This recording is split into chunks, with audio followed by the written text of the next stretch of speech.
their knowledge and expertise with their sole purpose of enriching more lives with the light they had to shine.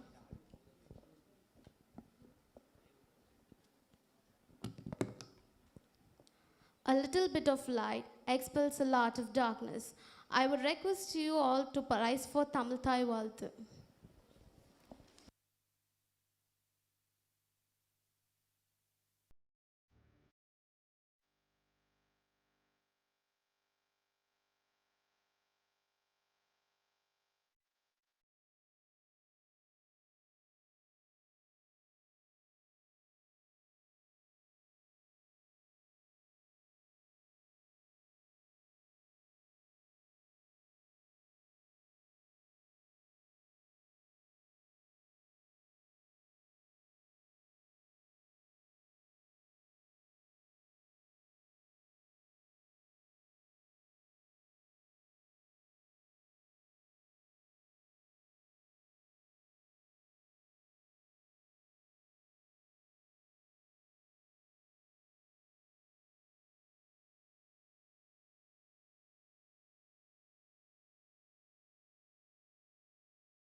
I welcome all our chief guests, principal sir, and other dignitaries onto the dais.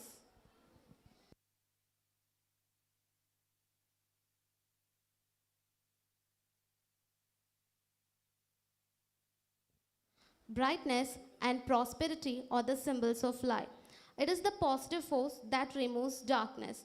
With this noble thought, let us start the event with our traditional and auspicious lamp lighting as a tribute to Goddess Saraswati, the goddess of knowledge. I would like to welcome all the dignitaries to come forward.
Thank you, dignitaries. Welcome the challenges. Look for the opportunities in every situation to learn and grow in wisdom. I would like to welcome our beloved principal, Dr. G. Muruganandan sir, to deliver the welcome address and officially inaugurate the seminar.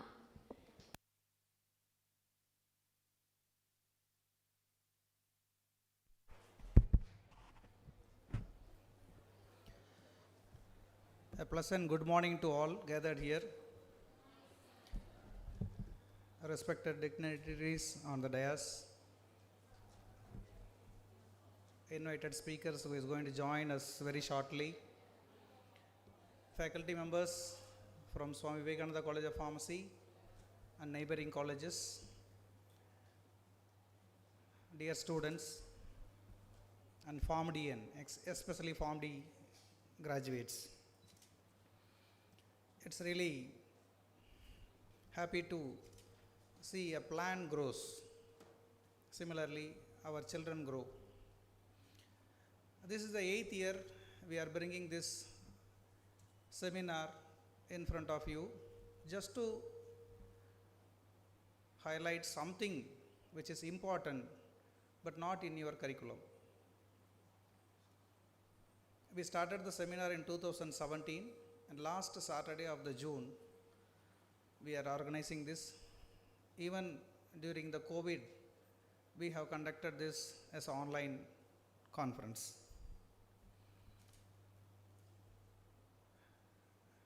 And I am very happy to stand in front of you, thanking our management, our beloved Chairman sir, and the entire team of our management, our Joint Managing Director, Vice Chairman, Joint Secretary, Madam Chair, Madam, for showing lot of support, and whenever I asked for the student, they are very much kind enough to provide immediately.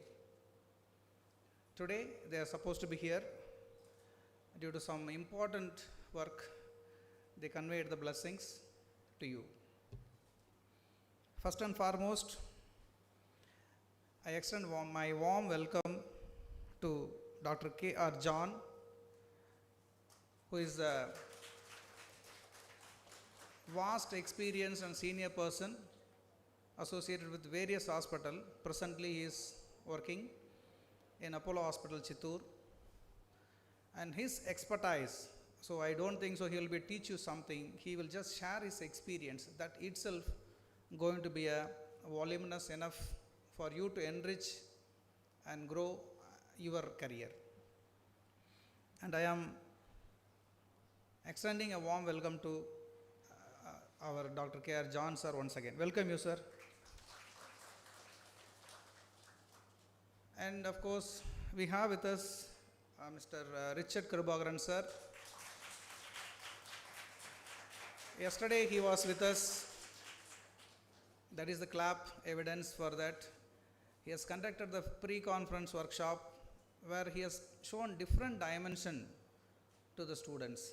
As I already mentioned, which you will never learn anywhere in the book or with the help of artificial intelligence or so whatsoever you call it as. Sir, really we are happy to welcome you, and your session also will definitely enlighten. And we have two more eminent speakers will be joining shortly. Mr. Pradeep Rajkumar, he is colleague with Richard Krubagaran sir. They both are from CMC Vellore. Conducted number of programs to just focus the right direction for the budding pharmacist, especially the PharmDN. And we also lucky enough to be with us today, Ms. D. Surya Prabha. She will be joining from Kaveri Hospital, Trichy, working as a chief clinical pharmacist over there. Her experience also will definitely, I extend a warm welcome for the afternoon speakers in their absence. I also extend a warm welcome to the faculty members, scientific session evaluators from other college who has joined here, and most importantly, the beneficiary of this seminar all the student, the registered delegate from various colleges, Sanmuga College of Pharmacy, JKK Nadaraja, JKK Muniraja, Erode College of Pharmacy, and we have almost 11 colleges registered. We have to close the registration in 360, and we are not able to permit our first year Pharm D and second year Pharm D students. So I extend a warm welcome to all the delegates. I expect all of you to maintain high discipline, switch off your mobiles, and take home some valuable message from this conference. And I will be failing in my duties if I not acknowledge and welcome the organizing team, Pharmacy Practice, Department of Pharmacy Practice, organizing committee, team members, as well as organizing secretary, Dr. Subhashini Madam. I extend a warm welcome to Head of the Department, Pharmaceutical Chemistry, Dr. Senthil Kumar, and Head of the Department, Pharmacology, Dr. Sudhakar, and all the faculty members who are here. And it's a holiday for us. A special thanks to all Pharm DN, okay, including the day scholar. They want to come in outbus and they want to attend. I extend a warm welcome to the audio, video, press committee, all the supporting staffs. And this is not a one-day work. We started this work in March 25th, if I am remembering correctly. And we have been accredited with 10 credit points under this category. That is one day national level conference with the MGR Medical University. Coming to the opening remark, which is supposed to be given by our management. Any profession will be appreciated by the way the people who practice. That is my formula, and I strongly believe that if you have to uphold your profession of pharmacy, Pharm D, definitely the way how you practice is very important. Our management gives a lot of support, and we have appointed 2 clinical pharmacists, and our clinical pharmacy service is improved, and we almost set an example, and we have made the present felt for the management or entire doctor communities that they are widely accepting our clinical pharmacy services. So we are going to extend the clinical pharmacy services to the medical college, because that is under the budding state. And I don't know how many of you are going to choose clinical pharmacist as a profession, clinical research, pharmacovigilance, economic studies. And we are the only institution from entire Tamil Nadu have the ISPAR regional chapter, where we are getting the fund from US every year. We conduct other activities from that. International Society of Pharmacoeconomics and Outcome Research, and through which our students are getting a lot of guidance and support, which can be used by other college students also. So far we are not given the membership for other college. So now I inform in this gathering that you can register and you can become an ISPAR member. You can go through the website and what is ISPAR, and you can approach us, and we are the only regional center, and we also have ISPAR student chapter. If you want to start a student chapter in your college, also we can support for that. So Pharm D has a lot of scope, but only the student who has the dream or the right direction will shine. And you should choose that when you are entering to the third year itself, which direction you have to go, and you have to improve yourself day by day. So without taking much time, we are all eager to listen to Dr. John's presentation. That will be the first presentation. And I would like to again emphasize one thing. Please extend the support as you are giving, and the information should be passed to your juniors as well. Once you are coming to SWAMY VIVEKANANDHA College of Pharmacy, it's not that you are wasting one day or spending one day, and the value you take from here will be definitely five-folds what you are expecting. I can assure.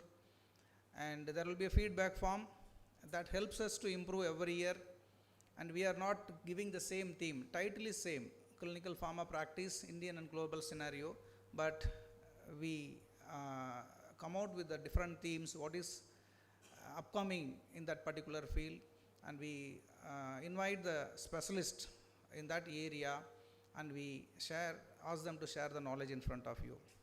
So with this few words, once again, I would like to welcome each and every one of you to this conference, and wishing you have a nice day and have a delicious lunch and a peaceful time with us. Thank you so much. Thank you, sir. I request all the dignitaries to be seated off the dais.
creating creating a future where everyone has equal access to the health programs. With this brief introduction, now I invite Dr. K.R. John share his experience in the area of epidemiology programs. Thank you. Welcome, sir. I would like to call Mr. Raj Kapoor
we may go through some evidence level, the hierarchy of evidence which you could generate, which is the strongest evidence and which is the less hierarchy kind of evidence. Next.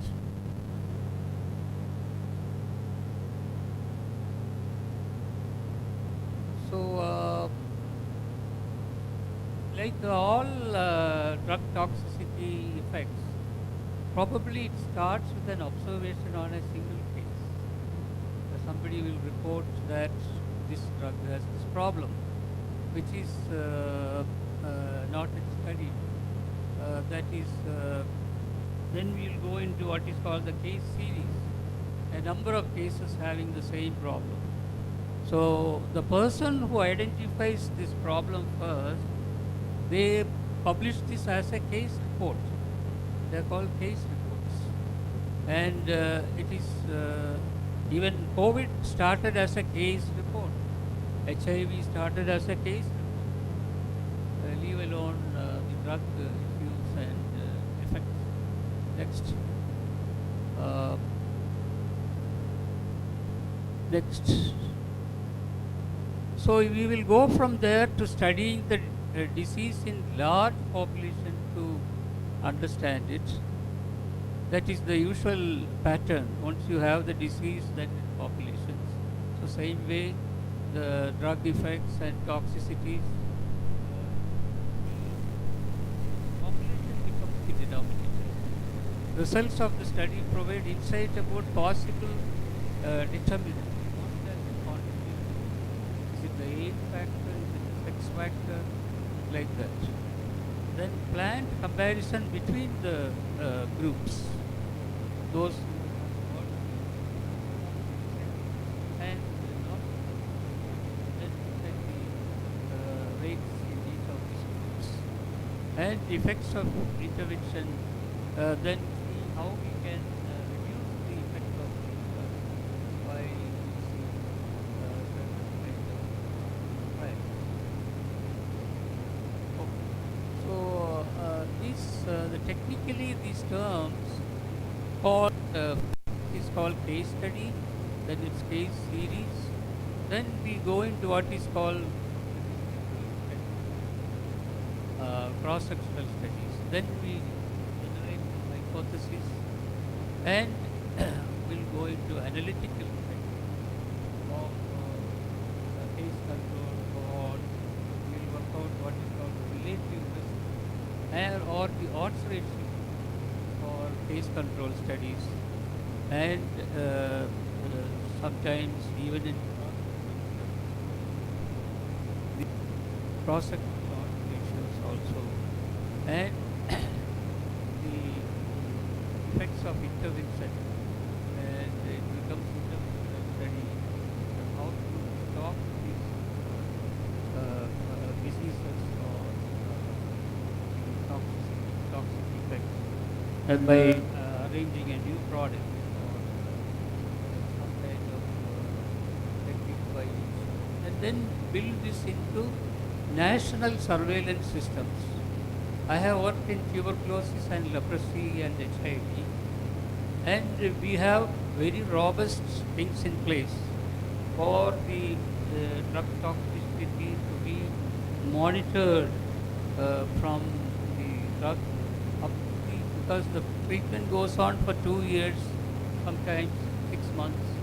So during that period, there should be a system of follow-up and seeing what has contributed.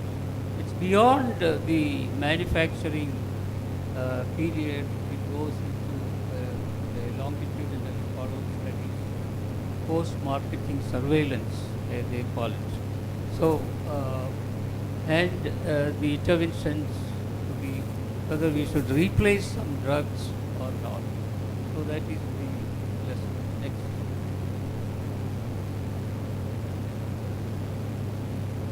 So this we have tried to put some the architecture of a study will include from the population. You have those with toxicity and those without tox. I am converting everything pharmacological terms. So those with the disease and without the disease. And there will be a sample with no disease. And the directionality of the study will all be, and the time element. Next.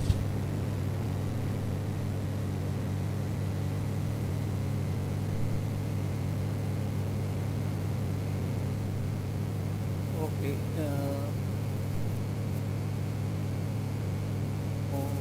Blueprint of studies as it is classified: observational study into descriptive and analytical, and interventional studies can be field trial or community intervention trial or usual clinical trial.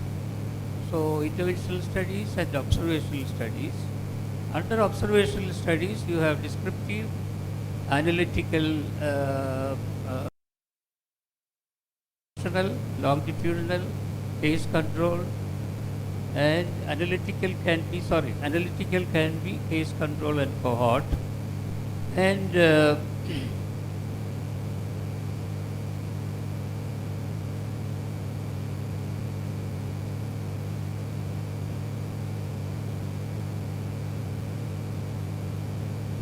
cross-sectional, because you tend to develop cross-sectional rates.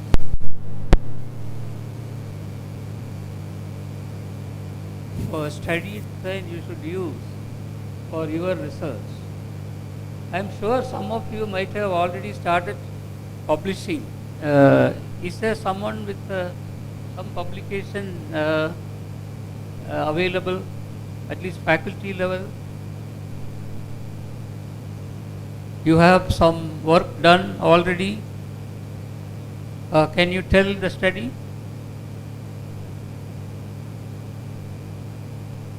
What type of study did you do? Somebody wants to come and talk?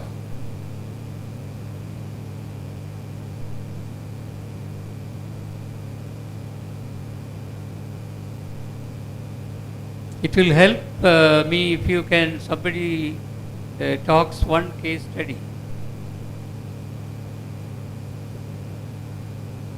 So who is available?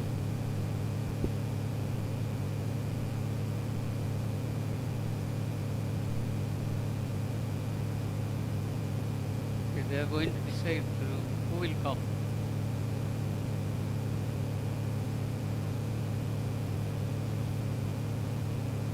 Come, madam.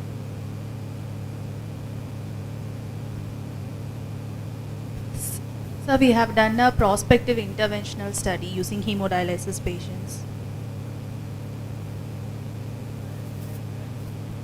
We have done a prospective interventional study.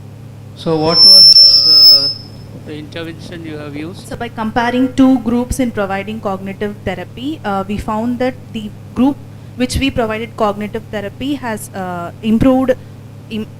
has reduced their impairment, and those who did not receive cognitive behavioral therapy has have increased impairment when comparing them both.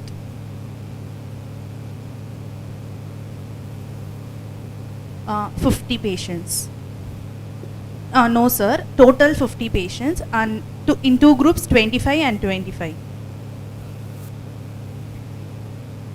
End-stage renal disease patient who are undergoing hemodialysis.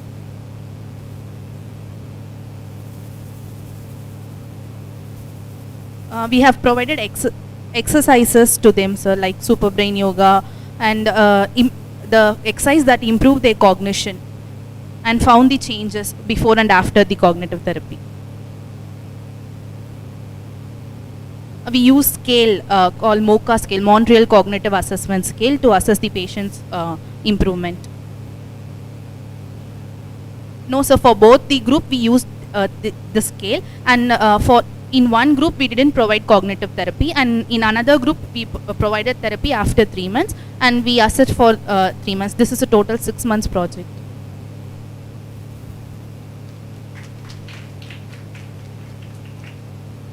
Yes, sir.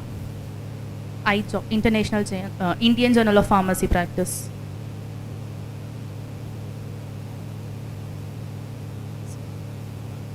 No, sir.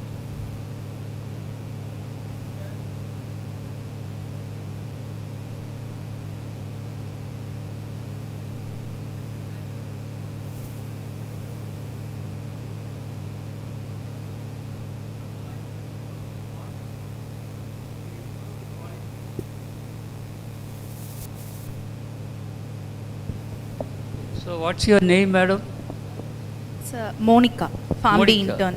You are an Intern. intern. So you published this at the stage of which level? Before 3 months at Internship. my internship period. Oh, very good, excellent. So we'll give her one more clap. So that's a great thing, and looking at the quality of life of these patients, apart from the drug effects and all that, that is going one step higher than just looking at drug toxicities. Very good. So what type of design is this? It's a prospective study, interventions. You had a randomization done? Yes, sir. We randomly divided the groups into What type of randomization was it? simple randomization. You used any computer-based randomization or Slot method to separate the patients. lottery method, and equal number you could. So you can say it is a randomized controlled clinical trial. Not in that stage, sir. We done this. Okay, so there were in two groups, there was a comparison, and you want to say it is a prospective Interventions. intervention. So two cohorts, two groups, two cohorts. Okay. Thank you so much for sharing. So this is all that I am also trying to tell you, that the same study can be done as a single case, looking at the quality of life of kidney transplant patients, one single patient. That will be a case study. So when you have a series of patients studied in one arm, it is called a case series. So when you decide that two groups can be made, a comparison, one is with the intervention, one is without the intervention, you go into what is called cohort studies. And when will it become a case control study? Can somebody highlight that? So this is two groups, and either it's a clinical trial or it's a two cohorts, two groups. And the other thing, when do you need a case control study? Can anybody highlight from the same example? Suppose you want to do a case control study. What should be the foundation on which? So you start with the cases with cognitive impairment. You took how much time for the study? 6 months. So suppose you have very little time and you want to finish the study within, let's say, 1 week. There is a shortcut for that. And that is usually a case control study. So you take those cases with severe cognitive impairment and the factors exposed, non-exposed, and exposed. And then you come out with the odds ratios, which is a approximation to relative risk with the two groups. Okay? So the control, you can take patients of the same type, or you take another group of patients and look for the same exposure factor among the controls also. So that is the design which goes in for case control design. Okay? So you are now familiar with all these things and you can do many studies.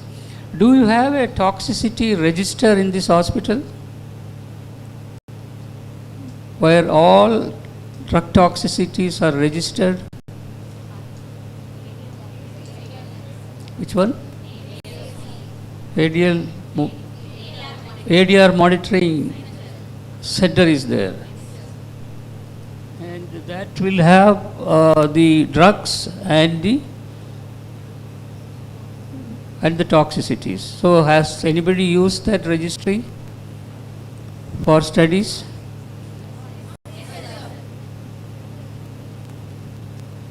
Can you tell your experience with the registry?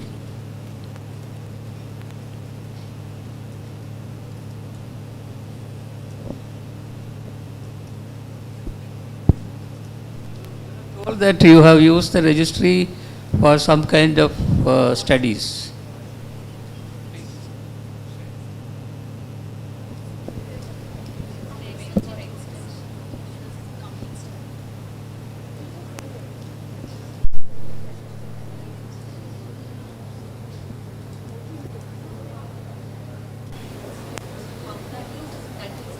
That group has gone for some extension. Okay. So at least the title of the study which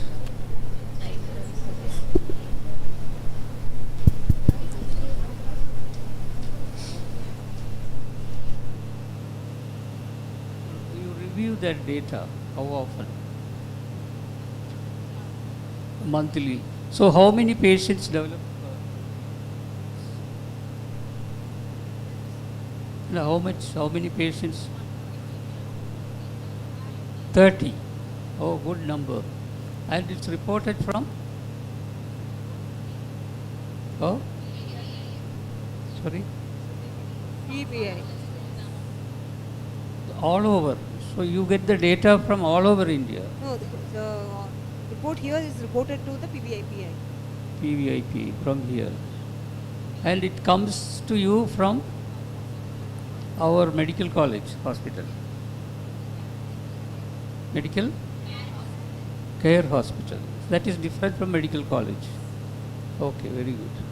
So about 30 and you are able to link them up with the toxicity and the drugs and it's transmitted to the online to the country level data. Madam? Through? So Vigipro is the app. That app is there. Okay. Anyway, you are all better than me. I don't have any knowledge of these things because in my study time this was not there, and now things are really improved. Okay. So we'll finish the rest of the things. Next, sir. Okay, to tell the details of epidemiology, this is a conventional definition. A study of distribution and determinants of health related states or events. So the events include drugs, patterns of drug use, drug toxicities also. In specific populations and the application of this study to the control of these health problems.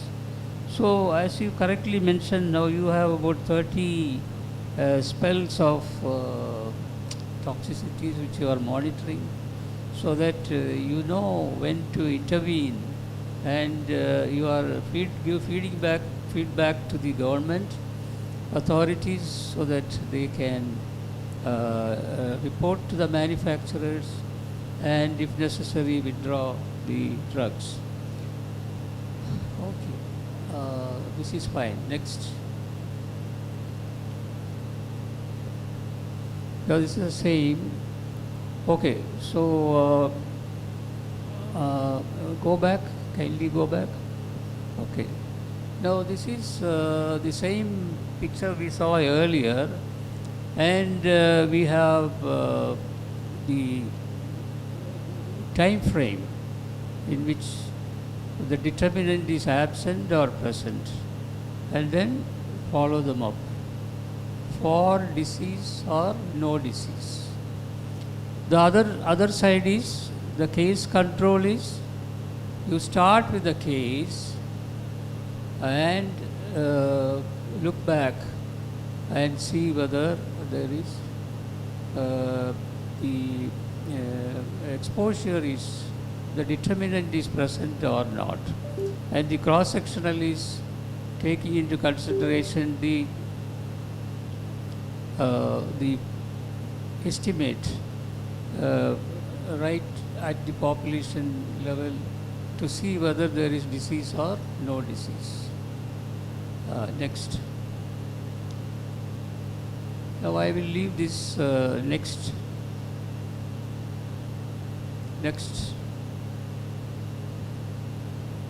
So the interventional studies, so efficacy of a therapeutic procedure, drug, efficacy of a preventive procedure, efficacy of what you saw in the students' publication. You are trying to intervene and see whether the quality of life can be changed for the kidney transplant patients.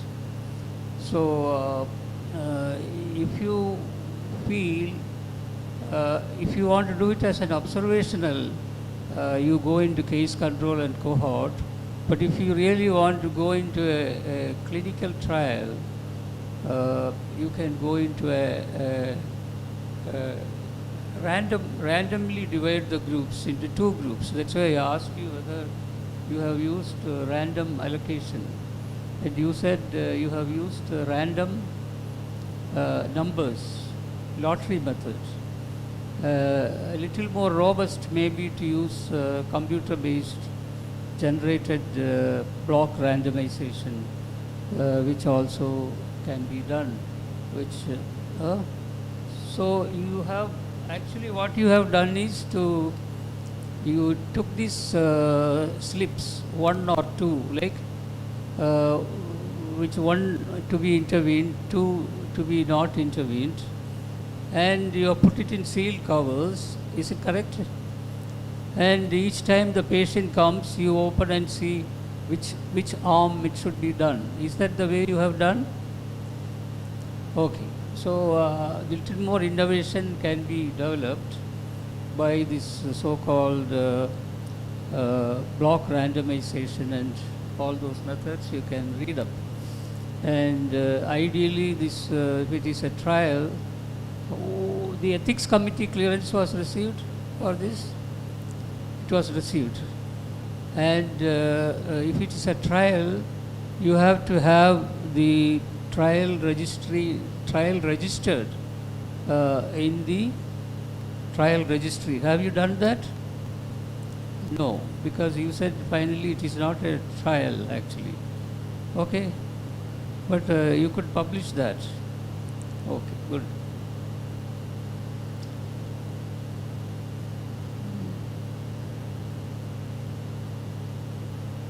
Now the final issue is it all studies need not be having two groups, treatment and control group. Randomization may not be feasible, it may not be ethical.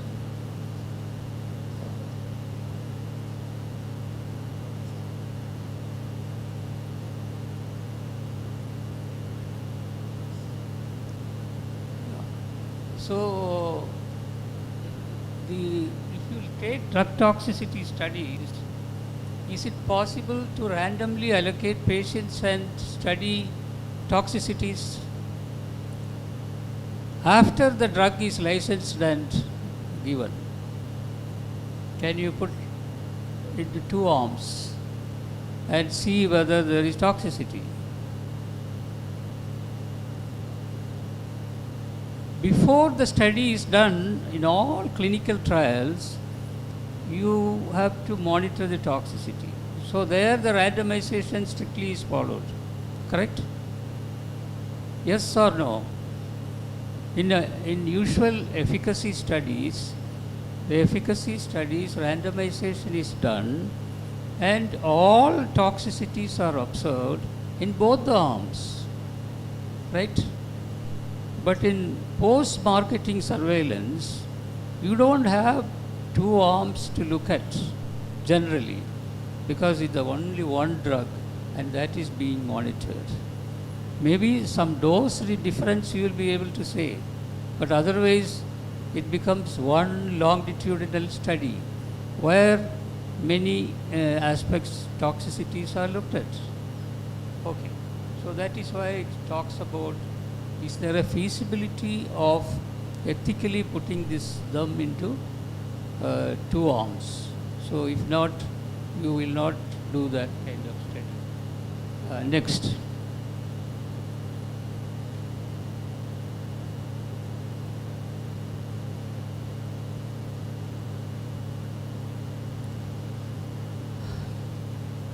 Okay, so this is your research question.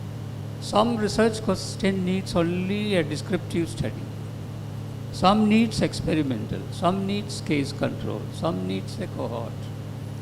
So this decision you have to do based on all the resources. This experimental is here, and now that I already explained, there is, so usually in case control studies something called risk factor is used. Okay, next. Now this is the usual hierarchy of studies, which the results are consolidated, and finally the evidence is put in with usually a review from different studies. So you create a mega study out of small study. Because of the smallness of the sample size, you may have to combine the studies. And so if you have some theories, laboratory research, animal tests, some molecules are derived, ultimately you have to do clinical trials. You have to do many clinical trials, and then the many clinical trials are consolidated into systematic review or meta-analysis, which Richard is quite a resource person for that.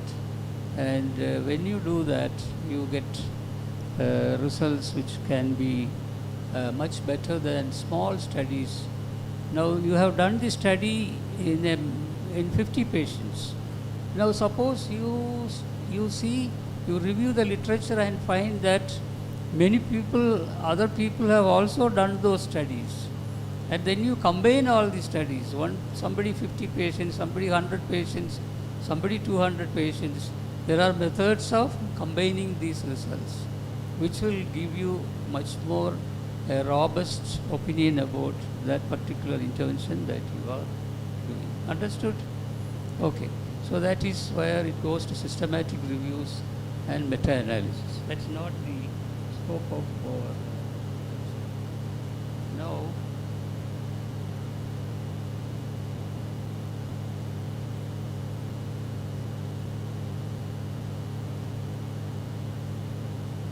So this is the usual pyramid, which I told you could have done it as a single case. Patient, why this patient is being depressed, why he is having quality of life problems, one case. Or you can do it as a case series, and then develop case control and see those with depression and without the depression, and see what's the factor which causes the depression. Or have two cohorts, which I think is what you have done, two groups, or going to RCT and double-blind RCT studies. And then many studies like that you combine in the systematic review and meta-analysis, so that it becomes a generalizable. Okay? Ultimately, what is the objective of a pharmacy researcher? you have to develop robust science which will help you to alleviate the suffering of patients. So you review and see some other people who have done the study, and there are methods of combining the data. Okay.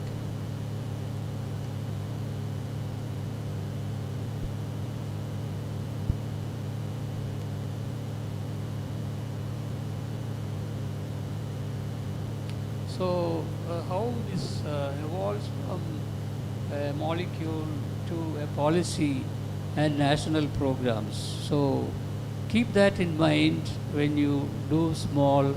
Nothing is small. Everything has a ultimate endpoint that you have to look at.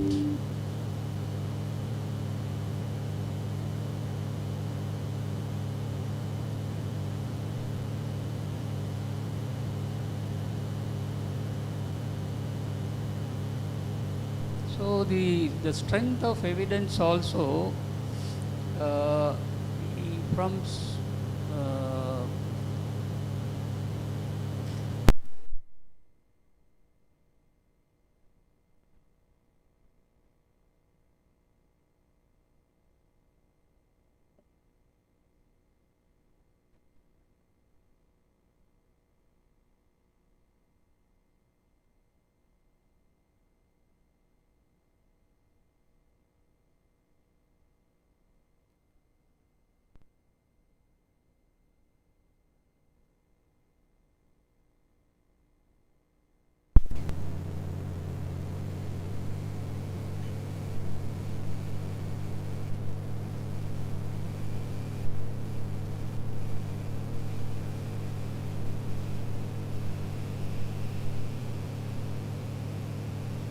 so the synthesis of all the evidence with the best evidence.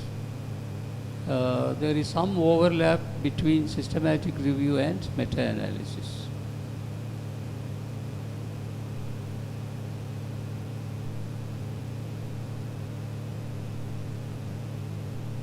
So there are some statistical techniques of extracting and combining the findings from independent studies, and precise estimate of treatment and effect can be estimated.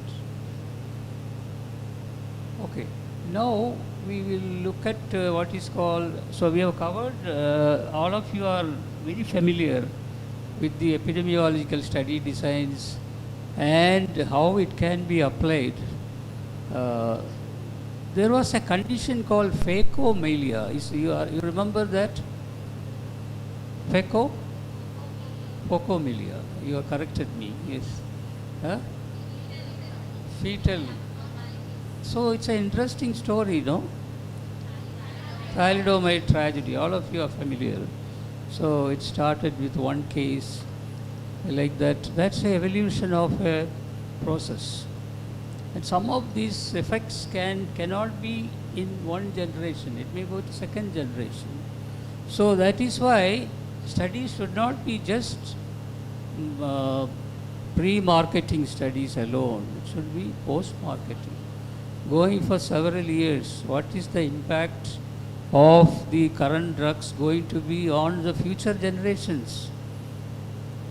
Some people even are so pessimistic that even vaccines, COVID vaccine, now they are attributing many things to COVID vaccines. Whether it's truth or not, who has to do it? People like you have to design a study, longitudinal follow-up cohorts of vaccinated and unvaccinated, and see what is going to happen. So you may not see it in cohort studies. The problem is you may not see the effect in this generation. You may see it only in your children will enjoy the studies. So that is the kind of vision with which pharmacy experts should work on, because the future generation's health is in your hands.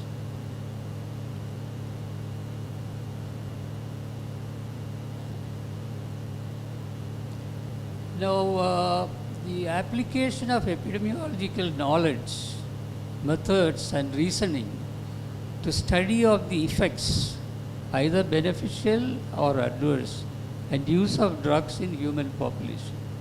This is one of the definitions of pharmacoepidemiology. I couldn't verify this. If you can, you please verify it from Google literature. And Spitzer, the study of drugs as determinants of health and disease in general, it's in selected populations. In unselected populations, no, don't have only one selected population. You don't study that, the overall population. All drugs have adverse effects. Pharmacoepidemiology will never succeed in preventing them. It can only detect them, hopefully early, and thereby educate healthcare providers and public, which will lead to better education, medication use. Like I work in tuberculosis. So tuberculosis drugs have got a lot of toxicities. Now it is to be monitored. At a particular level, thiacetazone, you must have read the history of thiacetazone. Stevens-Johnson syndrome was very popular, and then they withdrew the drug.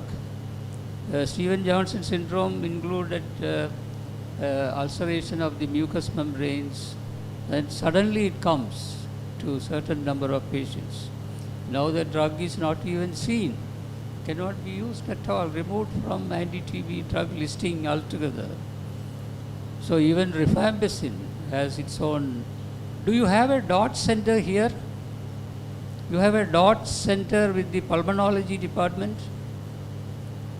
A DOTS, D-O-T-S. Can somebody explain the full form of DOTS?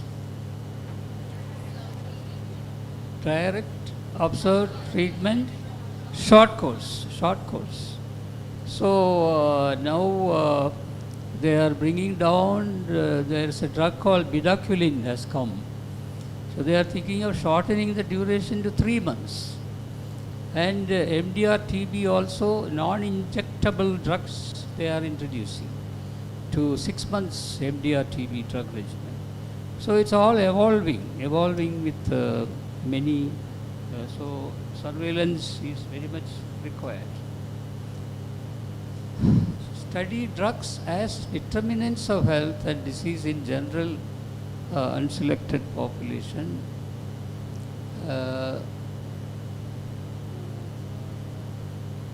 So pharmacoepidemiology can minimize its adverse public health impact by detecting it early.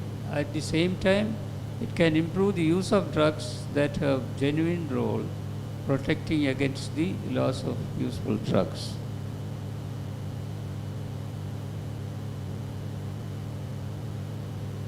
So the pharmacoepidemiology has brought together the epidemiological principles and clinical pharmacology, and the new term has come.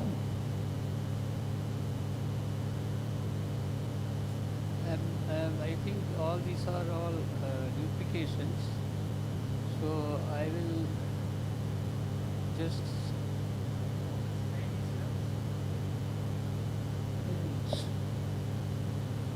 okay, then I'll go to the last part.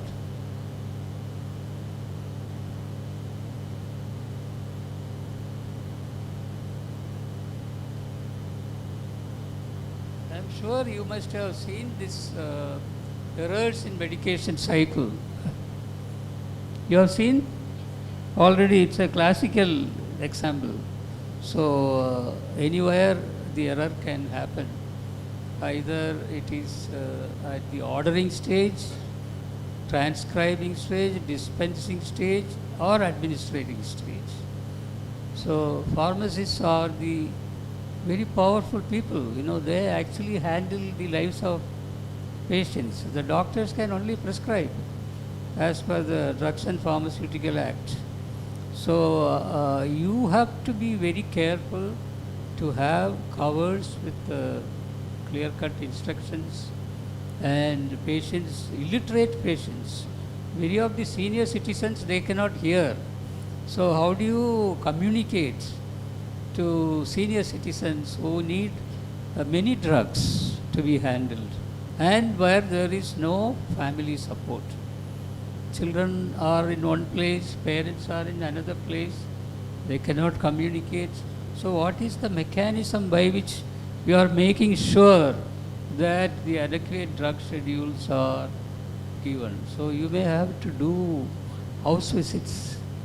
Have you seen a pharmacist going to the house? You have seen? Yes, I have seen. We have some mobile clinics with us where we have to carry a pharmacist. As per the Drug Regulation Acts, the pharmacist should be the one who are dispensing the drug. There may be doctor, nurse and all that. But when they dispense in the village, there should be a pharmacist. And the pharmacist should explain everything to the patient. The house will be very close because the patient will say, I don't have anybody. You may have to put it in specific dispensing bottles so that it doesn't get mixed up. So these are the efforts which will help to have avoid tragedies. Okay.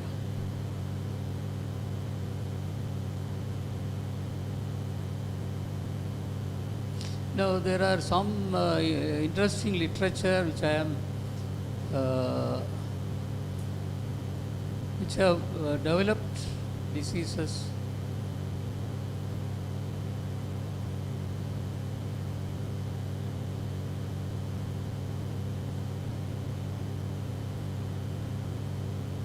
So these are all special applications of each of these studies.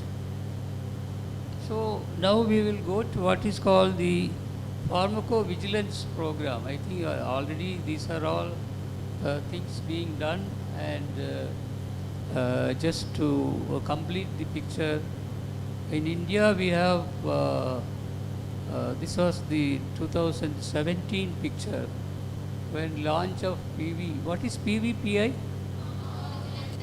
Program. Yeah, so 2017. I took it from the web page, and WHO is also involved in this.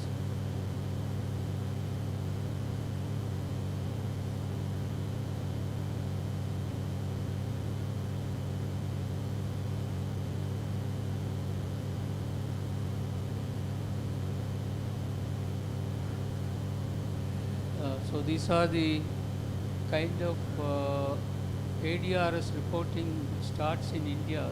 2017, they had 71,000. And now I am sure it must have gone very, very high. So the reporting is very interesting. If you spend more time in reporting, looking for toxicity, you will get more toxicities. Even pruritus and all this diarrhea and small issues can be reported. So what is to be reported, what is not to be reported? I hope the guidelines are there, sir. So be familiar with all these guidelines.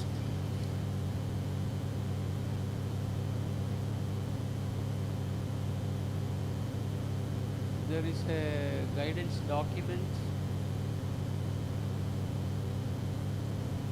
There are some modules for it.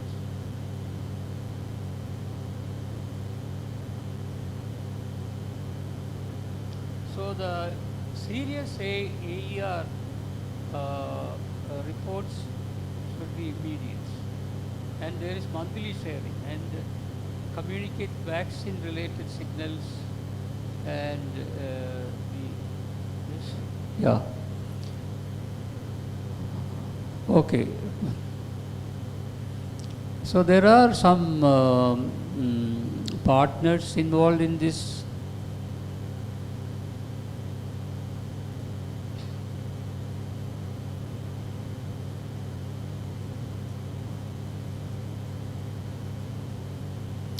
There is a WHO pharmaceutical newsletter. Are you able to put your hold on? That if you, these are freely available, so we can get it and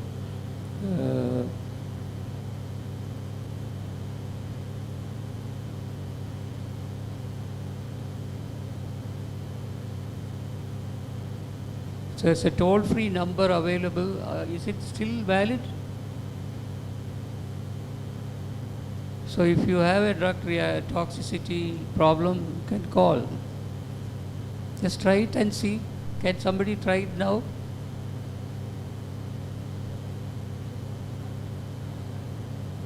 Because you are the immediate people who handle these things. Somebody is responding?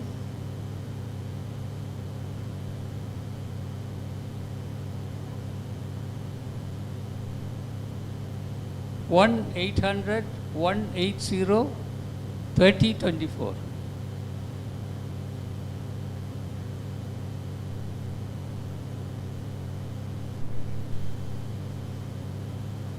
Not working. Yes or no?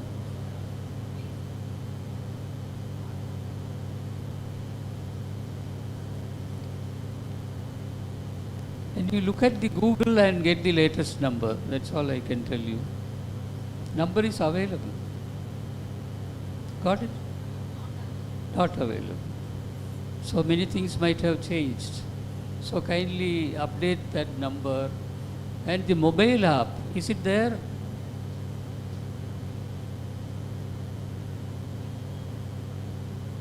It's available. Mobile app, which can be downloaded. So how this is linked up with pharmacoepidemiology?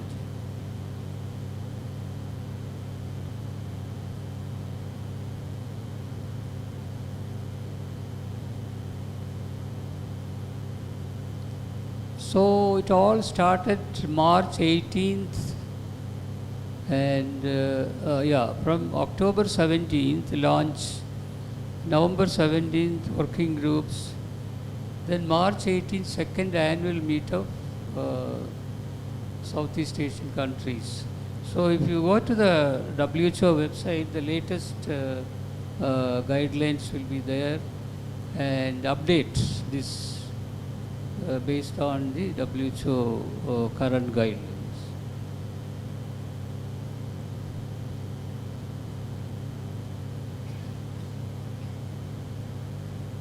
Okay, so I have put some people, Mr. Kala Selvan. He is the principal coordinating officer that time, 17. For this India program, and there are some other websites I have gone through, and that is also put there, and some references, and thank you, and I hope to see it's a you have to go on updating. Now newer and newer things are happening and technology is developing, so you should have the technology and be a lifelong learner. Be a lifelong learner. Just because you got a PhD, don't stop there. You have to, if you are a PhD, you should publish at least 2 papers, something new. And society has invested on us, and we should go on developing our skills. And pharmacists have a extremely very relevant social role to guide the society into the right path, which the doctors cannot do. You should understand your strength and see that your role is fulfilled, and you should tell these doctors what you do is wrong. So there should be a prescription auditing, unnecessary antibiotics, antidepressants. You should put your voice very high, because you don't have any special interest in these things. the drug companies will only go to the doctors and they are influenced by them and you cannot be influenced. So see that your integrity is, professional integrity is high, much higher than even physicians. Okay, Amma, thank you. Thank you very much for the opportunity given. Thank you, sir. Now the session open for discussion. If any clarification, you can ask, raise the questions. Anyone? Anybody with questions?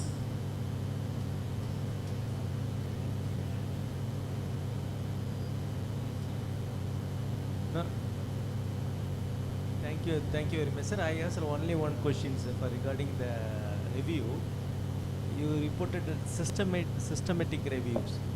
Then, sir, what about narrative review? Which one is good for clinical cases studies? Narrative review for writing a clinical case review. One case. Or multiple. It has all its own roles. Just because it is a case report, it doesn't underestimate the importance. All big studies, big research starts with one case. COVID started with one case. And this HIV, you look at HIV, one case. And see how it evolved. So that's why the epidemiological picture also starts with one toxicity which you report, which will have a very major effect, which was probably not looked at at the manufacturing stage. So because the population is changing, dietary habits are changing, so narrative one report, there are guidelines about, if you put guidelines, how to write a case report, how to write case series, how to write cohort studies, how to write clinical trials. Very, very, very strong, powerful these groups are there now. They have put the guidelines, how to write all these things. How to, you put how to and say case report, how to case control, how to clinical trials. You will get all these things now. You are international. Wherever insignificant pharmacist or significant pharmacist, don't worry about the research. Research is only one. It is international. You have to compare your research question with what is currently known. Currently known, everything is there available at the tip of your finger. Whether you are in Coimbatore or Vellore or London or New York, everything is now international. And such an opportunity was not there long back. Now it is there. Only what you need is a good internet speed and access, and see that. Don't rely on someone who is wiser. No, you have to get the wisdom. You have to start. And you have to pass it on. And that culture is the learning culture, and the exploring culture has to come. I will say that is the biggest thing you should have got. And my teachers also, there will be very, very good young people waiting for some opportunities to do studies and research, which we have to identify them and see that they are stimulated and given only the tools. Give them the tools, and they will take care of writing your papers and support. We have now in Apollo, we have 12 groups of students are doing research, nursing students. They are all getting funding from NTR University. I am sure MGR University also has some provisions. So student research has become very popular, and see that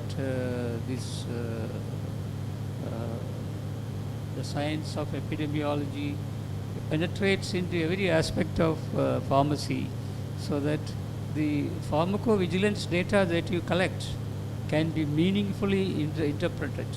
Every month you can have some dummy tables built, age distribution of antibiotics according to different types of drugs, sex distribution of the toxicities. That itself will be a descriptive study, and from there you can develop all big studies starts with case series and case studies and descriptive studies. There you generate a hypothesis and then build up your career of clinical trials. Suppose you want to change the toxicity, what can we do? Okay? Thank you, sir. very much, sir. Thank you very much. Thank you for your valuable experience, sharing experiences here. I have actually 2 papers on pharmacoepidemiology. If you look me, K.R. John, and look for, I did a study on chloramphenicol and ofloxacin long back. That time the resistance was 40% to chloramphenicol. The cost was low. So, but in the long term, the cost is more because you will add up with 40% drug resistance. So why not start straight ofloxacin regimen itself? So like that, couple of papers are there which in my own kitty. Please, you can have a look, K.R. John, and look at these things. So thank you so much. Thank you, sir. Thank you. Now session Now I concluded. request Mr. Raj Kapoor Balasubramanian sir to present the memento and certificate to Dr. K.R. John sir.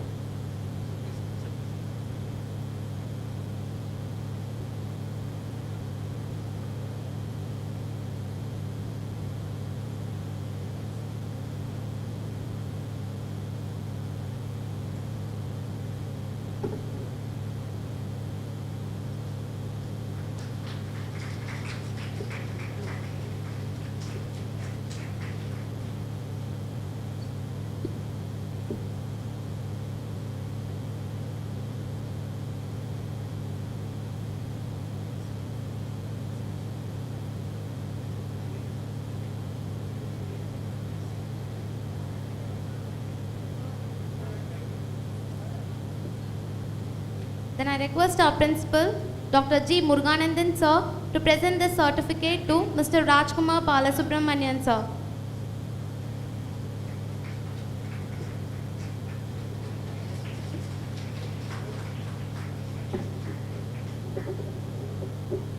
Thank you once again, sir. Now it's time for a short tea break. The arrangements are made beside the auditorium. We request all the participants to assemble here by 12:10 for our second session.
I request the SVCP student volunteers to come in front of the stage. I repeat, SVCP volunteers are requested to be in front of the stage.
I request all the participants to assemble back to the hall. I request all the participants to assemble back to the hall.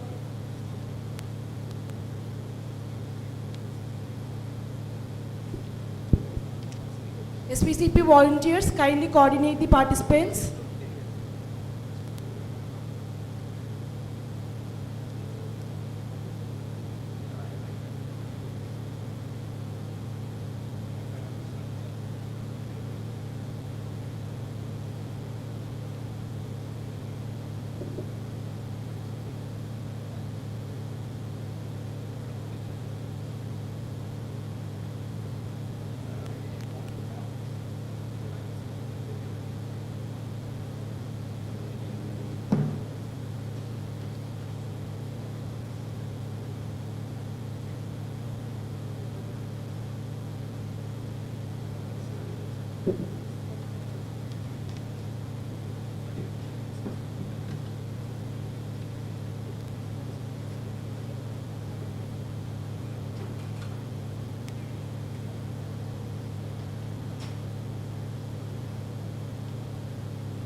I request all the candidates to get into the seminar hall as soon as possible. We are going to start the session.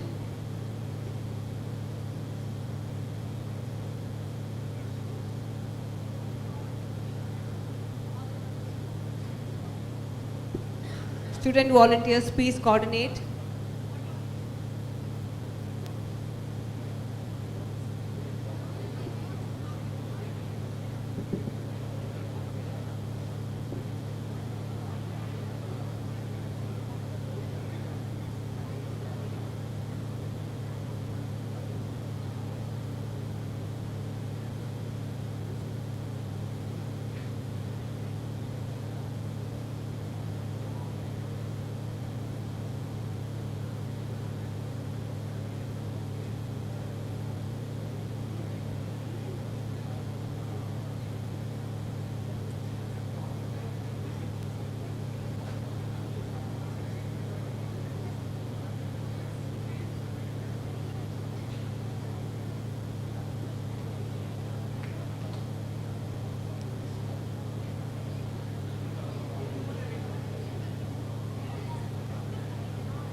We'll now resume this session of 8th National Level Conference of CPP-IGS 2024. The mark of a true visionary lies in their ability to imagine the future and act on it, yielding results that have shape. Now it's time for the next session of Clinical Pharma Practice, Indian and Global Scenario, sponsored by ISPA. I take immense pleasure in introducing the chairperson for the next session, Dr. Suresh Velaidam sir. Dr. Suresh Velaidam sir is a distinguished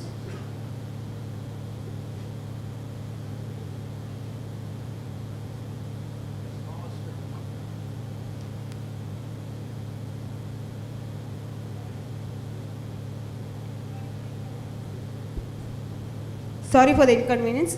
I take immense pleasure in introducing the chairperson for the next session, Dr. D. Krishnamurthy sir.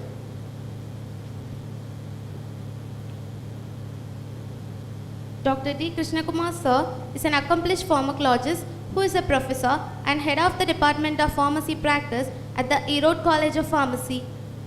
He learned his PhD in medical pharmacology from JIPMA, Pondicherry, and his M.Pharm in pharmacy practice from the Tamil Nadu Dr. MGR Medical University, Chennai. His specialities in cardiovascular pharmacology, pharmacogenetics, and pharmacovigilance. Dr. D. Krishnakumar started his career as a pharmacovigilance officer at JIPMA. He advanced to become a senior research fellow in the pharmacogenomics lab, securing significant research funding, including an Indo-French collaborative project worth Rs 56 lakh.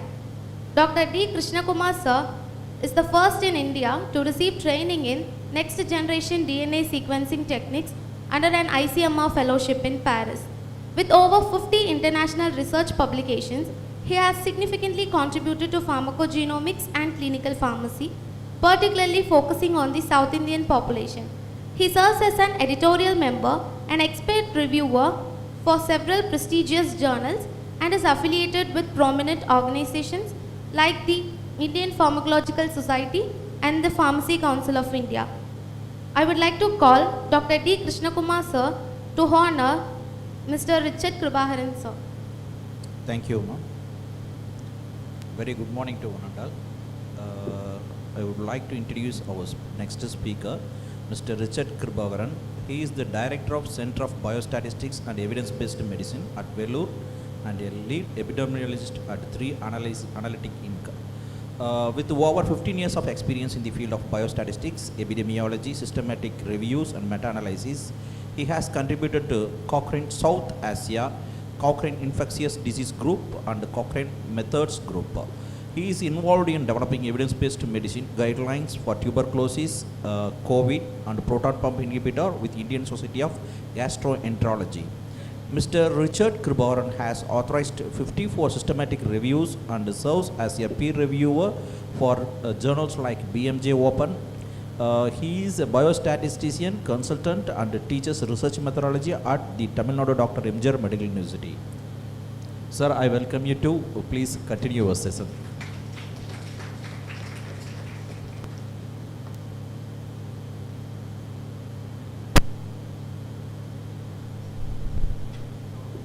Thank you, sir. I would like to call Dr. Krishnakumar sir to honor the next speaker of the day, Mr. Richard Kribakaran sir.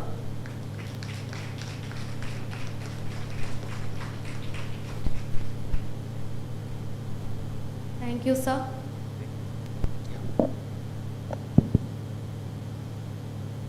Okay.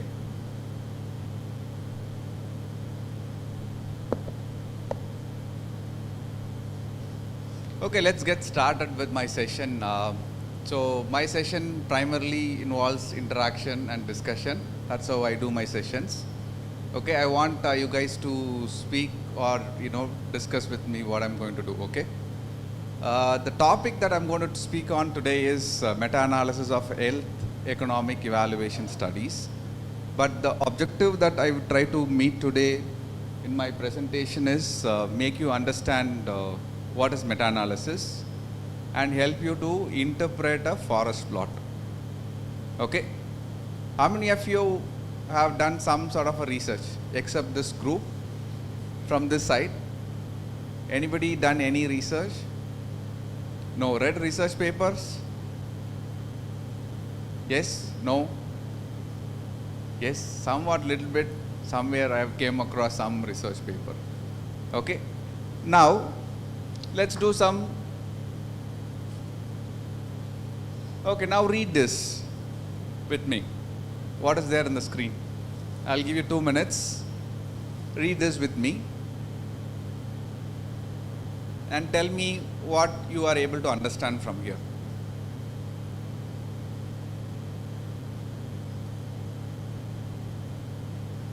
Read?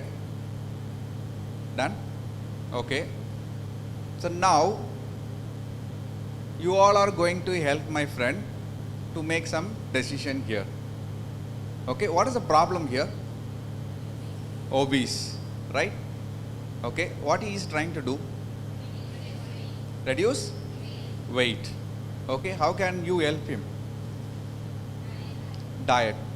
This is only diet is going to help him to reduce weight. Exercise. It's all coming from the boys, girls. Exercise. Okay. Anything else? Come on, tell me. Only exercise? Do you recommend? Any medicines available, drugs available? There is lot of things that he can do to reduce his weight. But what his question here is, what is he doing here right now? Look at the screen. He has been trying to reduce his weight with low fat diet. Okay? He is ready to reduce his weight, but he is not able to reduce his weight even though he is practicing low fat diet. Okay? Now how you can help him? Remember, this is my friend. It's very important to me. Okay, he's trying to do by practicing low fat diet. But still he is looking for better method, right? Always we look for better method, right? If you have a Android phone, you want to buy an iPhone, right? You always want to go for a better approach. So now, how can we help him to find a better method? What can we do? Any guess? Yes. Mic. Okay, you can't hear. Oh, you want mic? Can you just somebody give a mic, please? Sir, first question, whether your friend is boyfriend or girlfriend? Very good. I said, one of my friend, he is already, if you paid attention to this, it is a male. Right. Okay. Fantastic question. Sorry. Very good to look into the age, details. Age. Age. Okay, he is 30 years old. About to get married. He's trying to reduce weight.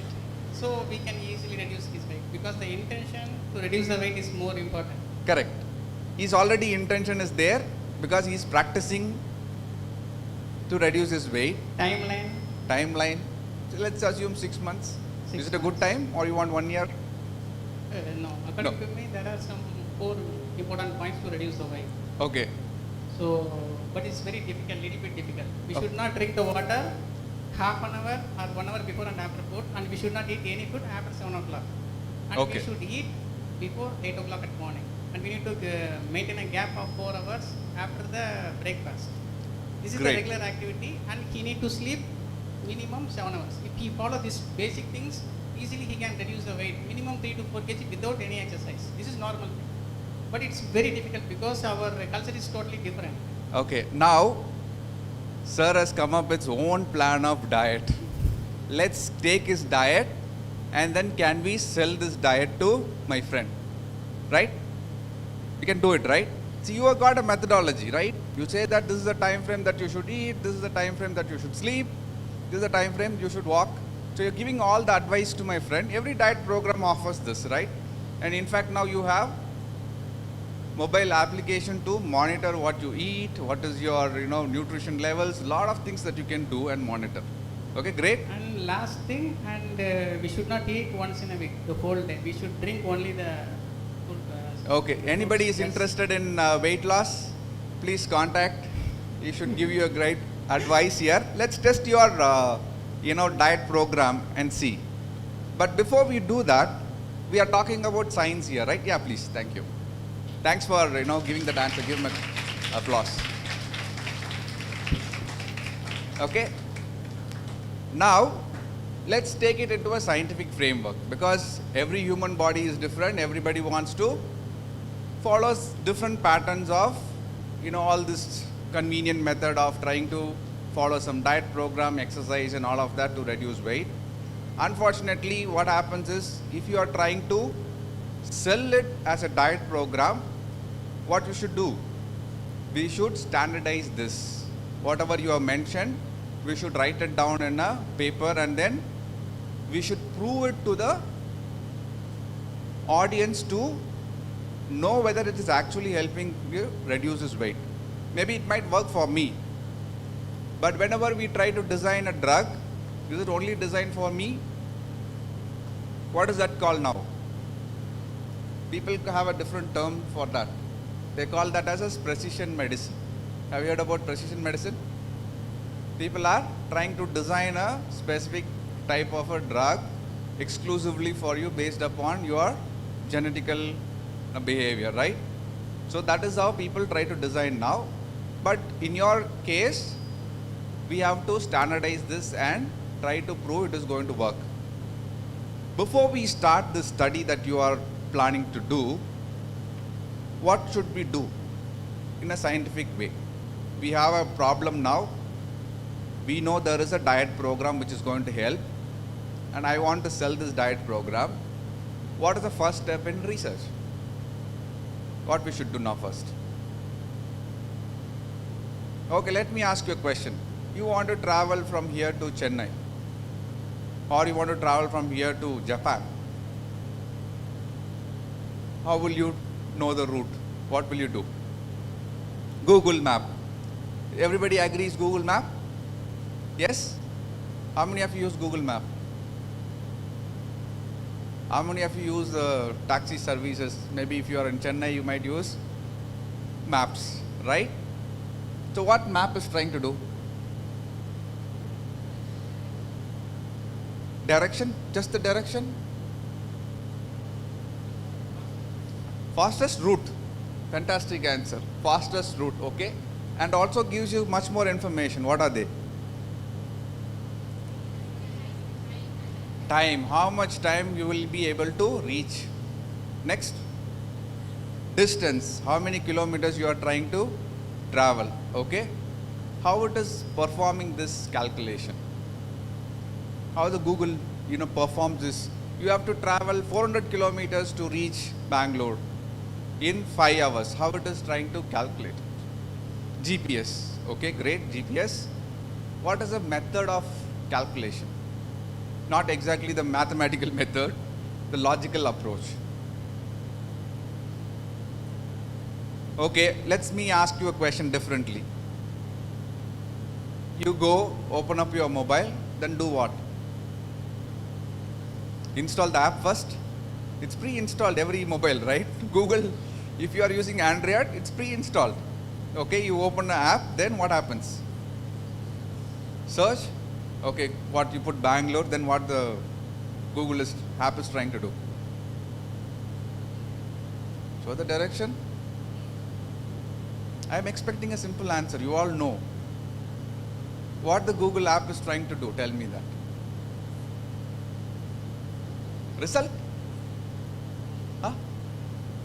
Huh? It is trying to tell you what is your location first.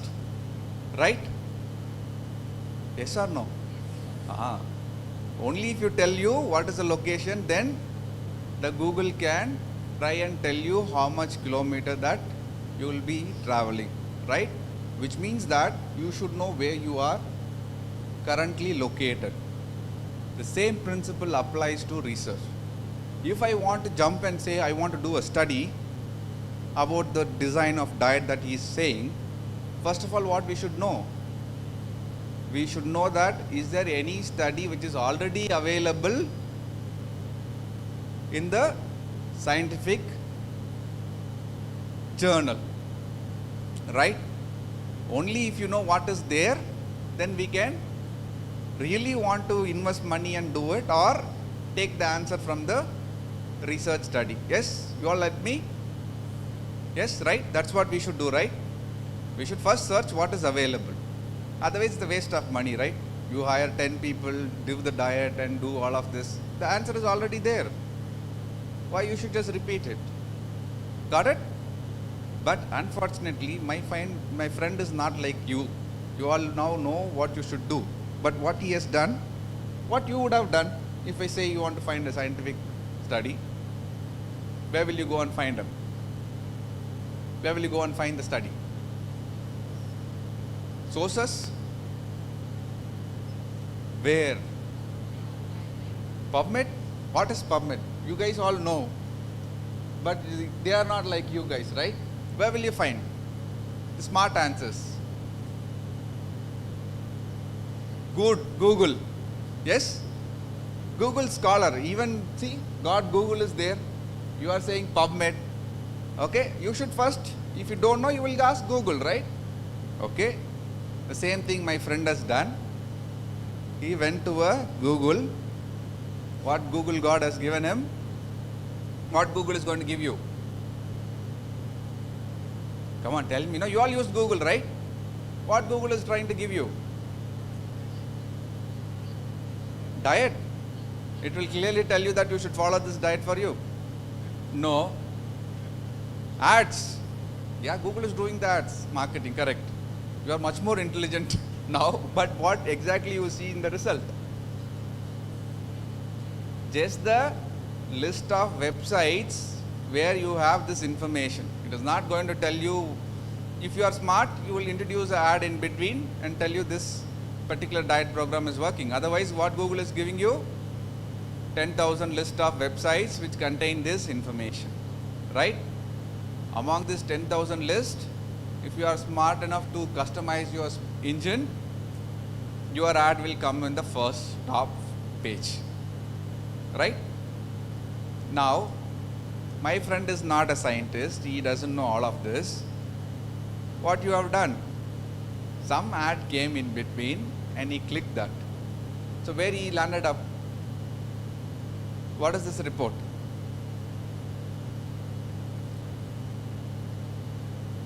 No, I want to know what is the source of this information. Read the title. Blog post. Yes? Have you read some blog post? Have you watched YouTube videos? Shorts. Now shorts, right? Shorts. Like say it is a shorts that come up in the search and this is the result somebody is telling you. Okay? What is given in this page? He was reading this blog very seriously. Oh, it says something about my diet. Why he is interested in, first of all? Read that information and tell me why he is interested in this. This guy is already following a low-fat diet and the blog is telling him that there is something, comparative comparison is there. I am following this. These guys are telling me there is, some scientific documentation is present.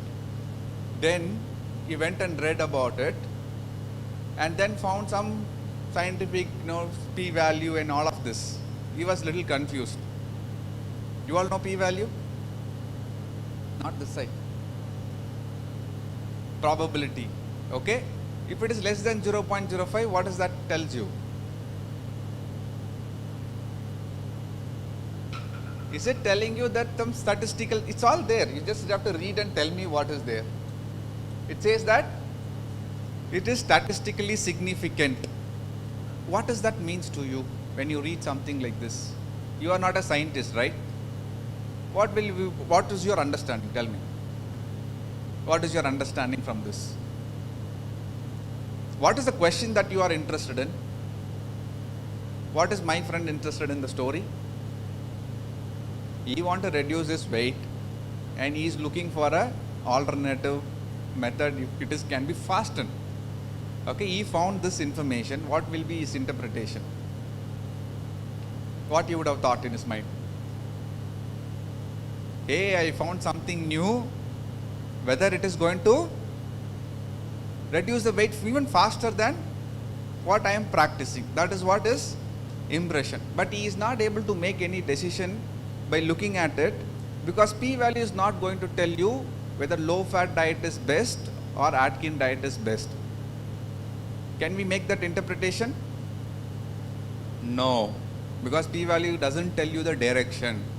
It only tells you that there is a difference between these two groups. Got it? Now he doesn't know. He has to find whether Atkins diet is, that is how we think, right? There is a difference. I want to know which one is best. Let's go and investigate. That is how a human thinking process happens, right? I found there is a better result. I found a, iPhone in a cheaper price.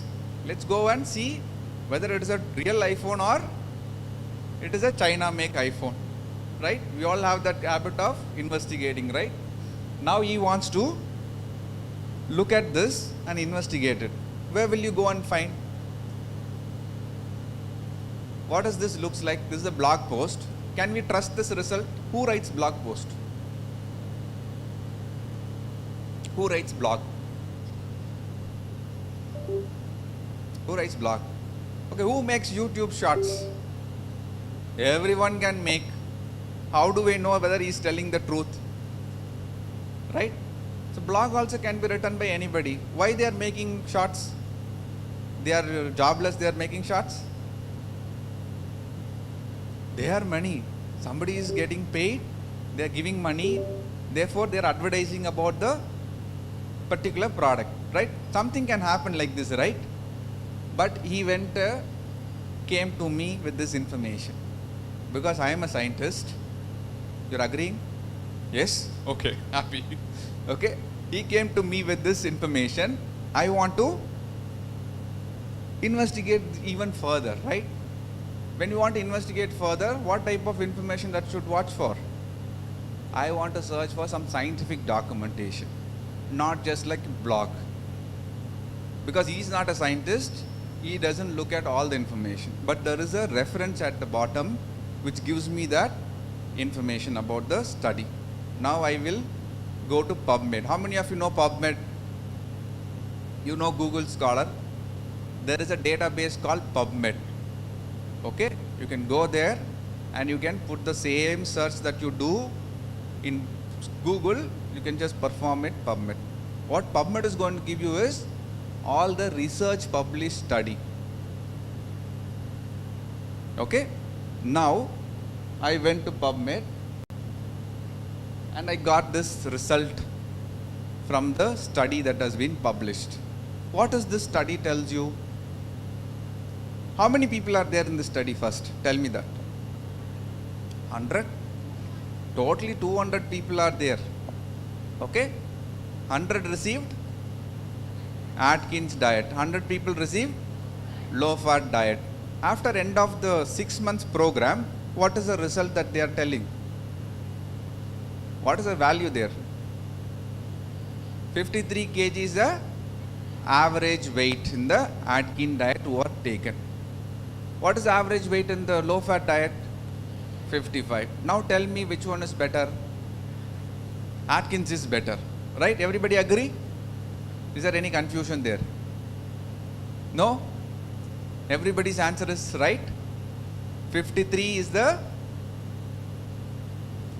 average weight in the Atkins diet, 55 in the low fat diet. You all said Atkins diet is better. Now the question is, how did you come to the conclusion? Tell me that. Yes. Oh, BMI is just an indicator. You age and weight, you talk about BMI. But the ideal is trying to reduce weight. That is my friends. He is not worried about BMI, all calculations. He is not bothered about all of that. He is just interested in, can I reduce weight? That's all. Okay? Tell me in the story, you all said Atkins diet is better.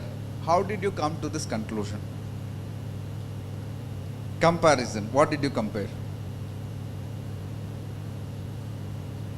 Okay, I show you two phones, iPhone versus Samsung. Which one is better? iPhone. Samsung? Okay, some of you Samsung, some of you. Okay, if I tell you the model that Samsung A30 or something, which one is better? Which one is better? iPhone? How many of you vote for iPhone? Can you raise your hand? Oh, last. People are listening at the last. See? The hands are raised there. Great. Thanks for giving answers from there. Okay? iPhone is? How many of you vote for Samsung? Oh, even still people at the back. Okay. Good.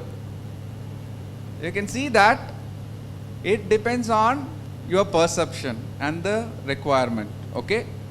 But numbers won't lie. If you have 100 rupees, it is 100 rupees. You cannot tear it and say, I only have 90 rupees. Can we do that? No, we cannot do that. Right? But here, you made this decision because there is a 2 kg difference that you are able to see in the data. Whereas a lesser number of weight, Atkins diet is a lesser number of weight compared to low fat diet. Therefore, you said Atkins diet is better. Okay? Everybody agree? Right. This is what you get. The difference between the two diet program, I was able to see 2 kg difference with the Atkins diet. Therefore, my conclusion is Atkins diet is better. 2 kg is a great difference.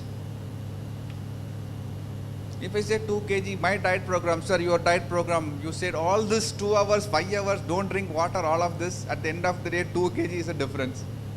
Do you accept that 2 kg is a great weight reduction? Yes? No, maybe 2 kg depends on, whether he is interested, okay? But what if this 2 kg happens because of chance, not because of the diet? It can happen, right? It can happen because of chance. This fellow just walking every day without telling, he is not eating, there is no money for him. It is not because of the diet. Because he doesn't have money, he is not eating. It can happen because of chance also. Okay? So that is where the statistical test comes, tell you that p-value. Okay, you go and further investigate this data from a scientific, investigation. You got this 2 kg. What if this occurs because of chance? We wanted to investigate this with a statistical test. Right?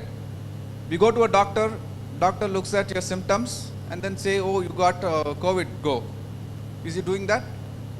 No, you order some investigation. You want to confirm whether it is correct diagnosis or not, then he will give you the right treatment. Similarly, looking at this 2 kg difference, we are just checking that it is happens to chance or it is a true difference. Therefore, I order a statistical test. Okay? The statistical test gives you the p-value at the end. Okay? Therefore, if your p-value is less than 0.05, then you can say it is true, this person has got COVID, I should give him some treatment. Similarly, this is true because the diet program actually helped him to reduce weight 2 kg, not because of chance. Okay, that is what you are proving with the p-value here. Okay? But the problem initially, what happened? When I simply showed a p-value, you are not able to decide whether Atkins diet is better or low fat diet is better. When I showed you this information, now you are able to decide which one is better, right? So generally, when you just try to read any paper, don't just look for a p-value. It will not tell you which one is better.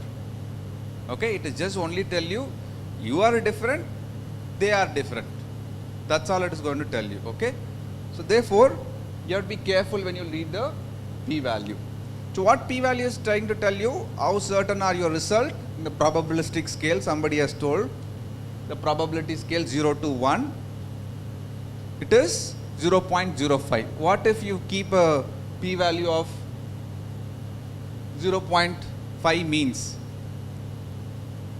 50-50%. It could be chance or it could be true effect. But you want to be more sure about the decision. Even if you want to cut down this value and go up to 0.05, which is 5%. Anything that is less than 5%, I accept as a true difference. If it crosses the 5%, I will conclude that it is a chance. It is not a true effect of the drug or any diet program. Okay, now you got this result. Now what if the result that I showed you gives you a value of 55 and 55? What is your conclusion? I showed you 53 and 55, you all conclude Atkins diet is better. Now 55 and 55, what is your conclusion? Both are same, both are equal. Okay, any other interpretation?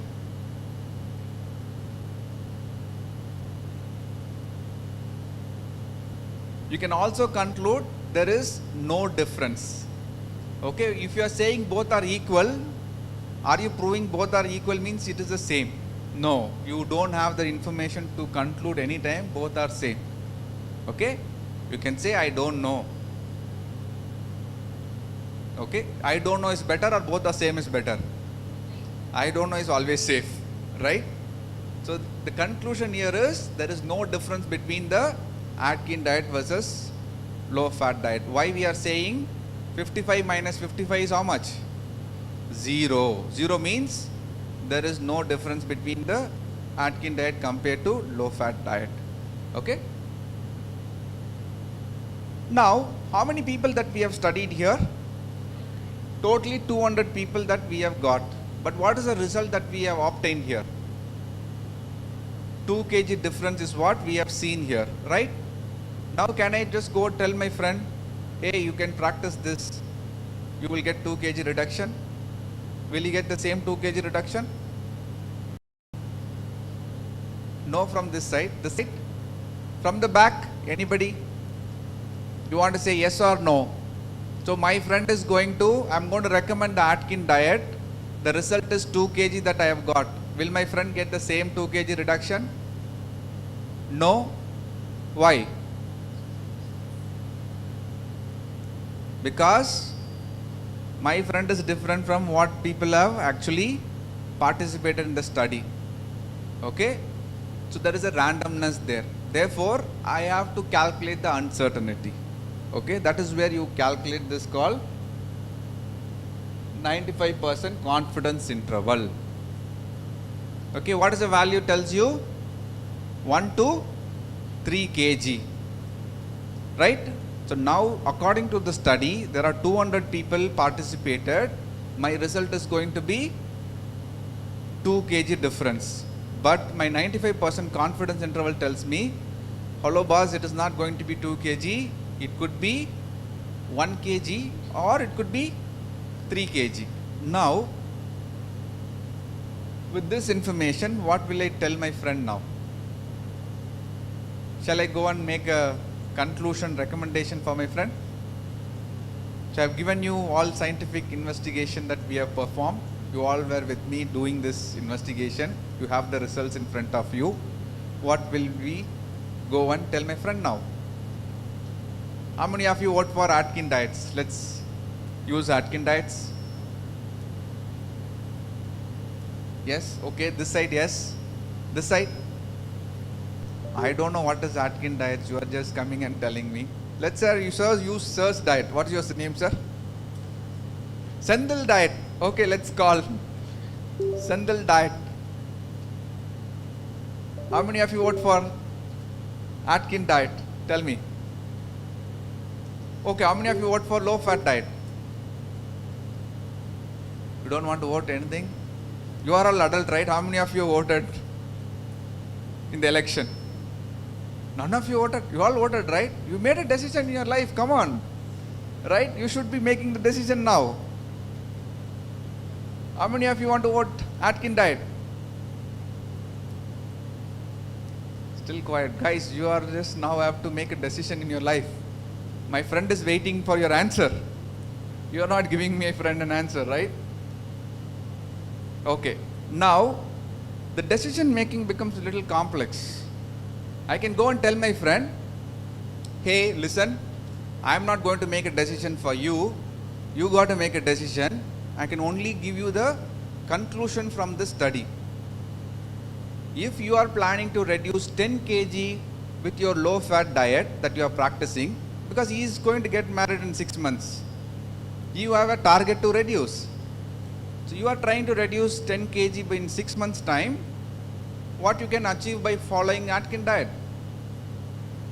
Maybe 12 kg according to the study, because you can additionally reduce 2 kg from the study result. Or I am not guaranteeing you the 2 kg reduction. I can guarantee you 1 kg minimum and maximum is how many kg? 3 kg. Now you make a decision whether you want to follow Atkins diet or low fat diet. Okay? What you would have done? What you would have done? Atkins diet, just go follow? Tell me. He went and inquired about this Atkins diet. The Atkin diet fellow tells him, Sendil sir tells, hey, you got to subscribe for it, 10,000 rupees per month. Then he goes back and says what? Arey boss, I will not spend 10,000, let me follow low fat diet. So decision making becomes your choice. It is not that somebody dictates you to make a decision. Okay? Sometimes there will be a fantastic drug, but if you can't afford it, you have to get treated, right? The best next possible medicine will be used for treating. Understood now? So always in research what happens is, there will be always a result that you will get, but it's your choice to make a decision what you want to follow. Given this understanding, right? Everybody knows what are the important things that you learned here. Just Atkin diets or Sendil sir diet? So it's more important to look for mean difference, not just the p-value. Understood? Okay. So now, little bit of the health economic side of it. I just ended with the cost, right? Money always matters. How much you can afford, you will be able to get the right. If you can interested in speeding up his diet with the Atkin diets, okay to spend 10,000, he can go and spend 10,000 and reduce for 3 kg aggressively if you want to reduce more, right? So now, health economics is more of related to the cost. Okay? Cost always matters. Any treatment that we go for, how much that we are going to end up spending. Okay? You can also conduct some studies on looking at how costing works. There are a lot of costs that we'll be spending. Let's say for example that I'm going to meet a doctor today. What are the costs that is involved in? Can somebody tell me? Okay, I will go starting from the beginning. I will take my bike, no petrol, borrow money from parents, take the money and then go to the petrol station, fill the petrol there. How much money you will spend? 100 rupees? 1 liter 100 rupees, very expensive now, right? 200 rupees is over. Now from there I will go and sit in the hospital. How long you will sit? Go meet the doctor. Hi doctor, how are you? No. What happens? You will wait for 2 hours, 3 hours. Then he will call you. Just wait for 2 hours. You will go and just pay some consultation fees. Money is spent there. Okay, 500 rupees, 100 rupees there. How much will you spend for consultation? 300 rupees? Okay, over. 400 rupees gone. Next. Investigation. You will order 10 investigation. No money. I'll come tomorrow. Let's go back home. Then money is over. Let's come back again. Or now GPA is there, right? You have to think smart. No, you will not go home, you should say. I will ask somebody to GPA the money. Okay, you get the money. Put the investigation, then wait for 2 days to, in between there will be some medication. So you can see that from starting from one particular point from home, everything involves a cost there. Okay?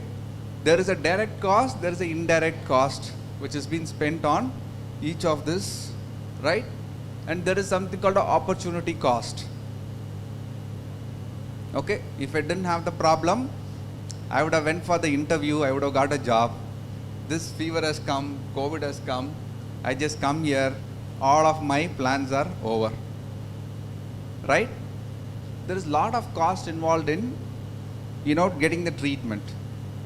So it is important for us to making a decision in our example.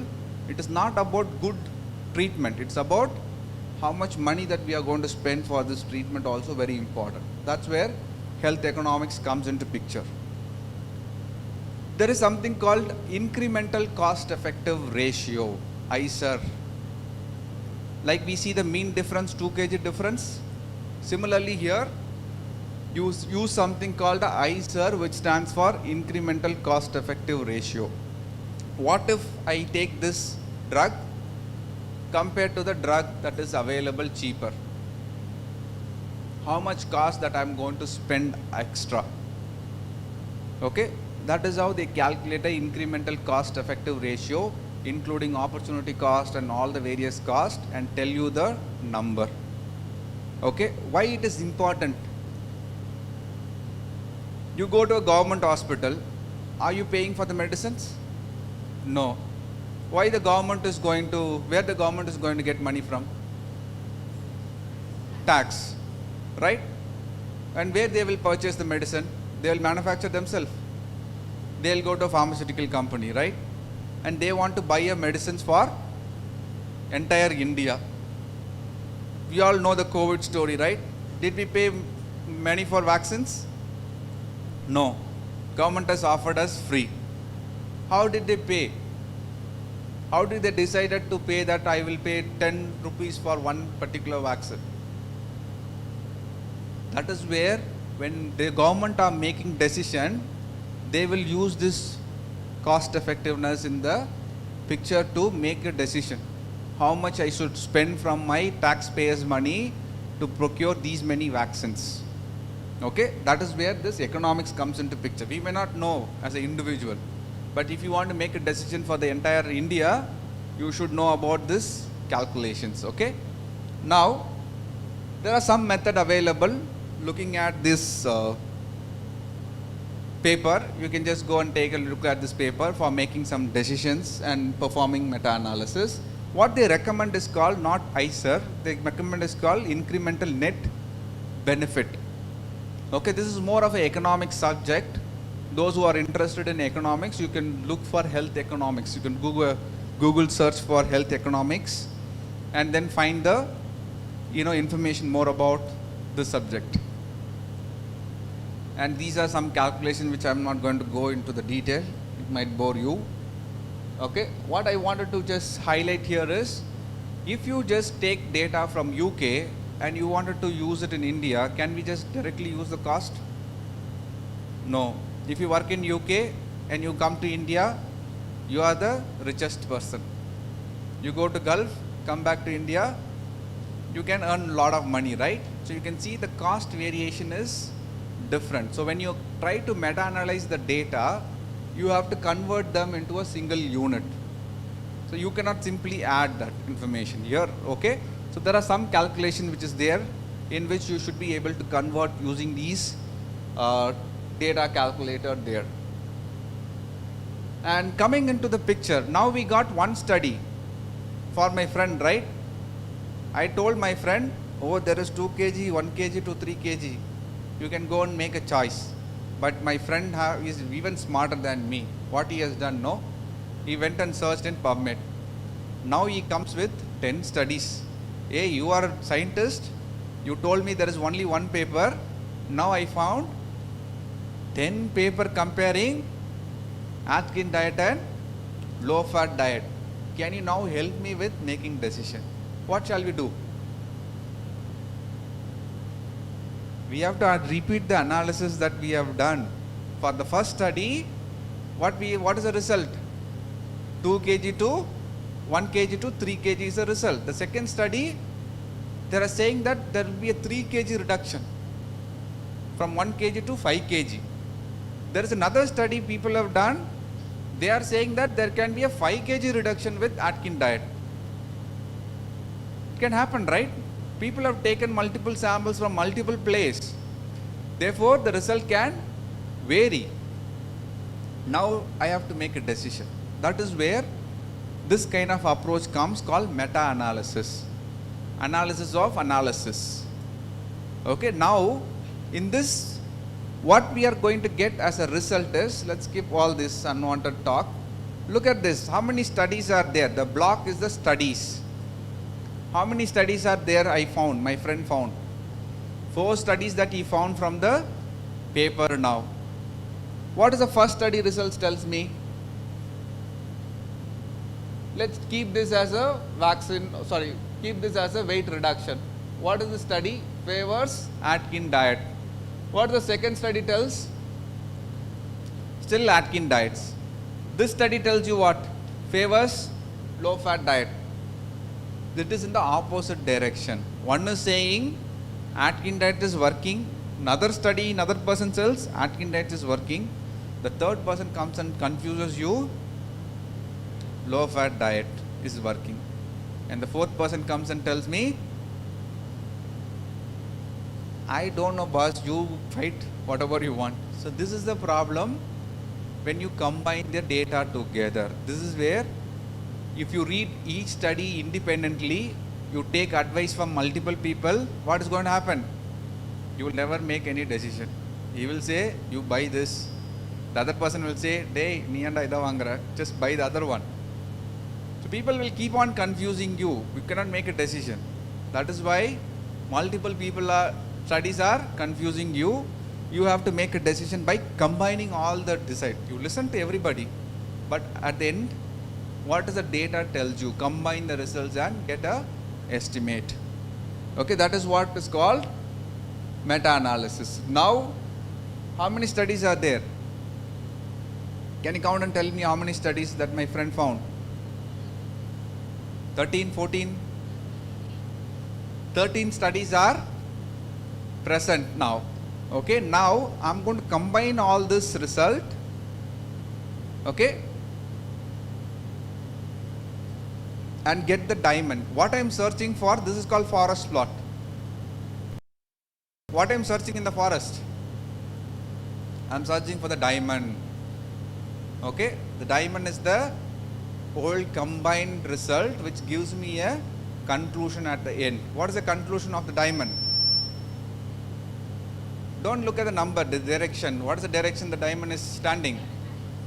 It is saying that Atkins diets are going to be beneficial. You don't get confused with all the individual result. You try to follow the diamond. The diamond is telling you that Atkins diet is going to be beneficial. Now my friend even got enthusiastic. Hey, I was thinking only 2 kg. Now I am confident.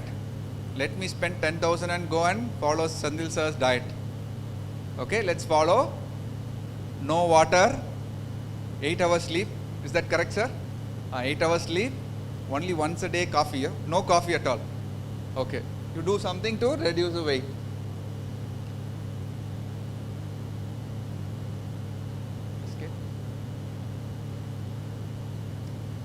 Okay, I will not go through all these unwanted. Okay, let's look at. This is very important. So you see that there are 13 studies that he found, right?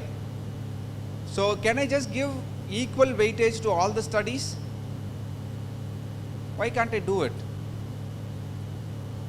So I first went to my father for advice. He gave me some advice.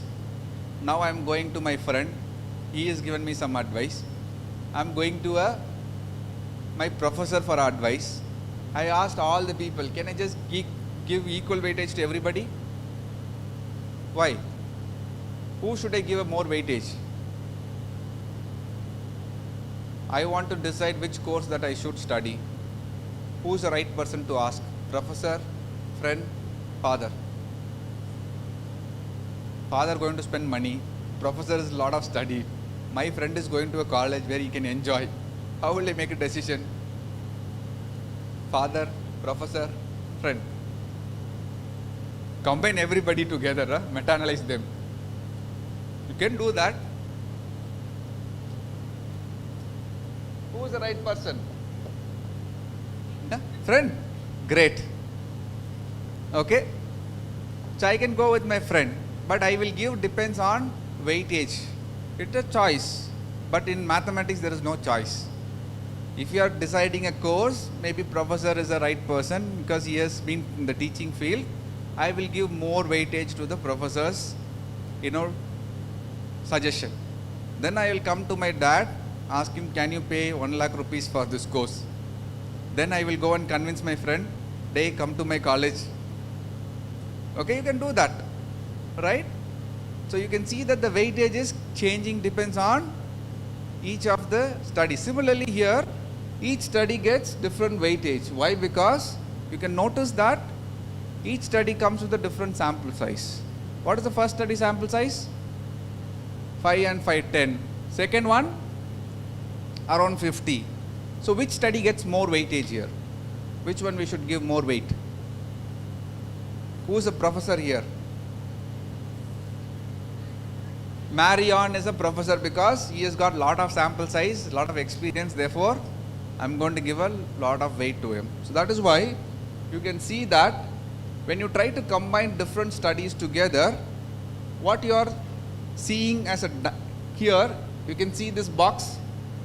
The box is small, right? Which means the weight is less. Where is the study gets more weightage? Which study gets more weightage? This one gets more weightage. Why? Because he is a professor. Right? In a story, he is going to get more weight. You can see this big box, it gets a more weightage there. And then the decision you can see at the end, it says favors Atkins diet. So this is the idea of meta-analysis, not giving everybody equal weight. You will see the box size is bigger. Understood now? But the problem there is, my father is not agreeing to pay money. Even though I decided, my friend is not willing to come. Is there a problem? Yes, I have to do something. Let's ignore the friend. Okay, I will go to my college. I can do that, right? That is where the concept of heterogeneity comes into picture. The I square is going to tell you that the difference in the studies that you are trying to combine, it is all not the same. Not everybody is agreeing to my decision. Everybody is disagreeing. Okay? Either my father is not agreeing, my friend is not agreeing, or professor is keep on changing the suggestion. Okay, now, this has been measured here, is called I square statistics. You can see first study favors low fat diet, second study favors Atkins diet. Third study says, I don't know. Fourth study tells you Atkins diet. Fifth, Atkins diet. This one, low fat diet. Everybody is confusing me. When I combine the results and take a decision with this amount of heterogeneity, it is not going to help me to make a right decision, because either one of them are I am going to lose. Okay? Or even if some of them are going to feel bad about my decision. Okay? That is where this I square helps you to combine it. Okay? How do I handle them? I have to handle all of them, right? I cannot say I don't want my friend, I don't want my father, can't take the suggestion from professor. So I wanted to use some statistical method called fixed effect and random effect. What is fixed effect model? I am decided that I will go to this college. You are my friend, you should come. Okay? Daddy, you should pay the fees. Okay? You decided already and you are convincing everybody to come. That is called a fixed effect model. Understood? Random effect model is not like that. We are saying that, hey, wait, let me find whether there is a scholarship for you. So that's called a random effect model.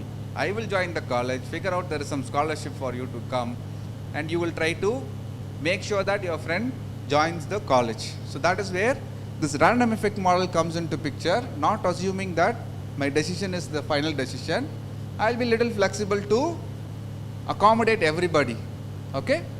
That is a random effect model that it's trying to give you a more conservative result for you to decide. You can see this. What is the result here? What are we comparing? Read this. Azithromycin for acute lower respiratory tract infection. What are we comparing here? Azithromycin versus amoxicillin. What is the outcome? Clinical failure is the outcome of interest. Now tell me from this graph which one is working. Look at the diamond. What you should look for? You are looking for the diamond. What is the diamond tells you? Azithromycin or amoxicillin?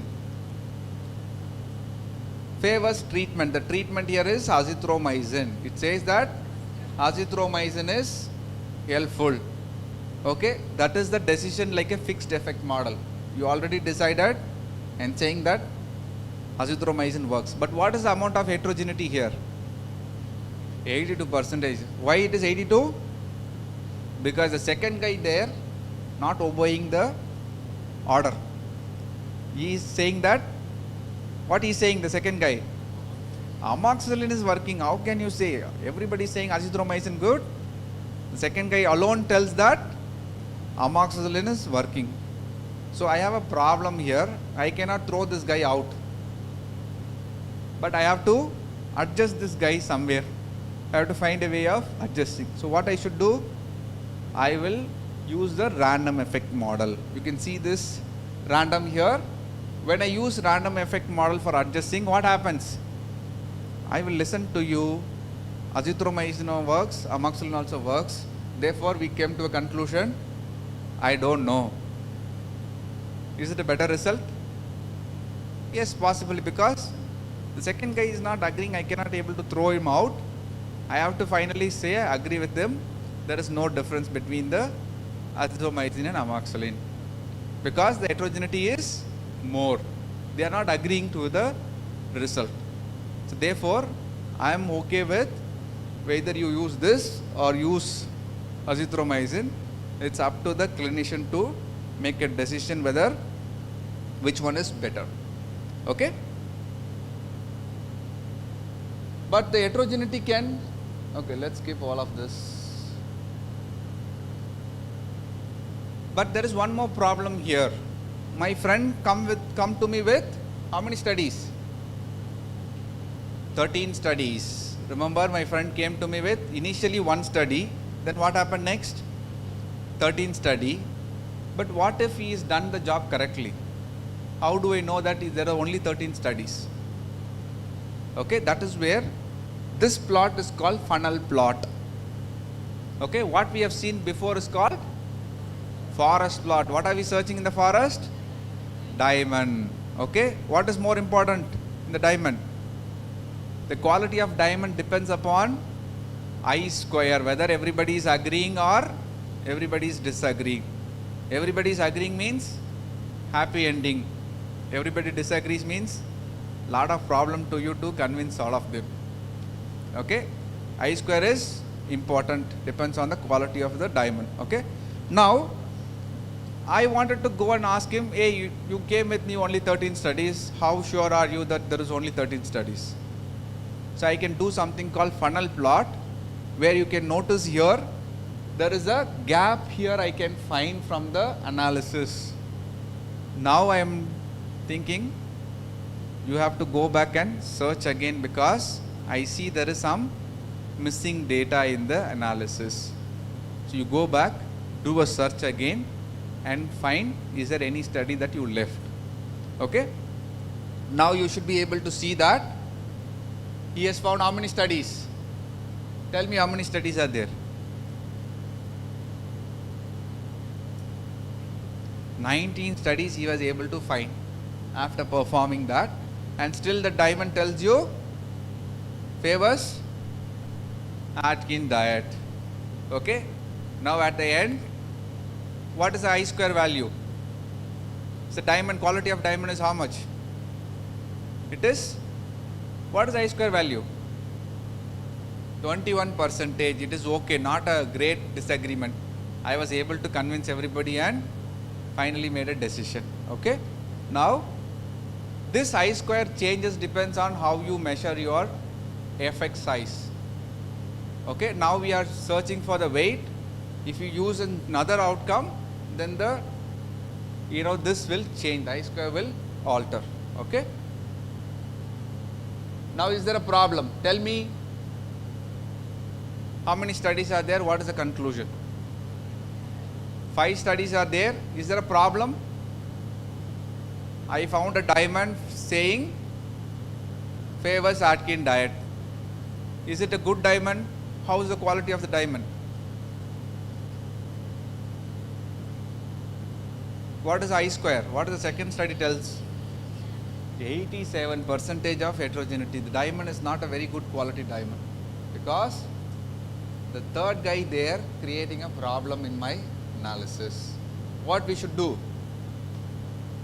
We can use a random effect model to take his opinion and come to a conclusion. Okay? Right? All right. So I have done, and these are some studies for your reference. You can just read some economic evaluation studies. Okay, if you are interested in about cost and all of that, you can take a look at this papers. Thank you very much for listening. Thanks for being very interactive. Okay, all the best.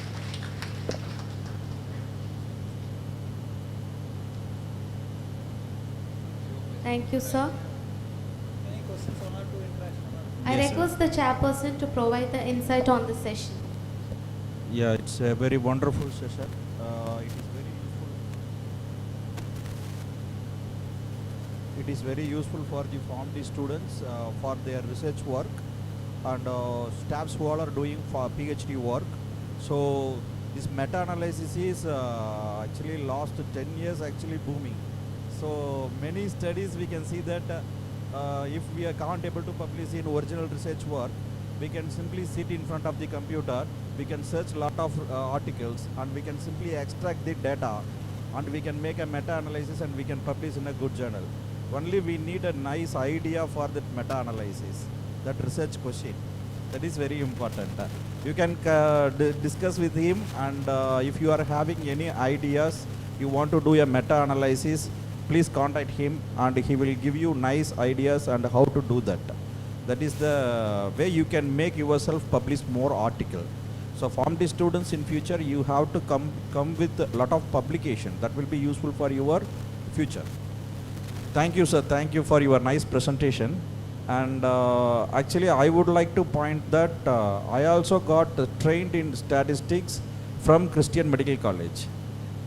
When I did my PhD work, I will go to CMC. Always I will get Dr. Jaiseelan sir was there that time. So I will ask them, and I will ask all the doubt, everything. I clear my doubt, and also I learned lot of statistics from him. Thank you, thank you. Thank you, sir. Now I call upon Dr. T. Krishnakumar sir to present the memento and certificate to Mr. Richard Kribakaran sir.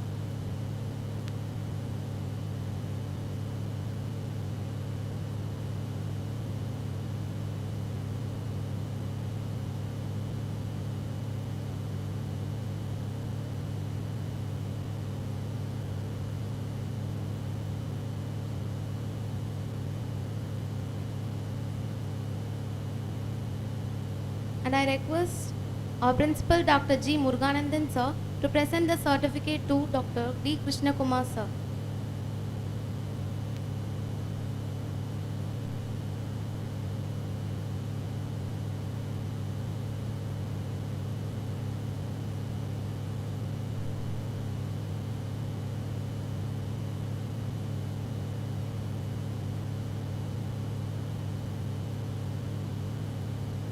Thank you, sir.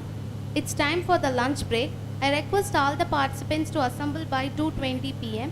All the arrangements of lunch made in front of the auditorium. SVCP student volunteers kindly coordinate the participants. I repeat, all the participants to assemble by 2:20 p.m.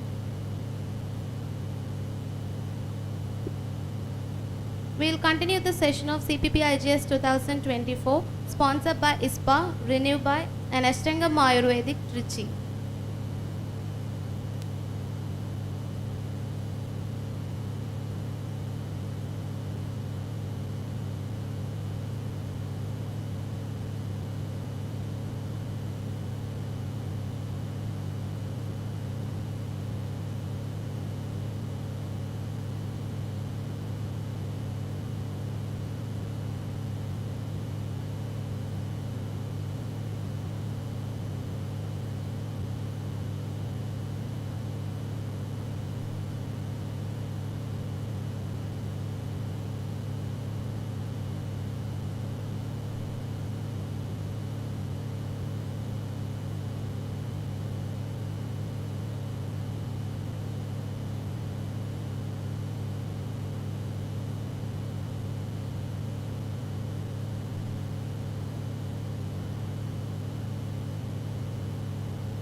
We will now resume the 8th National Level Seminar of CPP IGS 2024 organized by Pharmacy Practice from SWAMY VIVEKANANDHA College of Pharmacy.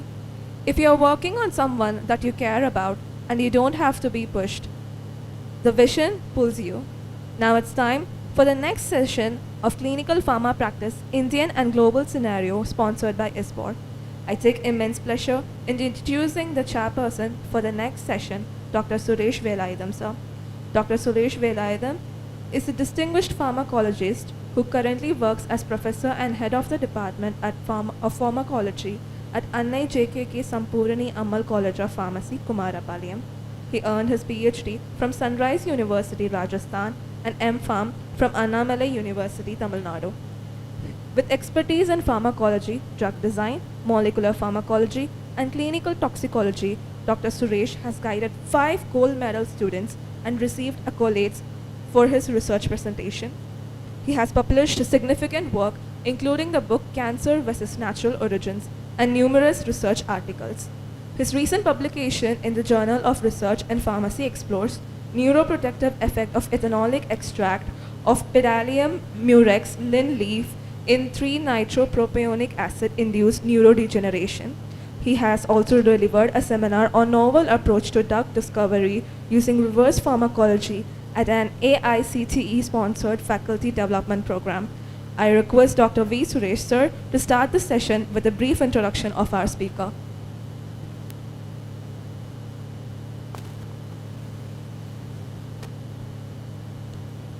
A very good afternoon to everyone. First of all, I feel very pleasure and honor to offer me this chance. I thank Principal Dr. Muruganandam Gopal and Organizing Secretary Dr. Shubhashini and faculty members of SVCP Tiruchengodu. Thank you very much. Today the next session speaker, Ms. Surya Prabha. Ms. Surya Prabha has been serving as Assistant Manager in Clinical Research since August 2011 and Chief Clinical Pharmacist at Kaveri Hospital, Trichy. Her academic credentials include M.Pharm in Pharmaceutics in 2008 and B.Pharm in 2003. She excels in clinical research, ethics, auditing, and antibiotic stewardship with experience in GCP and risk-based monitoring. Her contributions include publications in Kaverian and clinical audit reviews. She has authored papers on the antimicrobial activity of Solanum nigrum lin, pharmacovigilance, pharmacological validation of Ayurvedic and anti-arthritic tablets, and evaluations of the anti-ulcer and anti-inflammatory effects of medicinal plant extracts, significantly enhancing clinical pharmacy and patient care standards. I welcome Dr. Surya Prabha Madam to take the session. Thank you, ma'am. Welcome.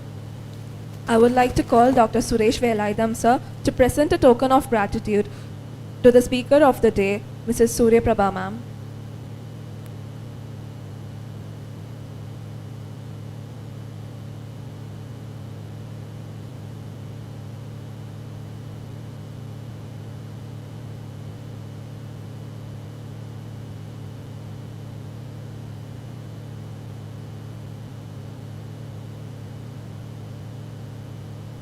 Thank you, sir. The session is all yours, ma'am.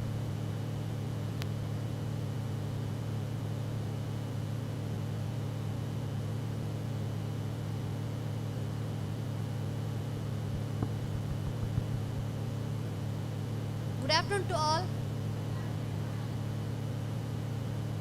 All are listening? Post-lunch session is very difficult to take because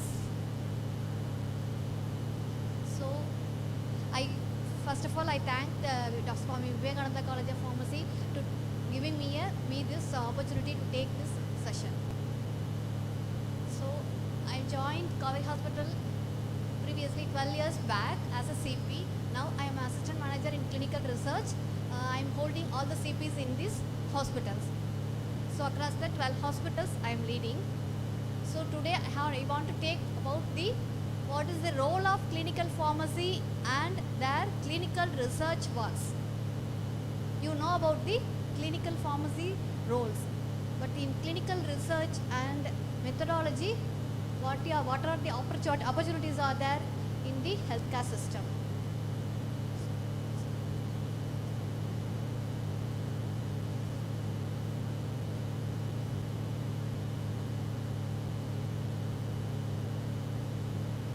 So indispensable role of clinical pharmacy in healthcare system and clinical research.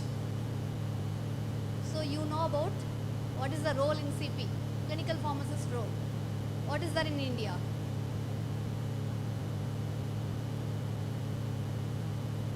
Is there in every hospital?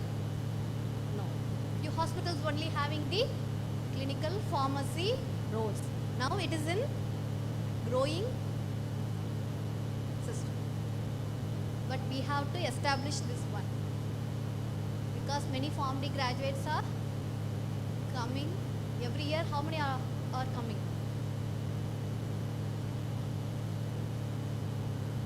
1,000? I don't know. So we have to get the job. Many job requirements are there, not only CP, but most of the hospitals are now starting the values of that clinical pharmacy. So this is the history of clinical pharmacy.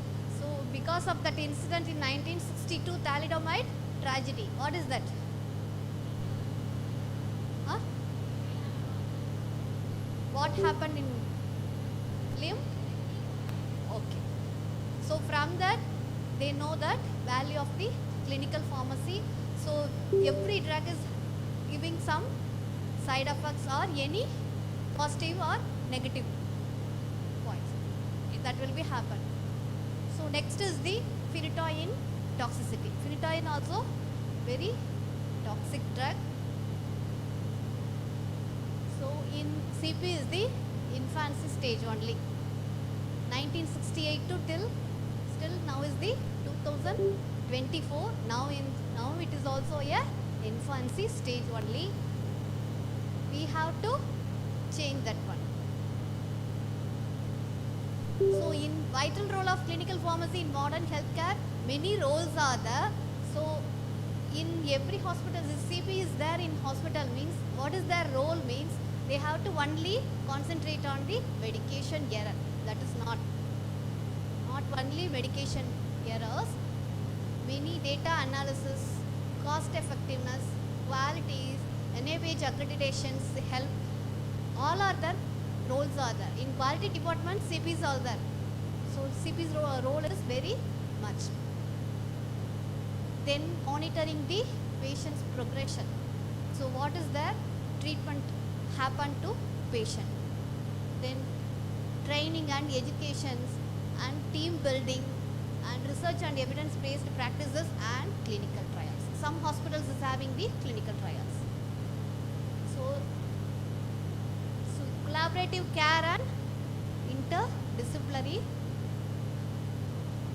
So team only working in the patient care areas. What are the teams? Now only they realizes the CP's role also.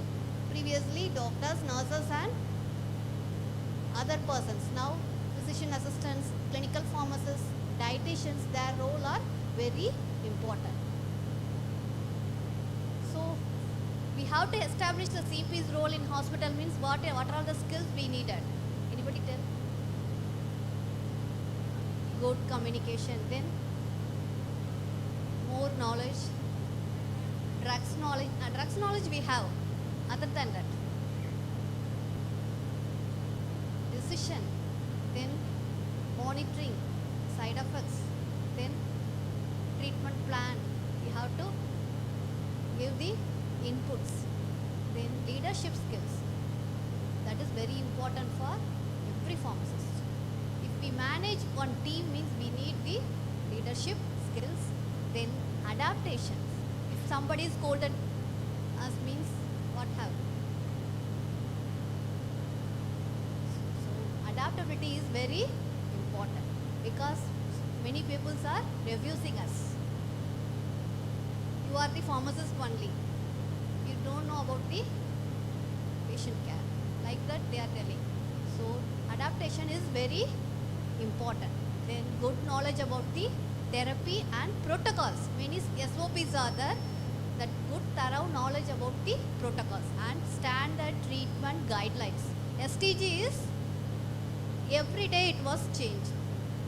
So every STG changes we have to know.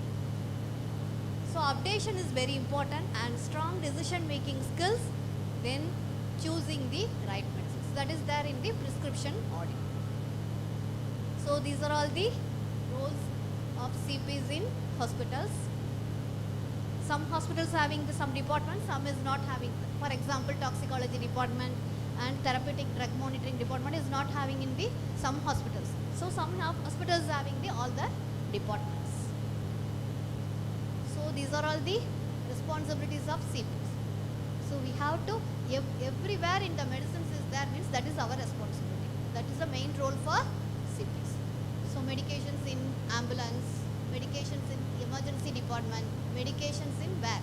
If some centers is having the railway station, one clinic is there, their medications is there means our hospital medication clinic is there means that is our responsibility. Because expiry drugs, unknown drugs, sample medicines, narcotics, that all our responsibility.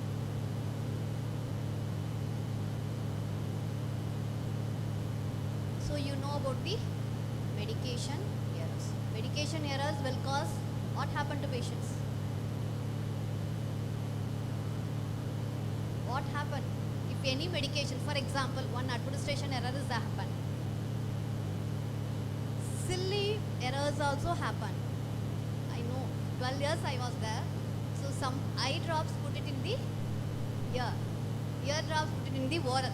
So that happened in everywhere.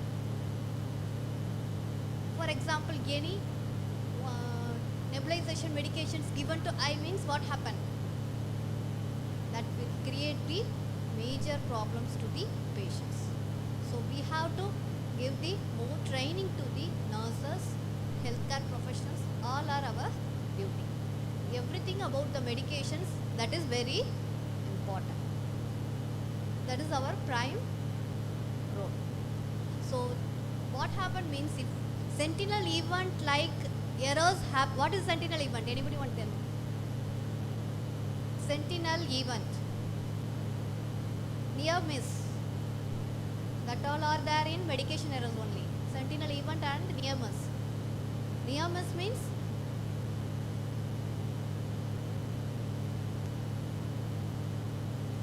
just tell. Near miss means that will not reach to the patients. But sentinel event is the patient got very sick. Even lethal also happened. Some drugs, intrathecal drugs given in IV drugs given into the intrathecally. That is a sentinel events that will leads to the patient up to lethal. So that patient's length of stay will be increased, treatment cost will be increased. That will be affect to the patient and patient family. So medication error is very important from that point. So not only that medication error we are taking part of that, but everything about the medications we are the responsibilities. So this is NCC MERP category. So this category NCC MERP only categorizes the medication errors from category A to I. I is the lethal. Then drug interactions. So that is very important. Many new drugs are coming, so that will causes the more serious side effects, incompatibility and drug-drug interactions, drug-food interactions, drug disease interactions. For example, CLD patients and CKD patients are more prone to the drug interactions. So this is the CP's role in the hospitals.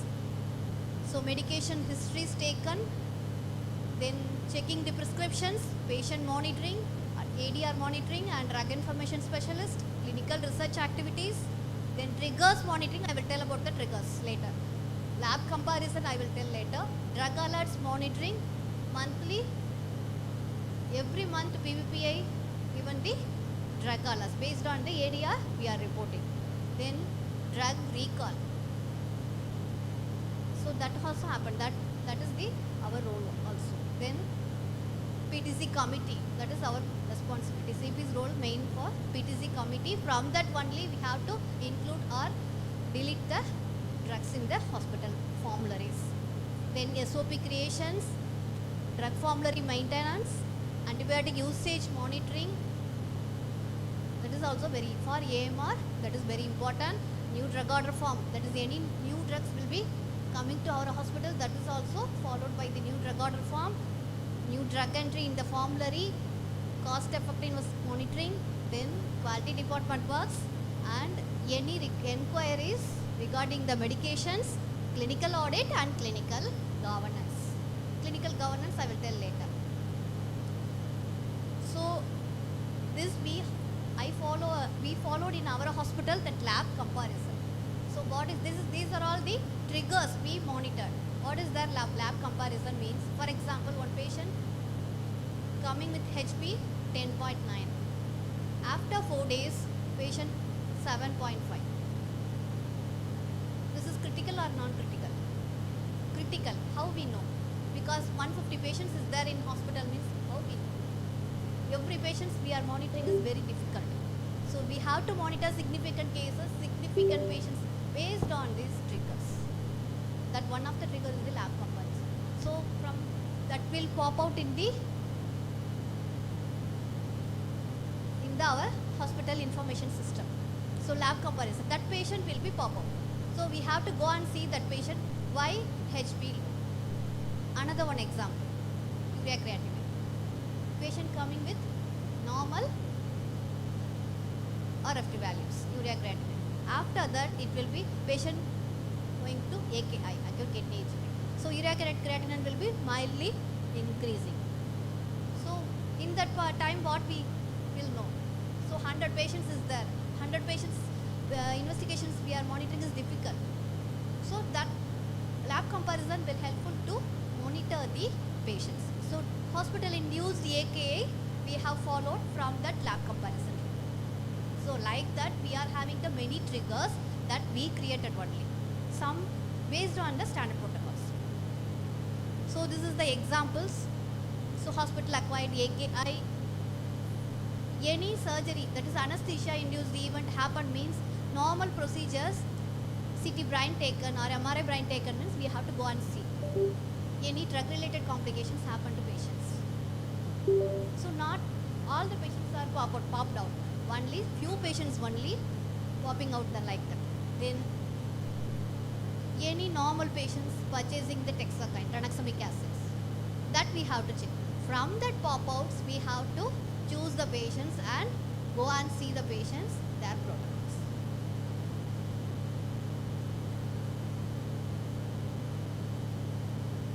So this is the specialties there in clinical pharmacist role. You have to choose one role, oncology, pharmacy, then neuroscience, clinical pharmacist.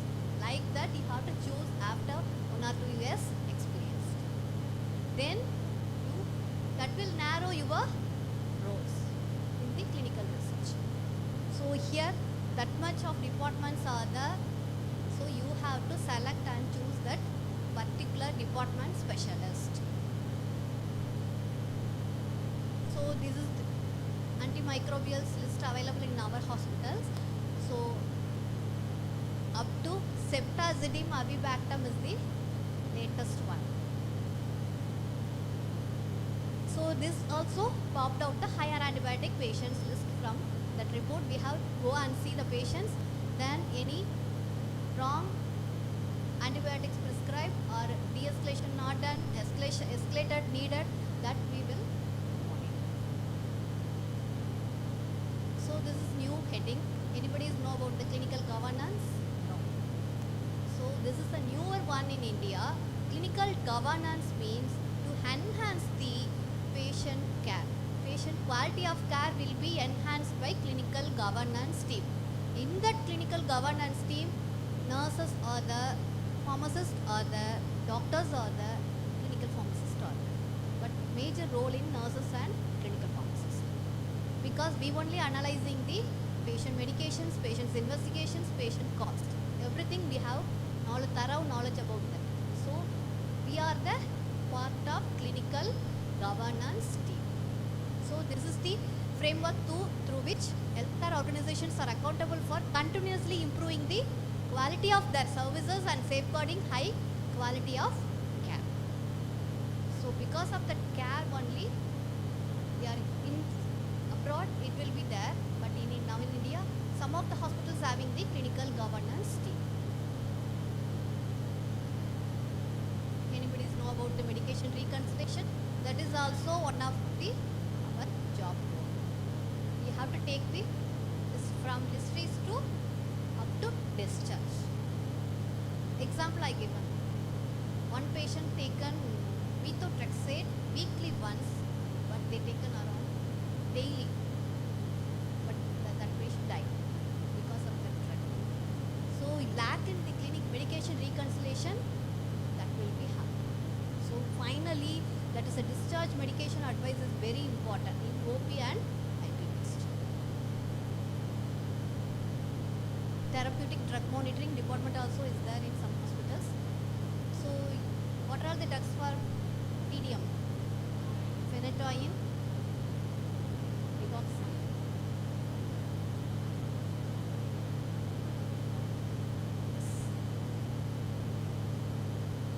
Clinical review.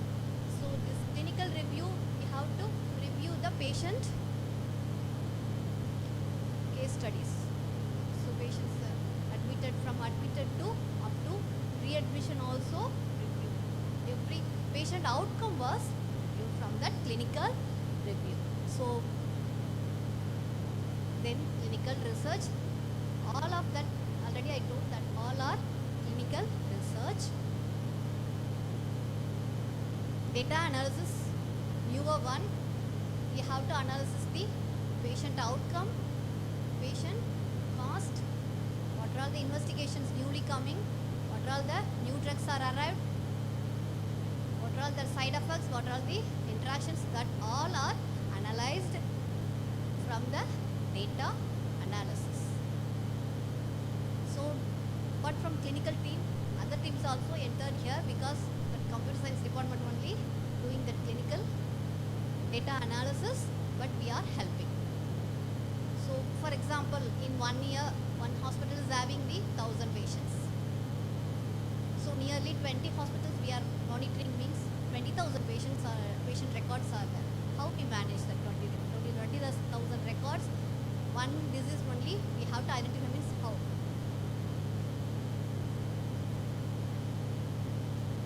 How to take out that, how to pick up that cases, specific cases. How?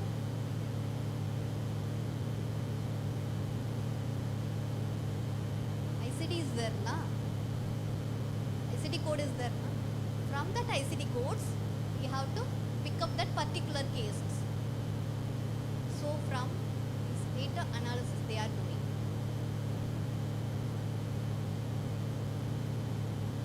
Clinical trigger already I discussed. So how we create that trigger? For example, one drug is, we have to monitor the LFT.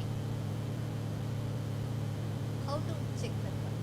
That drug is where the patient is getting that particular drug, then that patient is taken an investigation LFT. That is not possible.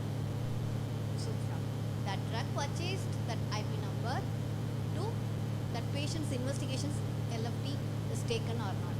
Not taken means that will be popped.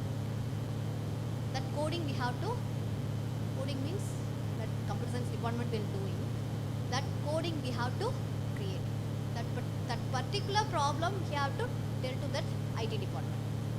So from that pop-outs are coming. So from that we have created many triggers. Everything is very important, right? Drug interactions, therapeutic duplications. For example, one patient is particularly getting Pantacid, Ranitidine, gel, antacids.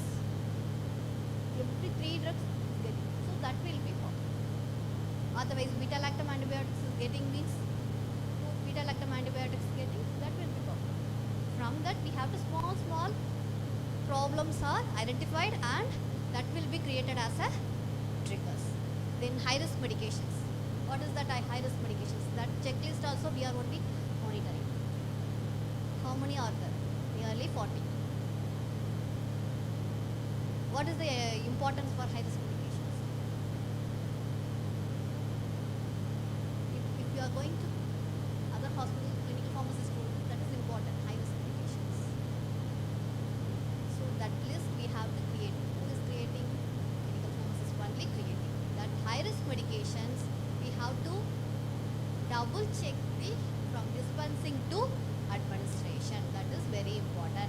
That will be labeled as a red color. High-risk medications. So because this will create the problems to, immediately creates the problems. So that patients we have to monitoring also.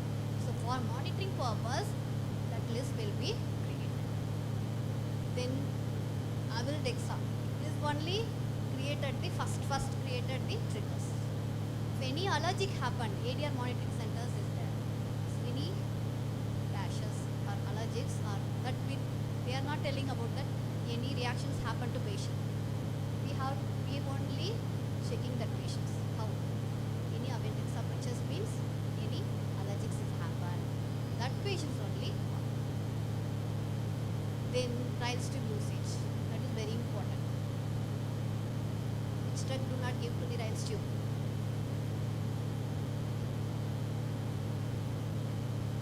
Oh no. Huh? Which drug? Entry coded, release medications. Last, known answer. Sustained release, extended release medications and entry coated tablets we should not give in the trials tube, but they are giving. What is the alternative? We only tell the alternatives. What is the alternative? 1 injections. So we have to tell about the each medications, how to administer the patients. If doctors or nurses don't know, they are not aware that patients medications, how to give or how to administer. We won't leave them. Then C. difficile, that is one of the important factors in the every hospitals because most of the patients are ventilator patients are affected in C. difficile. That is a patient gone to lethal also C. difficile infections. What is the drug prescribed for C. difficile infections?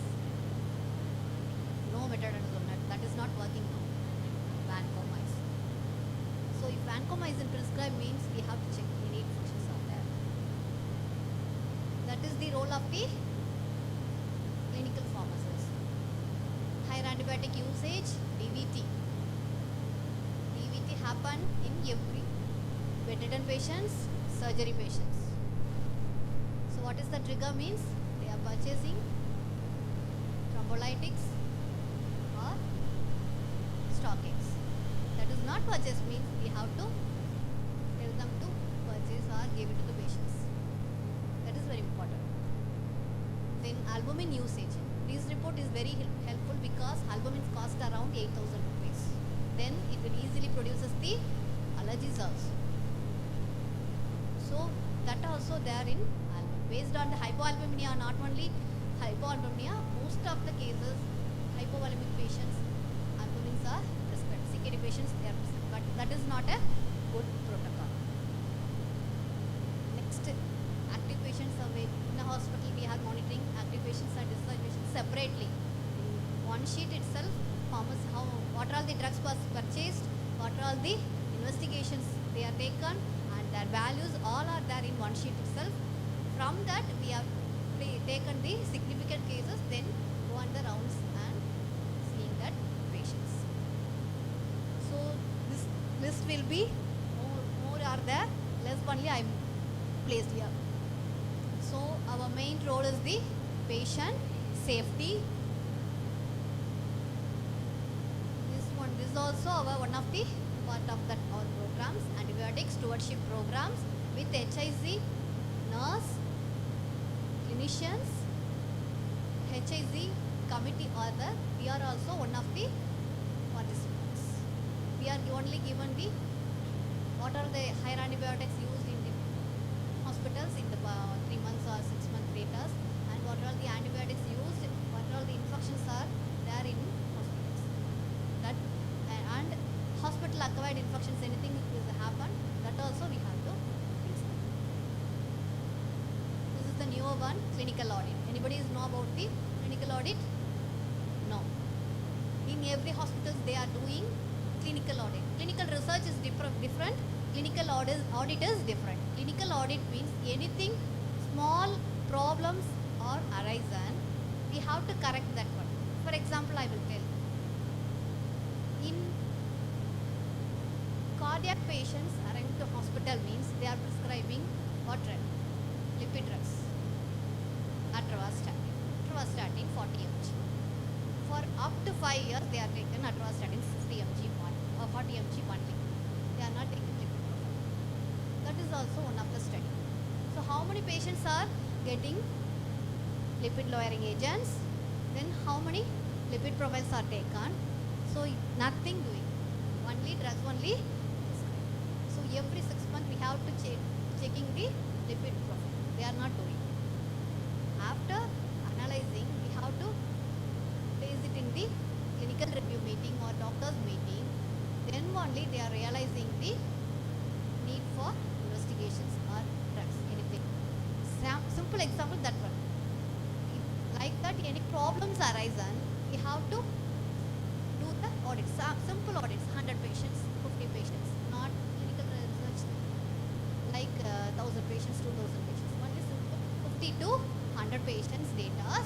From that, we have to put it into the review meetings, anything doctor's review meeting. Where it is the problems arising, there we have to present that one.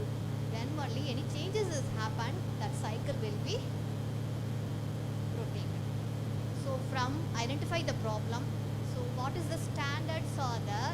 From that standards, we have to take the data collection, that is from patient side, then compare with the criteria and what is the patient's data, then implementing the change. After that, any changes happen. For example, 50 patients are the problems. After presenting or after that one, after 1 year, it will be reduced to 25, it is the success. It is not change, means again we have to, that is the clinical audit. So if you are joining as a CP in hospitals, they are telling to do the clinical audits. Simple only. Clinical research is the vast data, but clinical audit is the simple small data. Then quality role also we are doing. Compared to clinical pharmacist salary, quality salary is very high, up to 1.5 lakhs we are getting. So what you have to do? You have to gain the thorough knowledge about the hospital processes. What are the registrations are there, what are the committees are there, how to do the NABH audit or NABL audit, anything audits are there, quality departments. So we have to get the thorough knowledge in the quality department. That is also one of the roles.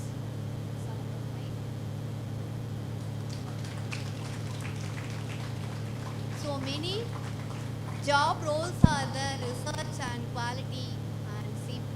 It's not only CP, not doing anything in India. You have to gain the thorough knowledge about the hospital process. If you want to go to hospital work means, you have to get the knowledge about all the processes. From pharmacy to ER to up to critical care area and billing, every process you have to know. Then only you have to identify the problems. For example, particular doctor only taken whole body scan. You have to give the inputs. Because cost is around 25,000 programs. Then CT is the 8,000, 25,000. That is a 13,000 differences there.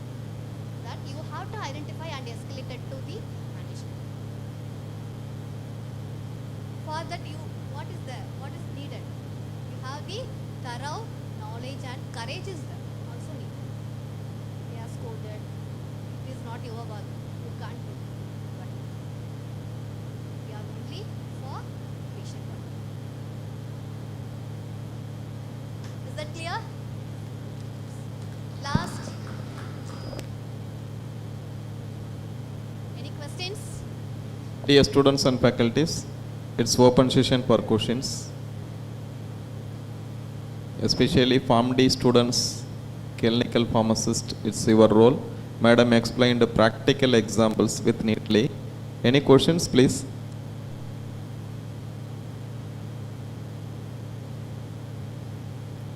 Okay. Thank you, madam. Thank you for your wonderful session. Thank you once again.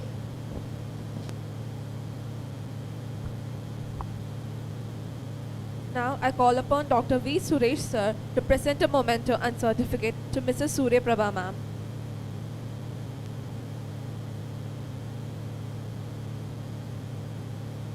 I call upon all the dignitaries to present the memento and certificate to Mrs. Surya Prabha ma'am.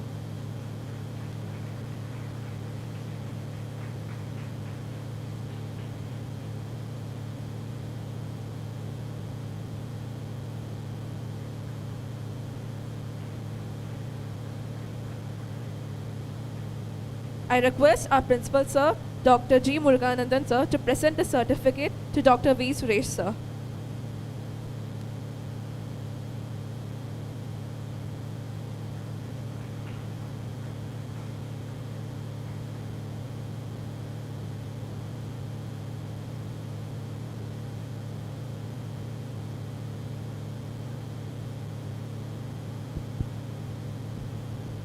Thank you, ma'am. Thank you, sir.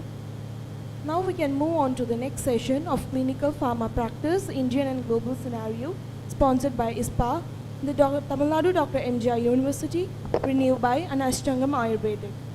I take immense pleasure in introducing the chairperson of the last session of the day, Dr. R. Subhashini ma'am. Dr. R. Subhashini ma'am is a highly accomplished academician serving as a professor and head of the Pharmacy Practice Department and SWAMY VIVEKANANDHA College of Pharmacy.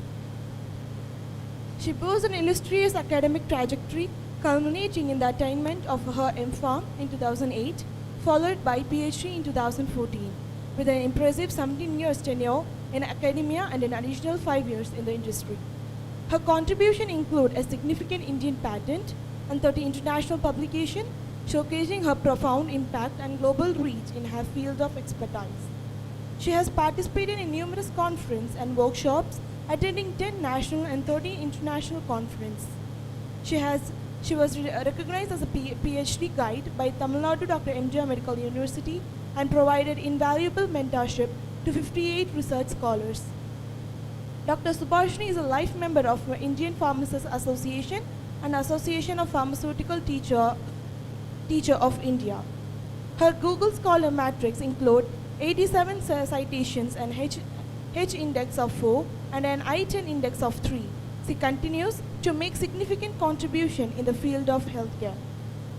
I now request Dr. R. Subhashini ma'am to honor our renowned speaker, Mr. Pradeep Rajkumar sir.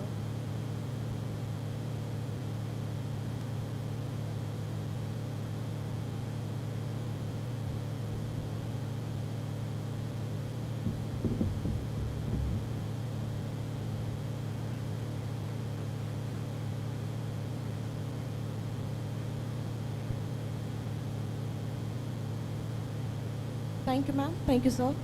I request Dr. R. Subhashini ma'am to give a brief introduction of our speaker, Mr. Pradeep Rajkumar sir.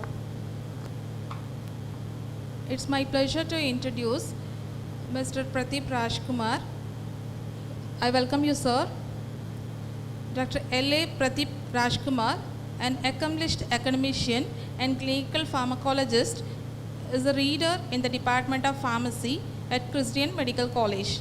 He earned his fellowship in analytical clinical pharmacology from CMC Vellore in 2013. He has completed his B Pharmacy and M Pharmacy from the Tamil Nadu Dr. M.G.R. Medical University, Chennai. His responsibilities includes pharmacy education and training, drug information services, prescription audits, and casualty assessment for ADR.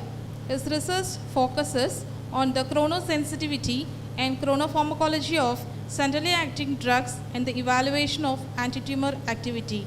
He has presented his research works at various international conferences, including CIVERSUP, and has numerous publications in reputed journals. His work is optimizing medication administration for patients with nasogastric feeding tubes, underscores his dedication to improving clinical practices and patient outcomes. With this brief introduction, I welcome Dr. L.A. Pradeep Kumar. I hand over the session to you, sir.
Okay, I'm going to talk about antimicrobial resistance on treatment outcomes and quality of life. What is antimicrobial resistance? How many of you heard about the word antimicrobial resistance? Yes, many of you know about the antimicrobial resistance. One of you stand and say, what is antimicrobial resistance? Is it possible? You are resist to answer the question, am I right? Somebody stand and say, what is antimicrobial resistance? Raise your hand. Who know about the antimicrobial resistance? Now, I'm asking you to talk with me, not talk with yourself. What is antimicrobial resistance? Yes? You say, what is antimicrobial resistance?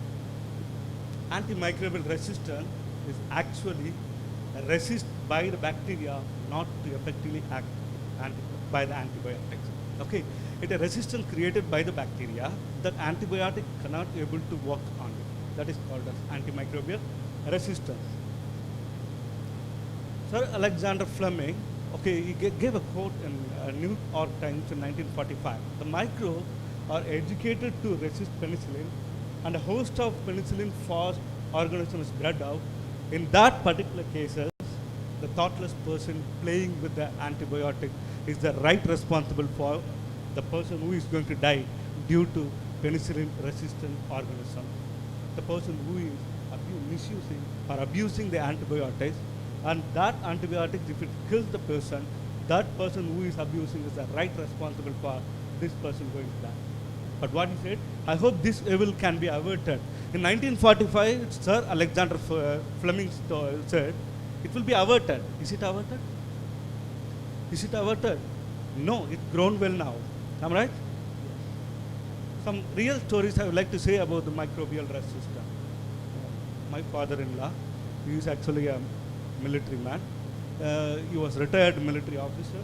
You know, he had a small infection in the ankle of the foot. Okay, so for that he was admitted to the hospital, and as usual, blood culture has been given, and empirically antibiotic has been started, right? And the culture report says after 3 days there is no growth so far. That means there is no organism, right? But still my uncle have a fever. If fever is there, what does it mean? Definitely some infection is there, but the culture result doesn't show shows that there is no organism. Okay, we have waited. So higher antibiotics like meropenem has been started, clindamycin because it is here, you know. skin and soft tissue infection. So clindamycin is a good medicine to treat the skin and soft tissue infection. So patient had meropenem and clindamycin. Patient managed with fever, paracetamol for fever. Also have other painkillers, something else was there. But there is no improvement in the patient's body, my uncle's body, okay? Right. After 3 days, again they are checking for the growth. Same culture, not a different culture, same. There is no growth so far. After 9 days, there is no growth so far. After 14 days, they came to know the organism which is resistant for most of the antibiotics. 14 antibiotics are resistant to that particular organism which is infected my uncle's food. Could you able to follow me? Everyone is following me. Last bencher, I think you are the cleverest among all. Are you following me? Yes. So the organism which is grown after 15 days is resistant for the antibiotic what started already. Not only that antibiotic, among 4 antibiotics which is really necessary to kill that micro is resistant. Okay. So already meropenem is there, clindamycin is there. What is the use of using meropenem and clindamycin among the resistance organism? Now this meropenem start damaging the kidney, liver, right? My uncle have a deranged creatinine level, right? So unnecessarily antibiotic is going on. Now if meropenem is resistant, we can add one more drug along with the meropenem colistin. It's a last resort drug that helps to treat the patient who have a resistance for meropenem. Meropenem is the last resort drug. Now they have added colistin. Colistin, don't think colistin is the simplest drug. It also spoils the health of the patient. But now both are not working at all. Okay? After 14 days we came to know that only 2 drugs are working against that microorganism, that is linezolid and chloramphenicol. Chloramphenicol is no more in practice. Only linezolid is the one drug helps to treat the patient. After 14 days, the patient started linezolid to treat. Okay? But what happened in between these 14 days? The cellulitis, which is infected at the ankle of the foot, start growing and infecting the legs, moving ahead towards the thigh, up to the thigh, completely collapsed. Now they are telling that you have to remove your legs, or otherwise you have to debride this. So first they debrided and then they started linezolid, patient have been improved. So who is the culprit here? Antibiotic, antibiotic is the culprit. So who is the culprit here?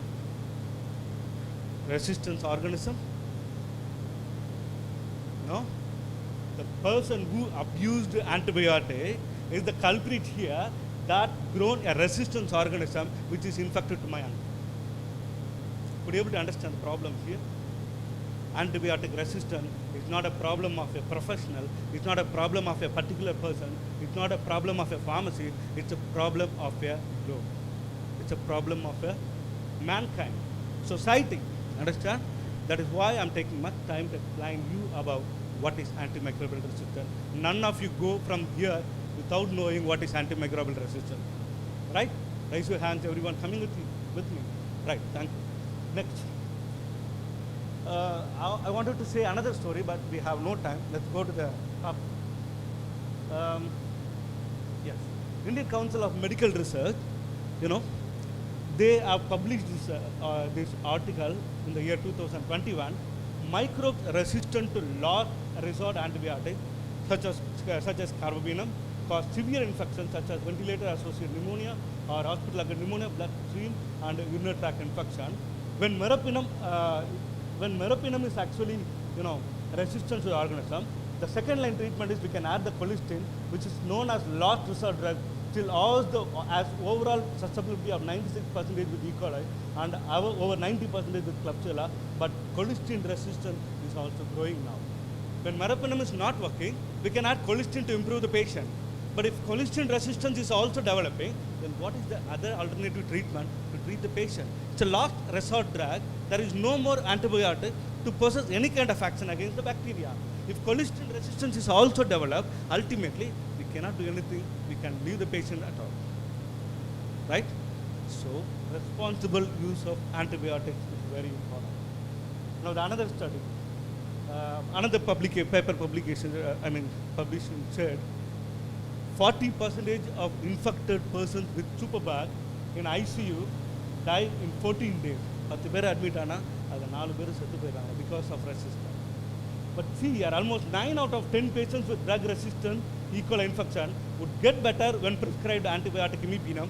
In 2016, after 6 years, only 6 out of patients are, getting cured with the help of imipenem. Again, the 3 is already out because the resistance has been developed due to cholesterol. 6 years. 6 years, cholesterol is also getting resistant, right? Look here, the antibiotic used in Telangana. Antibiotic use in Telangana, the third highest in India, a study says. This is also published in Times of India. Okay, so, India is the largest user of antibiotic all over the world. Okay, we can compromise that we have a large populated country. That is why we are using large number of antibiotics. Then who is the second largest populated country in the world? Who? China. China should be in the next place if it is correct. Okay. Can I able to find China in this data? From here? Can I able to find China here? The largest, the abusers or users of antibiotics in the world is among 208 countries. India is procuring the first place who is using antibiotics more in all over the world. Where is India? China. Everyone have a China, China mobile you have. China, everything is China now. Where you are sitting is Chinese, maybe, I don't know. Where is the Chinese name here? They are not abusing the antibiotic. Whoever creating the fake medicine and, marketing all over the world, not using the antibiotics unnecessarily. Why we are? What is the need of using antibiotics? Right? Antibiotic. Who is antibiotic? It's actually a hero. Am I right? He will help us to cure quickly. If we are infected with the microorganism, antibiotic is necessary. Right? Antibiotics are medicine used to treat or to prevent the bacterial infection. They work either by killing the bacteria or preventing the multiplication of the bacteria. This is actually a very old definition, what we are studying right from the 8th standard, I think so. Right? But he is the hero now. And who is the villain?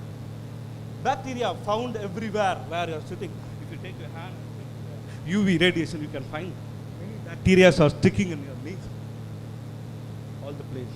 Your ID card, when you watch your ID card. When you watch your ID card. Never washed. A colony of bacteria is standing there. Okay. Bacteria is everywhere. That is what I am trying to say. Our immune power is helping us to protect our body from the infection developed by the bacteria, right? So it's a very tiny size, and it is classified in 2 types. One is gram-positive, and another one is gram-negative bacteria. There is important, differences there with the gram-positive and gram-negative bacteria. The first one, gram-positive, which is made up of, covered by a cell wall. Cell wall is made up of peptidoglycan. Peptidoglycan is a brick material that helps to build the cell wall. Transpeptidase is the cementing material that helps to build the cell wall using peptidoglycan. What is the mechanism of amoxicillin now? Amoxicillin binds with the penicillin binding protein, okay? That blocks the enzyme called transpeptidase, which is helpful for the development or synthesis of cell wall, okay? So what we are doing, we are blocking the transpeptidase enzyme, thereby we are inhibiting the cell wall of the bacteria, right? What happens with the gram-negative bacteria? Most of the time, if you are infected with throat infection, definitely we are treating the patient using amoxicillin. Is that correct? No, what? If it is bacterial infection, what we are preferring? Azithromycin. Azithromycin mainly effective against gram-negative bacteria, because amoxicillin basically as mechanistically it will bind with the penicillin binding protein, but in case of gram-negative bacteria, the cell membrane was covered by another barrier that is called phospholipid bilayer. Amoxicillin cannot able to enter into cross the barrier to reach the penicillin binding protein to block the synthesis of cell wall. Ultimately, the gram-negative bacteria have natural resistance to resist some of the antibiotics. That is why if you are using broad spectrum antibiotic or the antibiotic which is active against the gram-positive bacteria will not be effective with the gram-negative bacteria. Still we are abusing the antibiotics. Understand? Right. Now, antibiotic resistance is a protective mechanism. The definition of antibiotic resistance is ability of bacteria to protect themselves against the effects of an antibiotic. Ability of bacteria to protect themselves among the, oh yeah, somebody is beating you. What will you do now? Somebody is beating you. Two mechanisms will be get activated. One, sympathetic nervous system. Two, parasympathetic nervous system. Sympathetic nervous system, what? Fight or flight, escape, right? But parasympathetic, rest and digest. You will fight or otherwise you will escape. This will be happen. That is a resisting mechanism against somebody torturing you, somebody injuring you. Okay. Bacteria is also doing the same kind of thing. Okay. In your ankle, there is a thickened skin you can see. Am I right? What is that? You are continuously bothering the bone of the ankle by sitting down. Yeah, folding our legs, you are sitting down. No?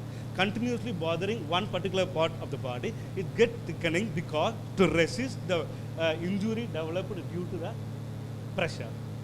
That is what bacteria is also doing. Now, bacteria is good or bad?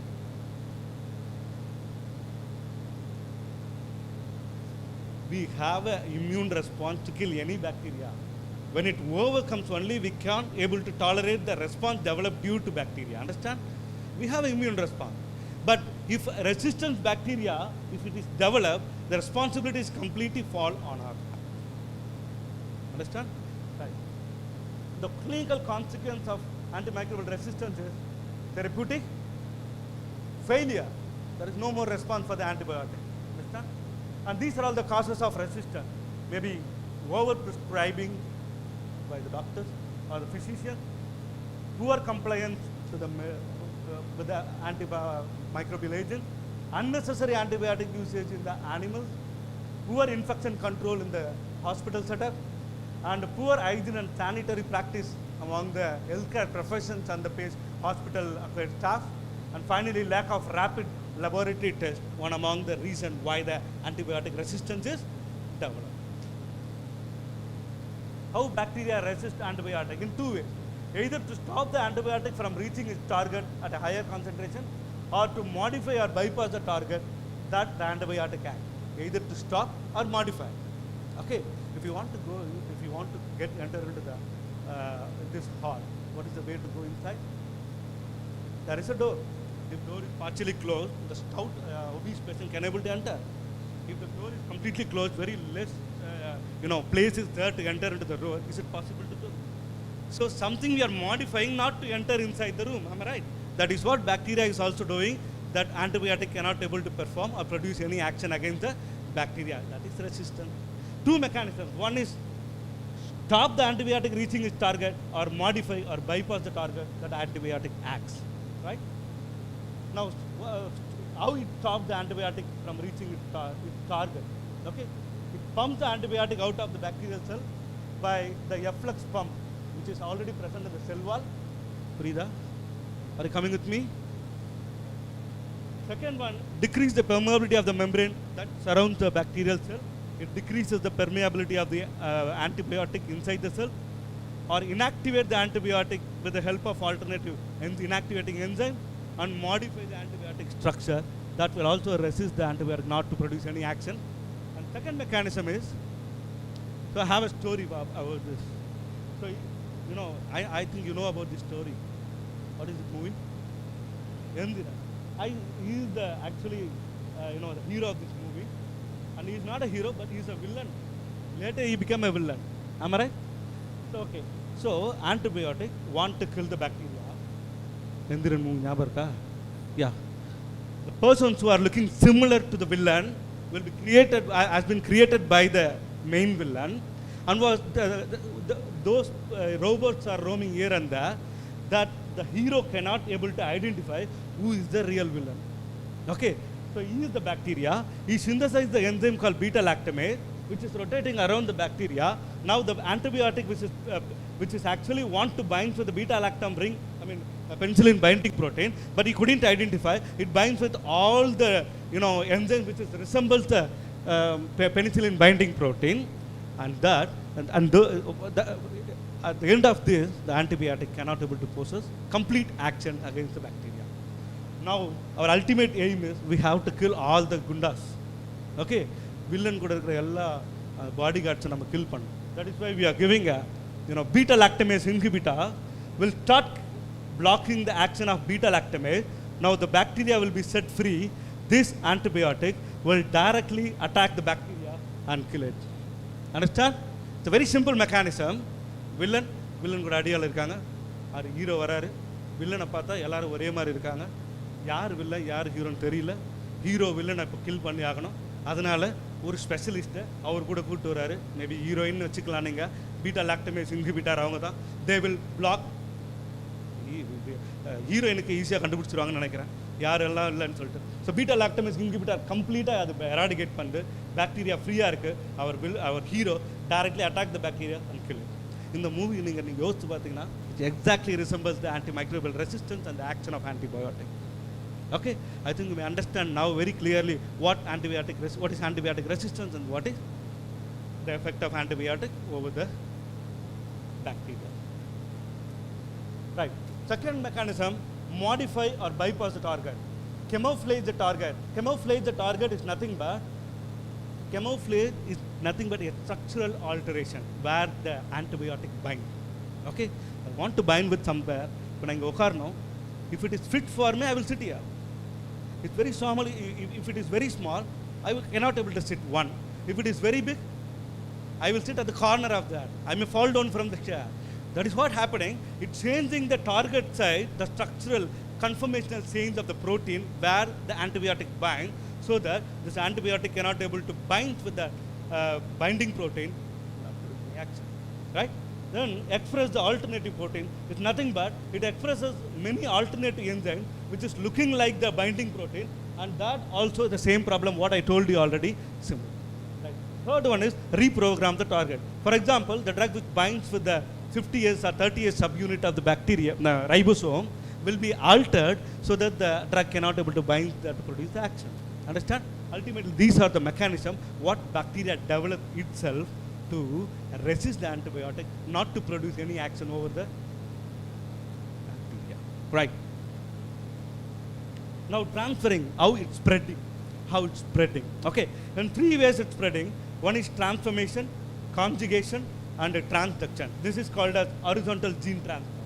Okay, what happened, dead cells of the resistant, in the red color like a chromosome on the resistant bacteria, blue color is the normal bacteria. Okay, when the dead cells of the resistant bacteria ruptured and release the chromosome or the plasmid which is resistant, will be released. That will be taken up by the normal bacteria and start multiplying the resistant bacteria. One, that is called as transformation. Second one is transduction.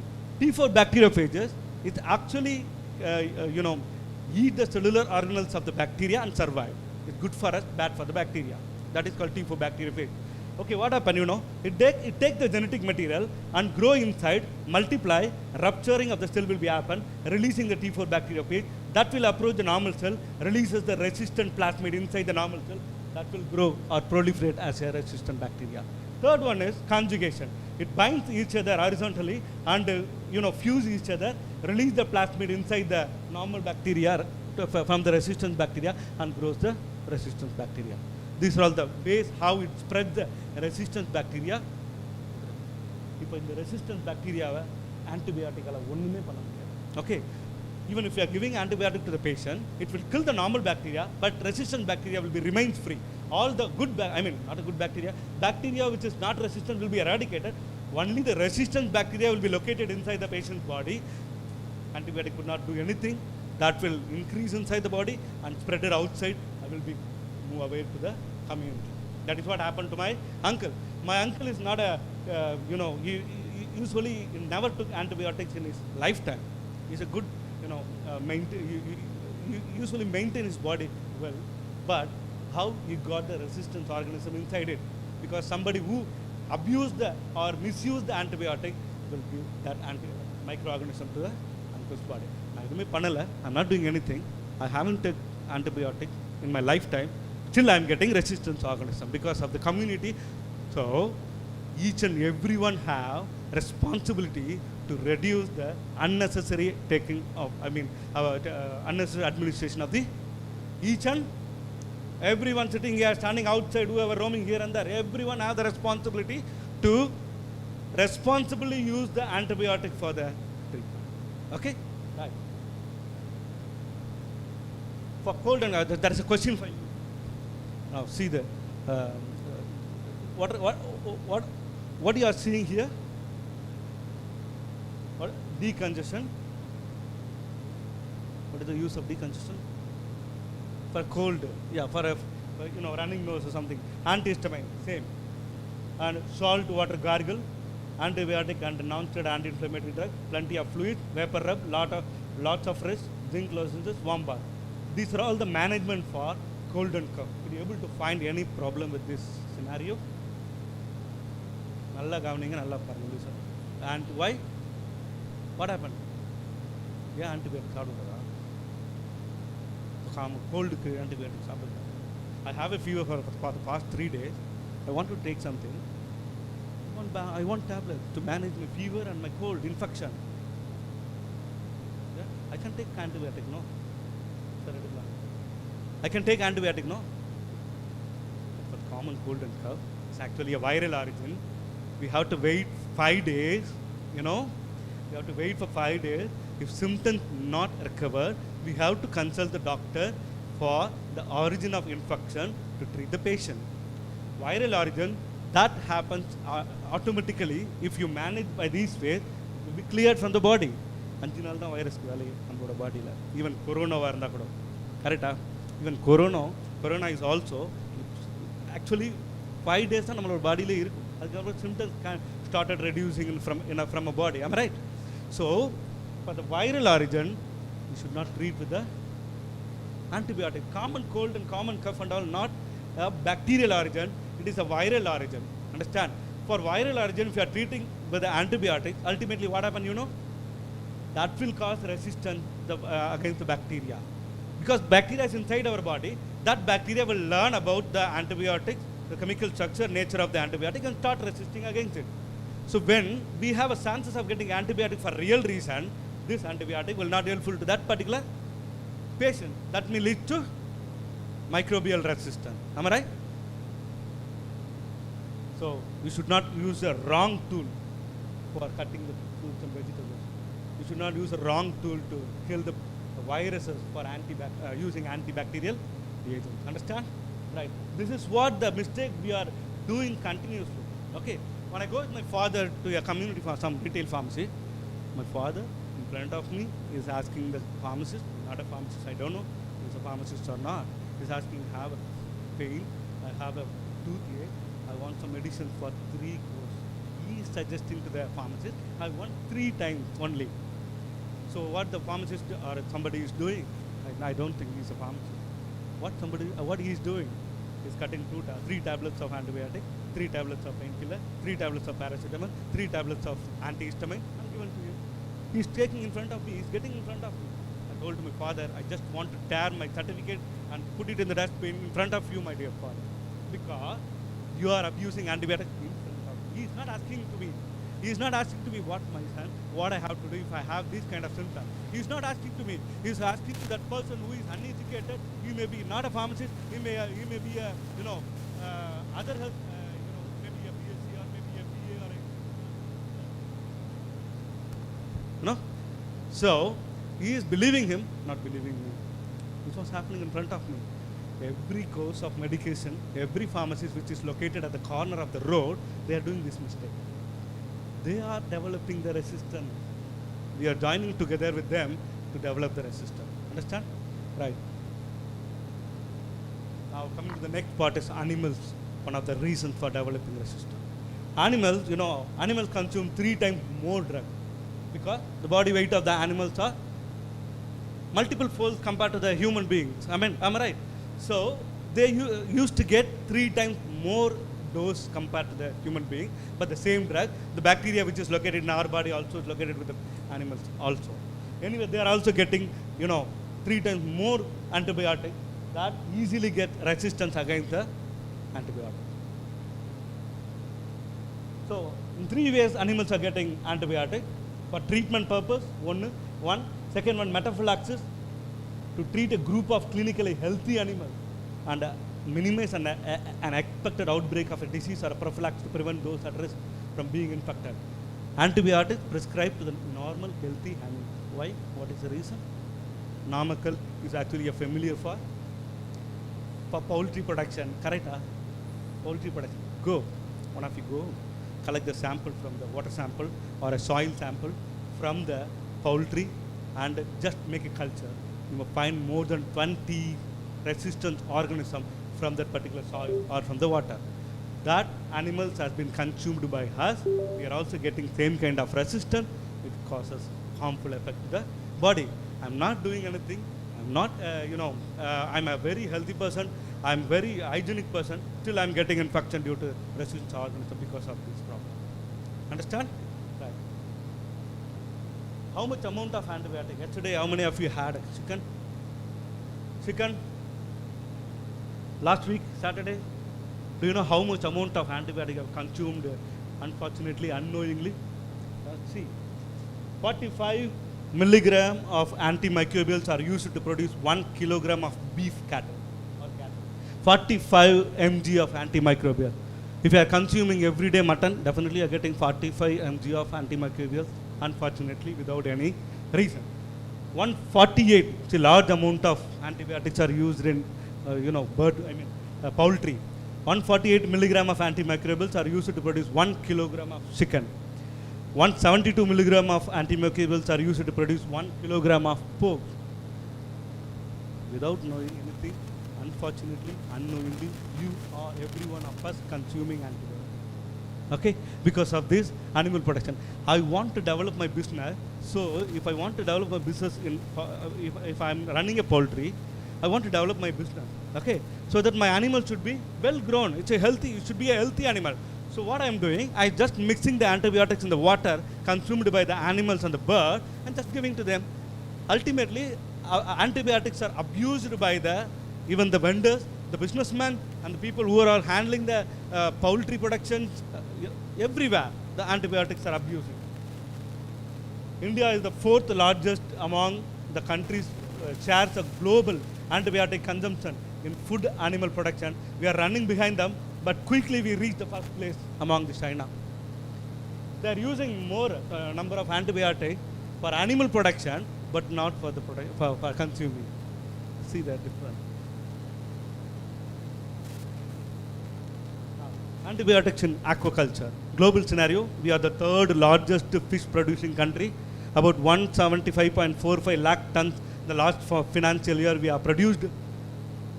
But we are using antibiotics for the aquaculture still. How many of you are fish lovers here? Fish lovers? Raise your hand, fish lovers. Nobody is fish lovers. Okay, fish lovers, see here what's happening here.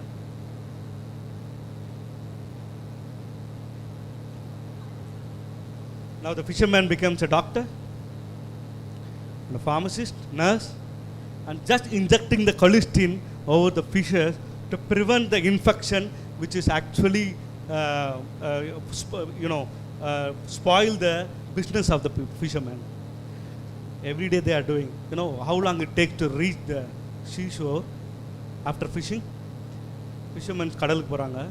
எவ்வளவு நாள் ஆகும் தெரியுமா seashore-க்கு வரதுக்கு? Minimum 7 days. காலையில் வச்ச மீன் evening அழுகி போயிடுது. But 7 days எப்படி அழுகாம இருக்கு? How it never decomposed? How it doesn't decompose? How? They are just sprinkling the cholesterol or antibiotics over the fishes. That is why the fishes are healthy until it reaches the consumer hand. Consumer hand க்கு வந்த உடனே wash பண்ணி ஃப்ரிட்ஜில் வச்சுருவோம். எடுத்து 1 hour வெளியே வச்சா கெட்டு போயிடும். Because antibiotics are washed now. Okay? But anyway, the bacteria is present inside the fish learned about the antibiotic, what used, and start resistance against the antibiotic. Ultimately, when we consume that, ரோட்டில் வயசான பாட்டி மீன் விற்றுட்டு தானே வாங்கி சாப்பிடுங்க தைரியமாக. ஏன்னா அப்போ தான் பிடிச்சாங்க உடனே சவுண்ட் வரும். You can take. பட் அதே ஃபிஷர்மேன் நீங்கள் போங்க There is no houseflies even sitting over the fishes. Nowadays, we cannot see the houseflies sitting over the fishes because it was corrupted with the antibiotics and other antimicrobial agents. So that the houseflies can understand about the situation, not sitting over the fish. With the meat, with the whatever we are consuming. Thing is simple, antibiotics are abused everywhere in our society. Understand? Right. Look at here, this is 2 years before, cholesterol packed or looks like this. Cholesterol sodium for intravenous use only. But after this problem come, which is actually taken to the account of government, they started packing like this. Not to be used in food producing animals, poultry, aqua farming, animal feed, supplement. Smoking is injurious to health. Something is there over the same like that. We also start, printing the not to be used in animal producing, food producing animals, poultry, aqua, farming. Look similar to the cigarette packet. Boys know, I think, very well about this. Leah, right. Now, WHO developed a scenario, a guideline, a priority list of pathogens that is actually under control. Everyone should be very careful while these kind of organisms has been detected. Enterobacteriaceae, enterobacterial, then Acinetobacter. These are all coming under critical group. High group, Salmonella typhi, Shigella, Enterococcus faecium, Pseudomonas aeruginosa, non-typhoid, something is there, coming under high group. Medium group is coming Streptococcus pneumonia group, yes, Streptococcus are all coming under medium group. These organisms will be coming under watch group, aware group, which is designed by the WHO. When this organism is there, we have to be very carefully monitored and prescribed rationally to cure the patient from these diseases. Understand? Are you coming with me? Following me? Who are all sleeping? Raise your hand.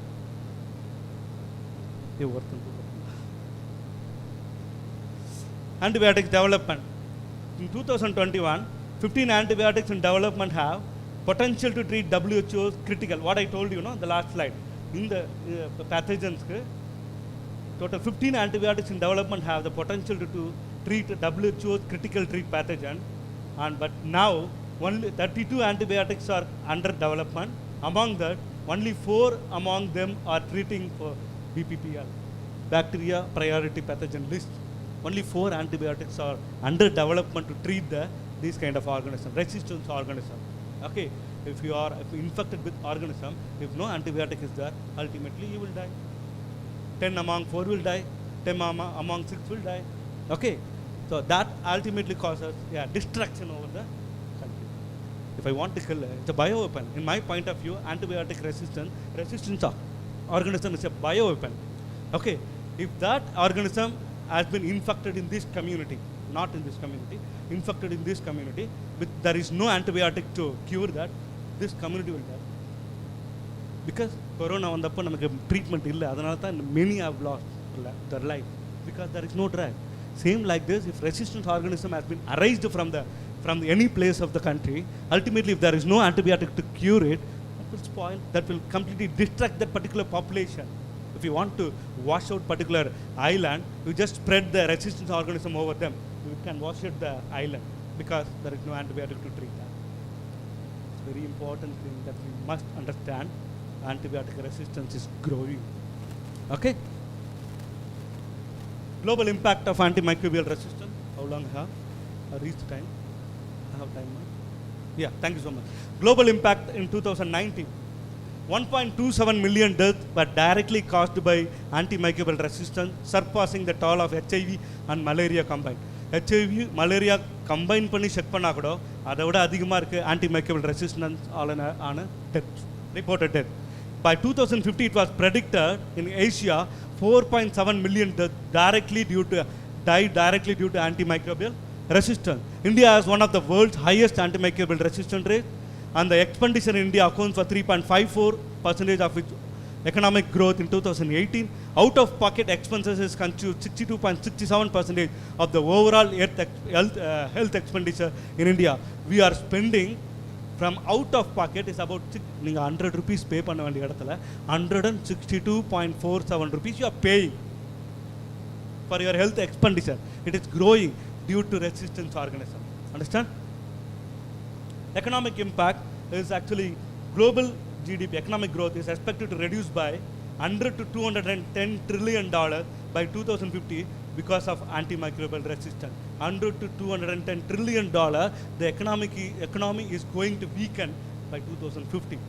Okay, if economy is weakened, ultimately all the prices will increase. All the consumable prices, edible oil, even tomato prices, every price will increase if the economy of the country goes down by 100 to 210 trillion by 2050. Ultimately, it spoils the economic development of the country also. Understand? Right? Number one, we need antibiotic. So we can pay any number of amount price to pay for the antibiotic to treat the disease. So I can treat because I am well settled, but the person who is actually struggling for the life, how can they be able to treat it? My uncle is getting a free medication because he is a staff dependent of my wife. So he got a good medicine for 30 days continuously. But the person who cannot able to afford meropenem, colistin, vancomycin, if vancomycin resistant organism is there, daptomycin, 4,000 rupees per injection vial for 15 days, for 30 days, how a farmer can able to afford that price? Difficult. So what they will do? Please discharge my father. I want to take to my home because I cannot able to afford the treatment management. Understand? So ultimately the resistance is killing my father, my uncle, my sister, my brother, right? It will start killing everyone. That is why companies are not ready to invest upon the antibiotics. Do you know why? Companies are not willing or not ready to invest upon the antibiotic. Pharmaceutical companies. Why? Last bench. Pulling up. Solunga. What is the reason the companies are not investing among the why? What is the reason? If I invest upon the atorvastatin, daily 5 milligram tablet, I will take for a long lifetime. Until my death, I will take atorvastatin continuously. If I am infected with a bacterial organism, I will take antibiotic for how many days? 7 days, that's all. I will not take antibiotic. So, the financial growth, if invested upon the antibiotic, will not be profitable to the companies. That is why they are not bothering to put their interest upon the antibiotic. That is why no antibiotics are developing. N number of drugs are coming to the market, but antibiotic, very less number of antibiotics coming to the market. Bedaquiline, what is bedaquiline? What is bedaquiline?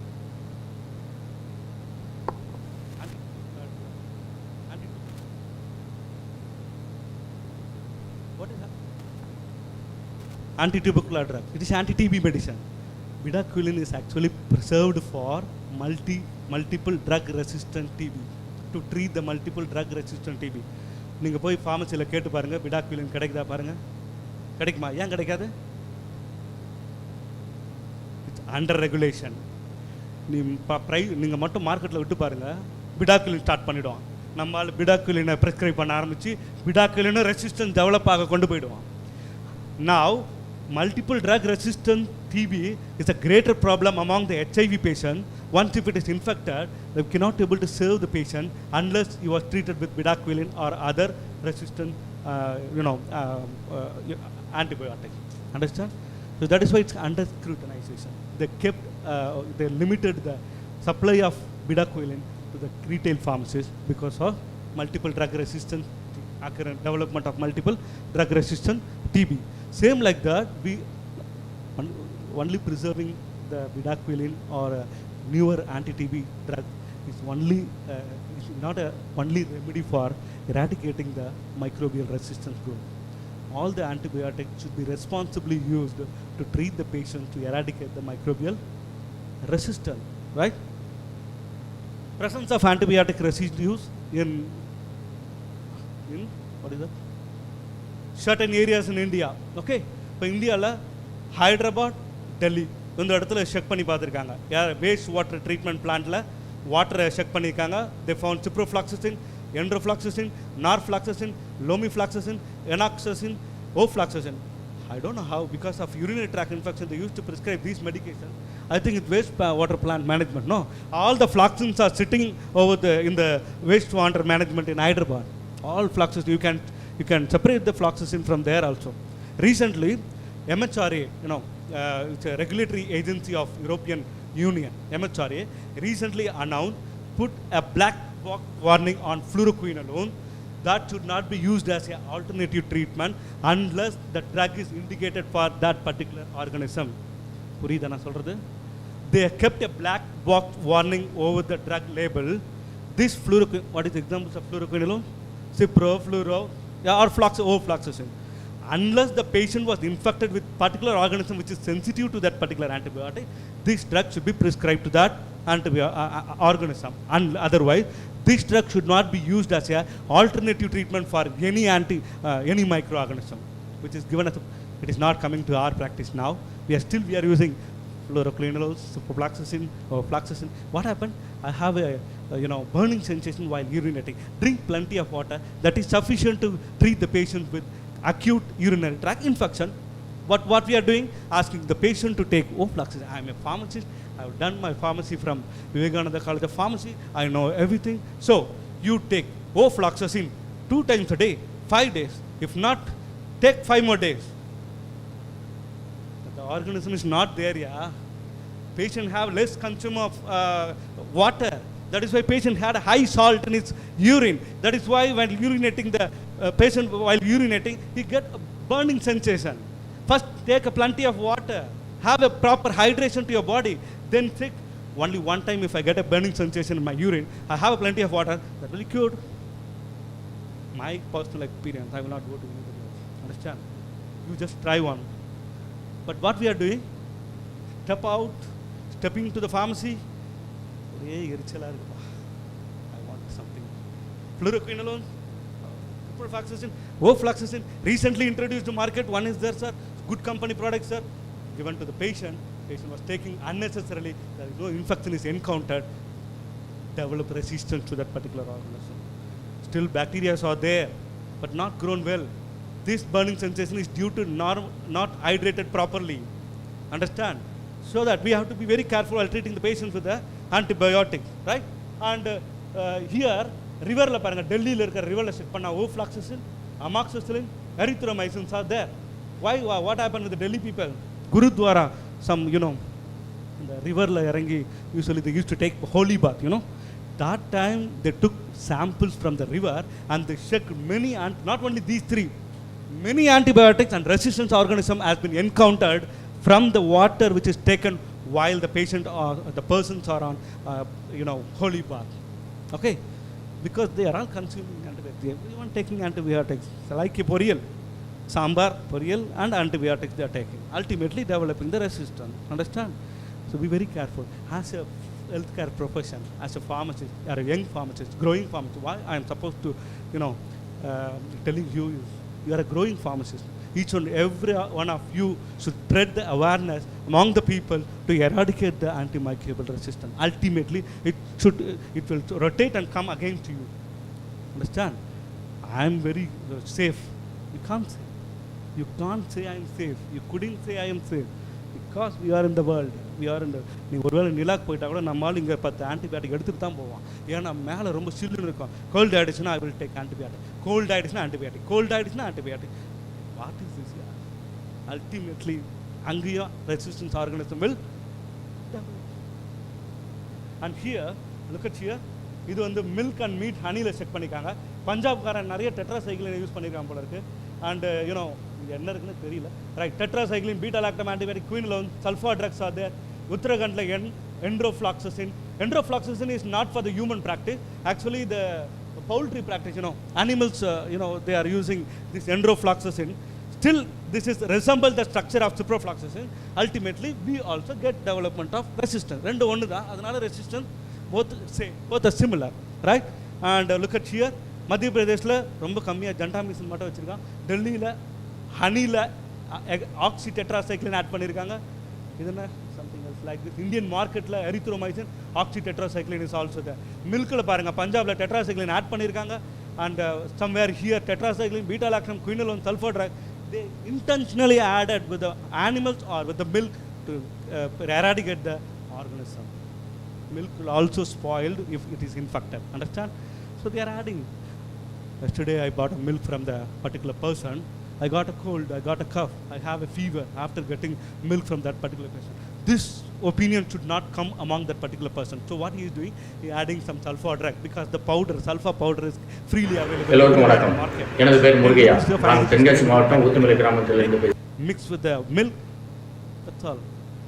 Or primary prevention will be there. Ultimately, sulfur drug gets, enter into the body of the patient, develops resistance to the patient. Understand? We are coming to the final part. Now, the government have taken steps reducing or limiting the usage of antibiotic. After they have done a study by the Gordon et al. Estimating the treatment and the prophylactic economic value of new antimicrobial in managing antibiotic resistance and serious infection for common pathogens in the USA. What they are doing, they are restricting the antibiotic, and after that they are checking how reduce the AMR levels of a current antimicrobial, which was reduced from 31.27% to 28.44%. It's a big data actually. Okay, 1% is itself a very big data. Understand? Look at here, the proportion change in a projected antimicrobial resistance level was coming down from the years. First year it was like from above, I think it's 1%, -1, -2 in the second, -3, -2, -10% is the current scenario among the USA people. What about the Indian people? We are not happy to do these kind of studies because we are not educated people. Understand? I supposed to say this because if the educated person itself abusing the antibiotic, then what about the uneducated people? So everyone is uneducated now. Everyone is uneducated now. If you are abusing the antibiotic, you are also coming under the tear your certificate, put it into the dustbin. I'm sorry, because the problem is very important thing that we need to be discussed. You must know. Every one of you should know what is antimicrobial resistance, responsible use of antibiotic. And see for the here, about 49,608 days have been reduced hospital stay. 527 crores has been reduced after introducing new antimicrobial. 1,37,000 life years has been gained after starting new antimicrobial. 1,12,950 quality adjusted life years has been gained after starting the new antimicrobial in the United States of America. Quality of life. I'm sorry, I'll go to the burden in India. In India 2019 there were 2,97,000 deaths due to AMR. Among that 1,42,000 is due to, 10,42,000 is directly due to antimicrobial resistance in our country. Look at here, the causes of death in India, AMR death in India higher than the death from neoplasm, respiratory infection, tuberculosis, enteric infection, diabetes, kidney disease, maternal neonatal disorder. The third among the cause of death in India is antimicrobial resistance. Resistance செத்தவங்க third place la irukkranga. Okay, neoplasm is behind the antimicrobial resistance. We don't know. Patient was died due to cancer. We are telling no, but we don't know the next person who is the neighbor to her, he have died due to some infection, have a fever, he died in after 4 days. Maybe there is a resistance. We are not bothering if he died in a hospital. But if you have a cancer, we used to say to everyone, the next person who is neighbor to me, he is died due to cancer. Everyone start saying to everyone, and the pakathu vidukar cancer on settu poida, pakathu vidukar cancer on settu poida. But we are not bothering about the antimicrobial resistance. See, third place the death rate due to antimicrobial resistance. We are propagating the problem which is not a problem. Okay, இன்னொரு விஷயம் சொல்லட்டுங்களா, cancer கூட இப்போ mutation develop ஆகி cancer agents எல்லாம் resistance ஆகிட்டு இருக்கு.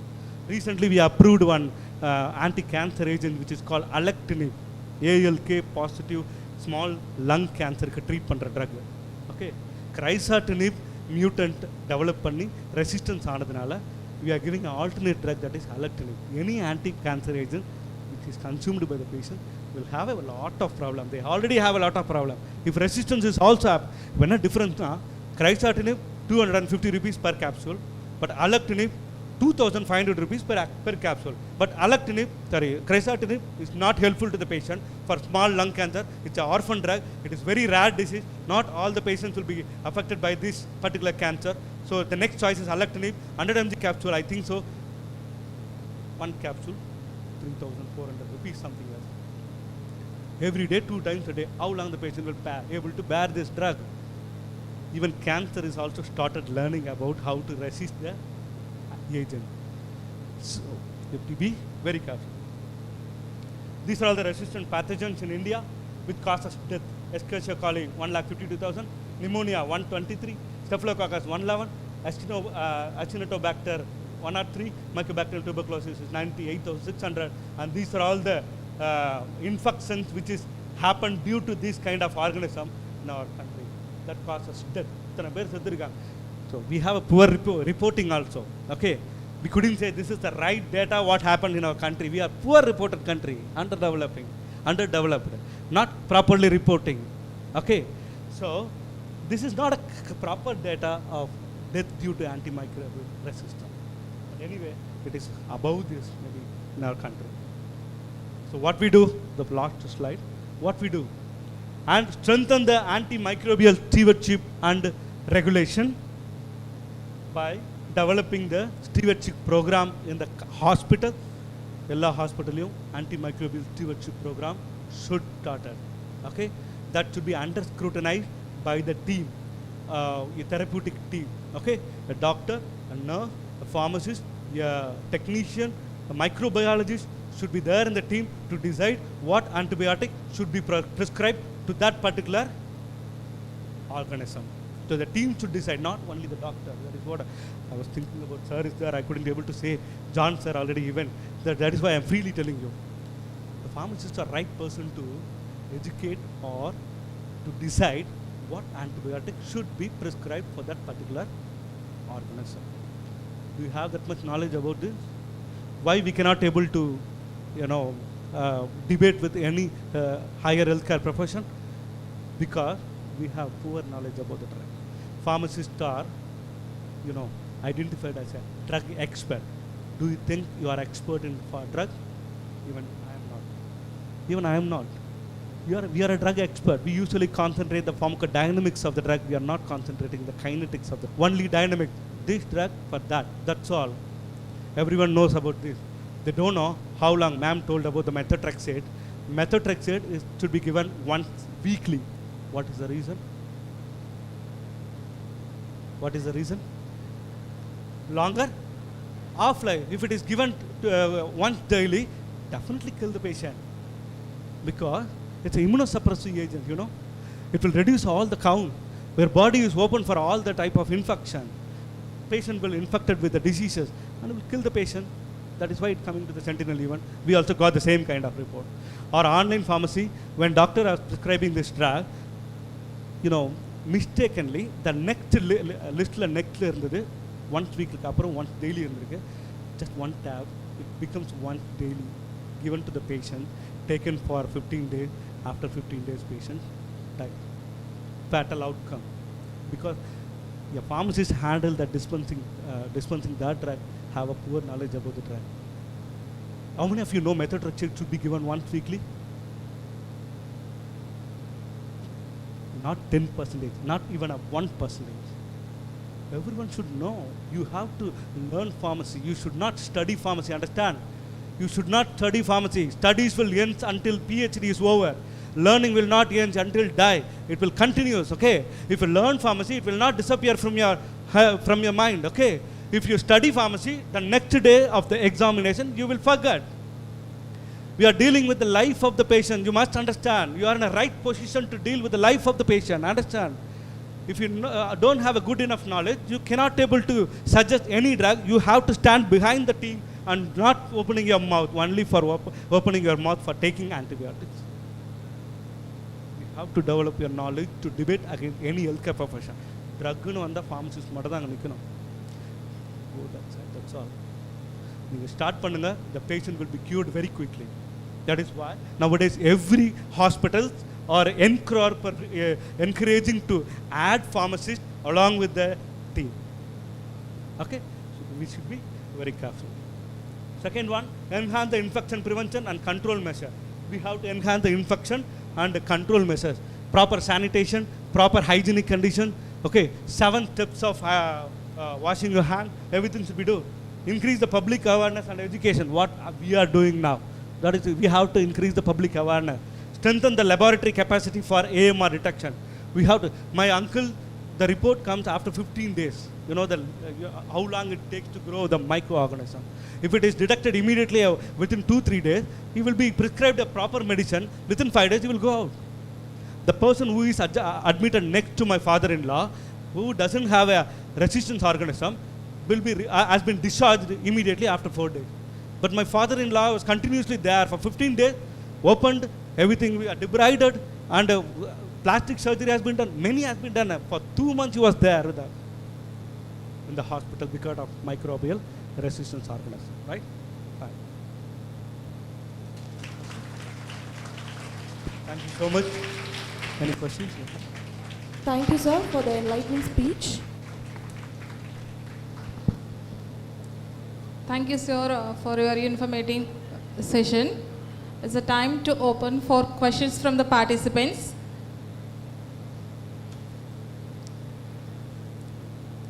Thank you.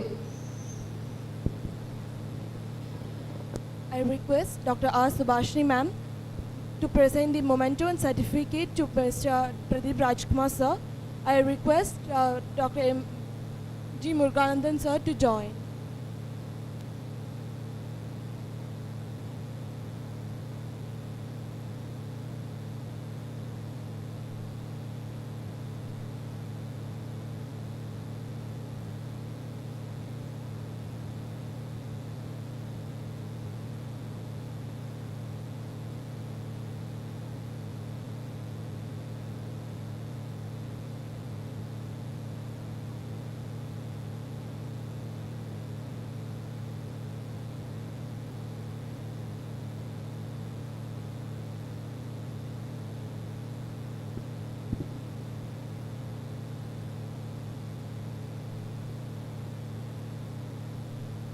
I request our principal, Dr. G. Muruganathan sir, to present a memento and certificate to the speaker. Chairperson, Dr. R. Subhashini ma'am.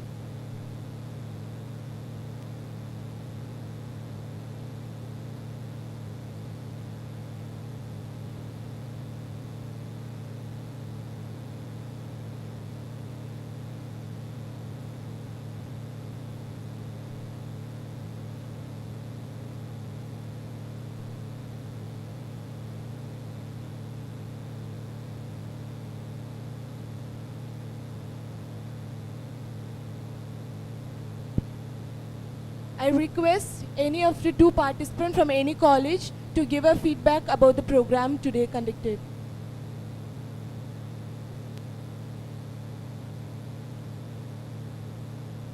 I request any participant, two participants to come and give a feedback about the program. Anybody from any one college, two people can come and give their feedback, please. Rendu per, please vaanga.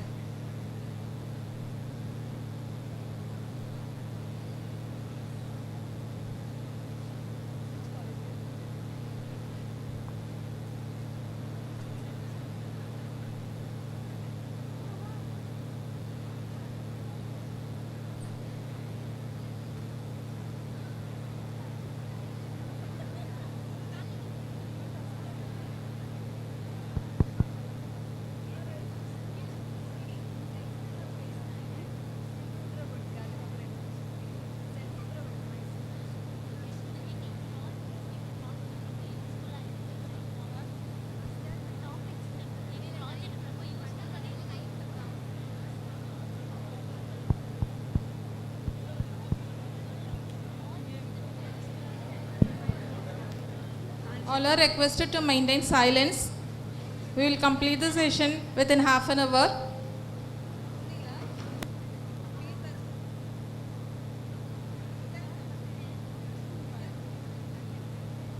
The conference is very good.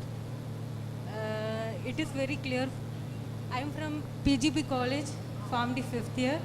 The conference is very good and clearly I understand everything. It is useful for my project too. Thank you. Thank you.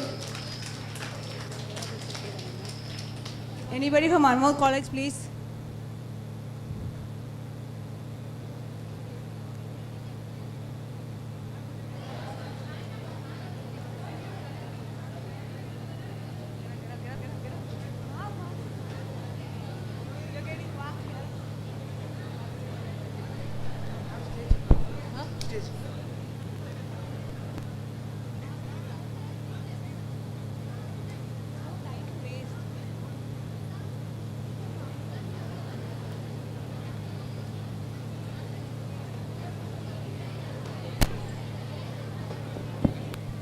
Anybody else?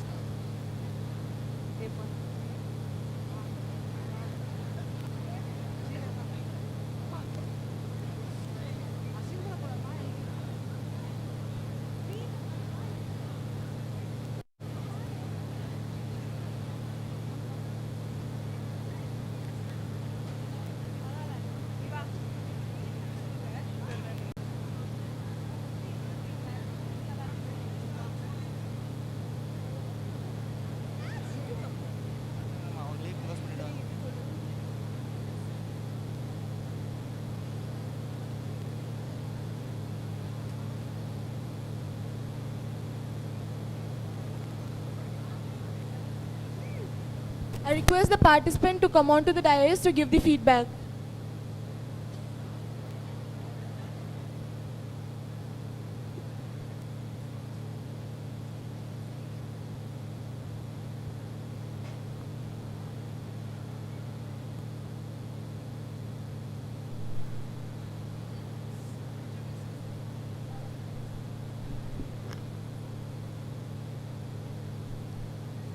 Hello everyone. I am M. Sridhar from Meerut College of Pharmacy. The program was very nice. The food also very good. They received us very properly and neatly. And thank you.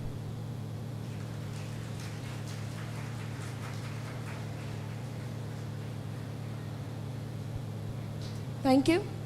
Today, as part of our conference, we have conducted an e-poster presentation with the participants from several colleges evaluated by experts who provided valuable feedbacks and insights on the posters.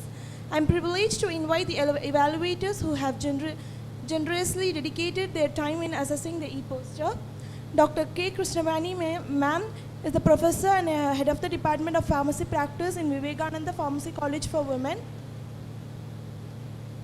Dr. S. Anandakumar is esteemed professor and head of the Department of Pharmacy Practice at Sri Shanmuga College of Pharmacy, Salem. We welcome you, ma'am and sir. In recognition of their invaluable contribution as evaluators, we would like to present a token of appreciation to the distinguished evaluators. I hereby invite Dr. Subhashini ma'am to present the token of appreciation to Dr. K. Krishnavani ma'am, professor and head of the Department of Pharmacy Practice at Vivekananda Pharmacy College for Women.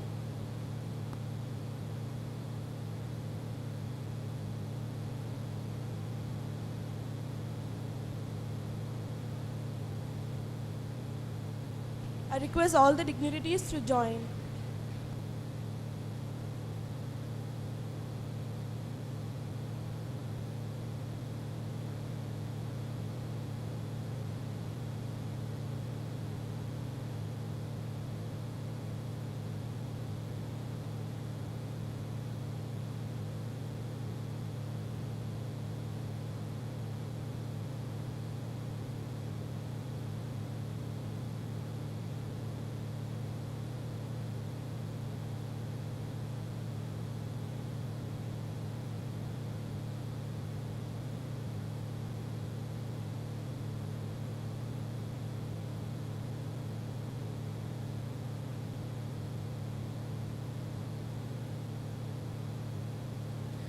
I request Dr. G. Muruganandan sir to present the token of appreciation to Dr. S. Anandkumar sir, professor and head of the Department of Pharmacy Practice at Sri Shanmuga College of Pharmacy.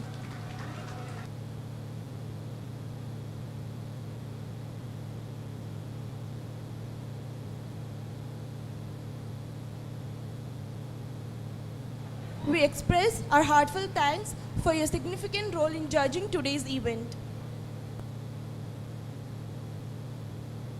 I request the evaluators to announce the winners for the e-poster presentation.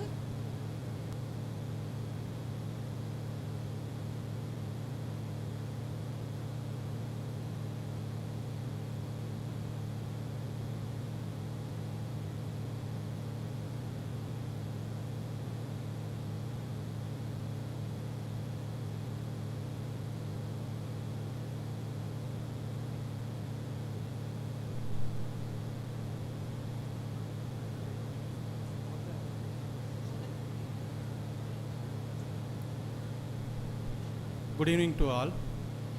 This is the session for the prize winners of e-poster presentation. More than 50 participants were participated in the e-poster. In that, 3 were presented excellently, and then all the presentations were very interest to hear. But as I come to the prize, we need to give as a 3. The first prize goes to R. Rajamurugan, SSM College of Pharmacy. Cash prize of 3,000 rupees.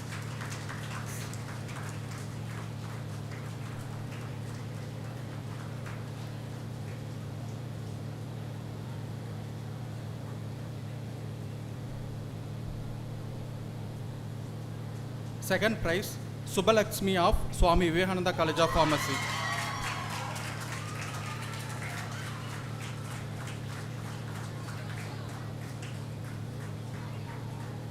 Third prize, Kritika M of Vivekananda Pharmacy College for Women.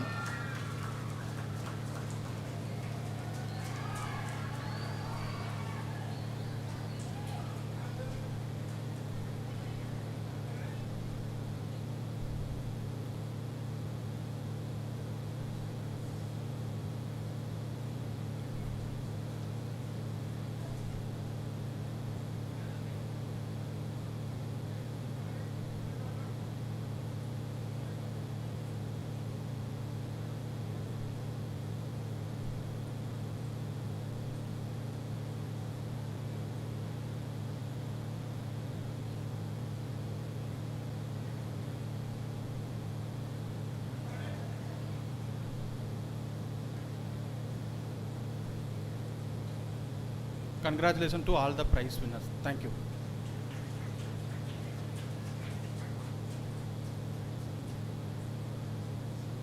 I would like to call all the dignitaries to distribute the certificates. Not in the particular order, I would like to call upon the following participants to come forward and receive your certificate. We request the representative of Erode College of Pharmacy to come and collect the certificate.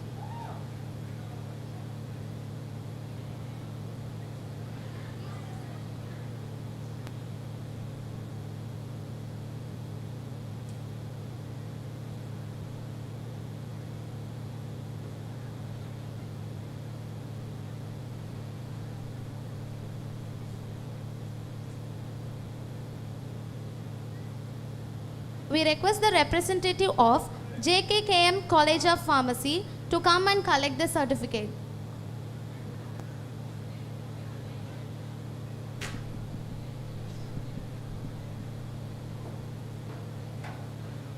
We request the representative of PGP College of Pharmacy to come and collect the certificate.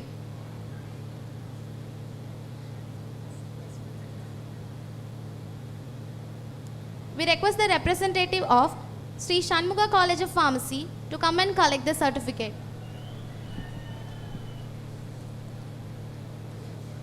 We request the representative of Excel College of Pharmacy to come and collect the certificate.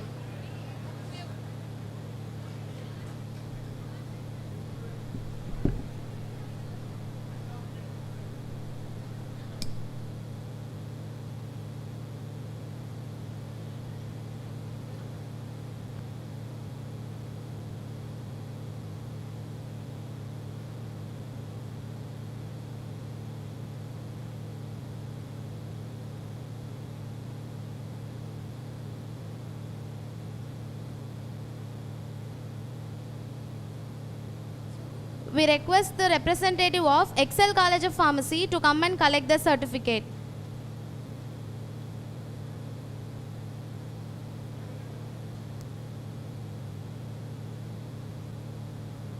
We request the representative of Sri Shanmuga College of Pharmacy to come and collect the certificate.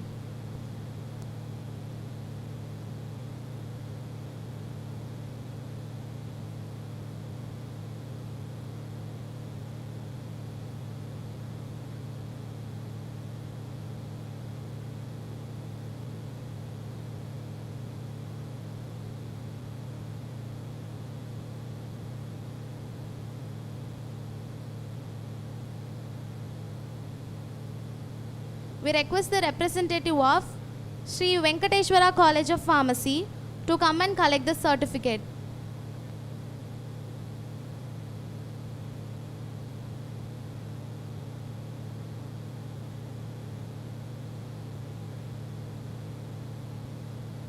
We request the representative of JKK Nataraja College of Pharmacy to come and collect the certificate.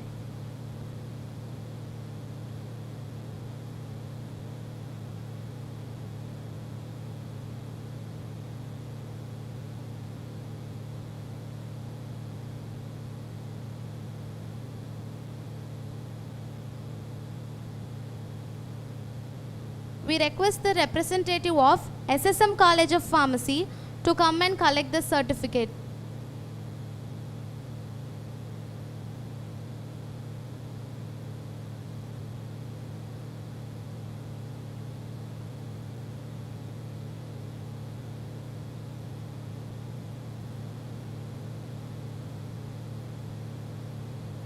We request the representative of Vivekananda Pharmacy College for Women, Shangagiri, to come and collect the certificate.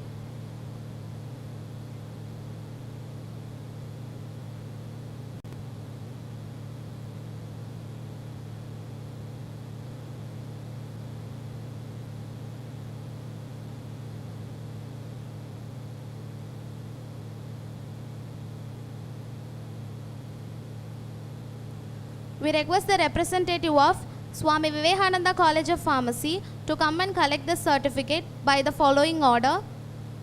First, representative of B Farm.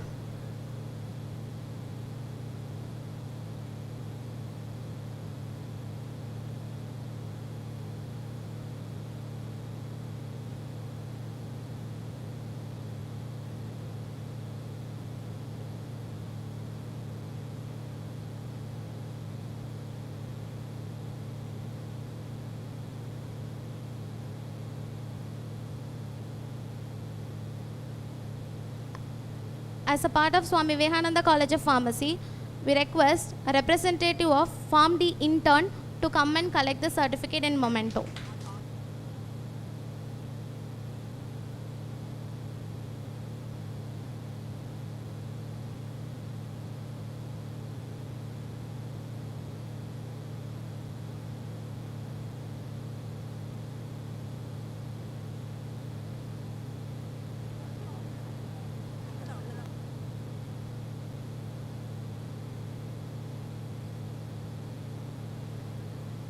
Gratitude is the forest blossom, which springs from the soul. Now I request Dr. Anson Sam Sir, Senior Clinical Pharmacist at Vivekananda Medical Care Hospital and Assistant Professor in Swami Vivekananda College of Pharmacy, to deliver the oath of thanks.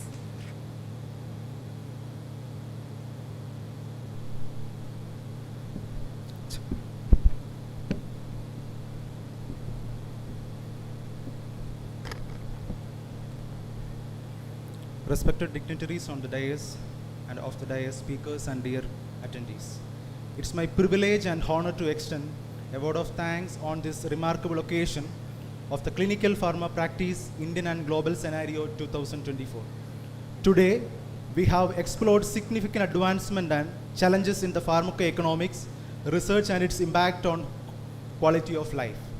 And this enriching experience would not have been possible without the collective effort of many esteemed individuals. First and foremost, I would like to express our deepest gratitude to our Chief Patron, Vidyaratna Professor Dr. M. Karunanidhi, Chairman and Secretary of Vivekananda Education Institutions and Hospitals. Your visionary leadership and unwavering support have been instrumental in the success of this event. Thank you for your invaluable and insightful contributions. A heartfelt thanks to Dr. S. Arthanarishwaran, our Joint Managing Director. Your guidance and support have been crucial, and we greatly appreciate your commitment advancing clinical pharmacy practices. We are also immensely grateful to Dr. K. Sri Daganidhi Arthanarishwaran, our Joint Secretary. Your dedication and effort have been critical in making this event a success. Thank you for your steadfast support. Our deepest thanks to Dr. K. Krubanidhi Karunadidhi, our Vice Chairman. Your leadership and support have been essential, and we greatly value your commitment to the progress of clinical pharmacy practices. Our sincerest thanks to Dr. K.B. Nivedana Krubanidhi, our Director, Your experience and leadership have significantly contributed to the success of this event. A special note of gratitude goes to our patron, Professor Dr. S. Gokulanathan, Paramedical Director. Your support and involvement has been crucial to the smooth execution of this event. We are truly grateful for your dedication. To our convener, Dr. G. Muruganandan, our principal, thank you for your exceptional leadership and coordination in organizing this event. Your effort has been invaluable, sir. To our organizing secretary, Dr. R. Subhashini, Professor and Head of Department of Pharmacy Practice, your hard work and meticulous planning has been ensured the success of this event. We deeply appreciate your commitment and dedication, ma'am. I would like to thank our respected speakers, Dr. K.R. John, Professor and Head Department of Community Medicine, Apollo Institute of Medical Science and Research, for your enlightening session. Mr. Richard Krubagaran, Director, Center of Biostatistics and Evidence-Based Medicine, and Lead Epidemiologist, for your insightful presentation. Ms. Surya Prabha, Chief Clinical Pharmacist and Assistant Manager, Clinical Research, Kaveri Hospital, for your invaluable contribution. Mr. Pradeep Rajkumar, Reader, Department of Pharmacy, Christian Medical College, for your engaging session. I would like to extend our heartfelt thanks to the chairpersons for the 4 sessions for their invaluable contributions. We also wish to express our gratitude to the evaluators for the poster presentation. To our sponsors, we extend our deepest gratitude. Your generous support have been fundamental to the success of this event. To all the faculties from various colleges, thank you for your active participation. Your presence and contributions have greatly enriched this event. To all the HODs, faculties from our college, we deeply appreciate your support and involvement. Your dedication have been vital to the making this event a success. Thanks to the light and sound operators for ensuring everything ran smoothly. We also wish to acknowledge the tireless effort, teamwork of the organizing committee members from the Department of Pharmacy Practice. Your dedication and hard work has been instrumental in the success of this event. Last but not least, I would like to thank each and every one of you, our attendees. Your participation and engagement have been crucial to the success of this event. Once again, thank you all for making this event a grand success. Special thanks to everyone, anyone I might have missed. Your contributions are equally appreciated. Thank you. Have a wonderful day. Thank you. Thank you, sir. United we stand, divided we fall. I request everyone to rise for national anthem.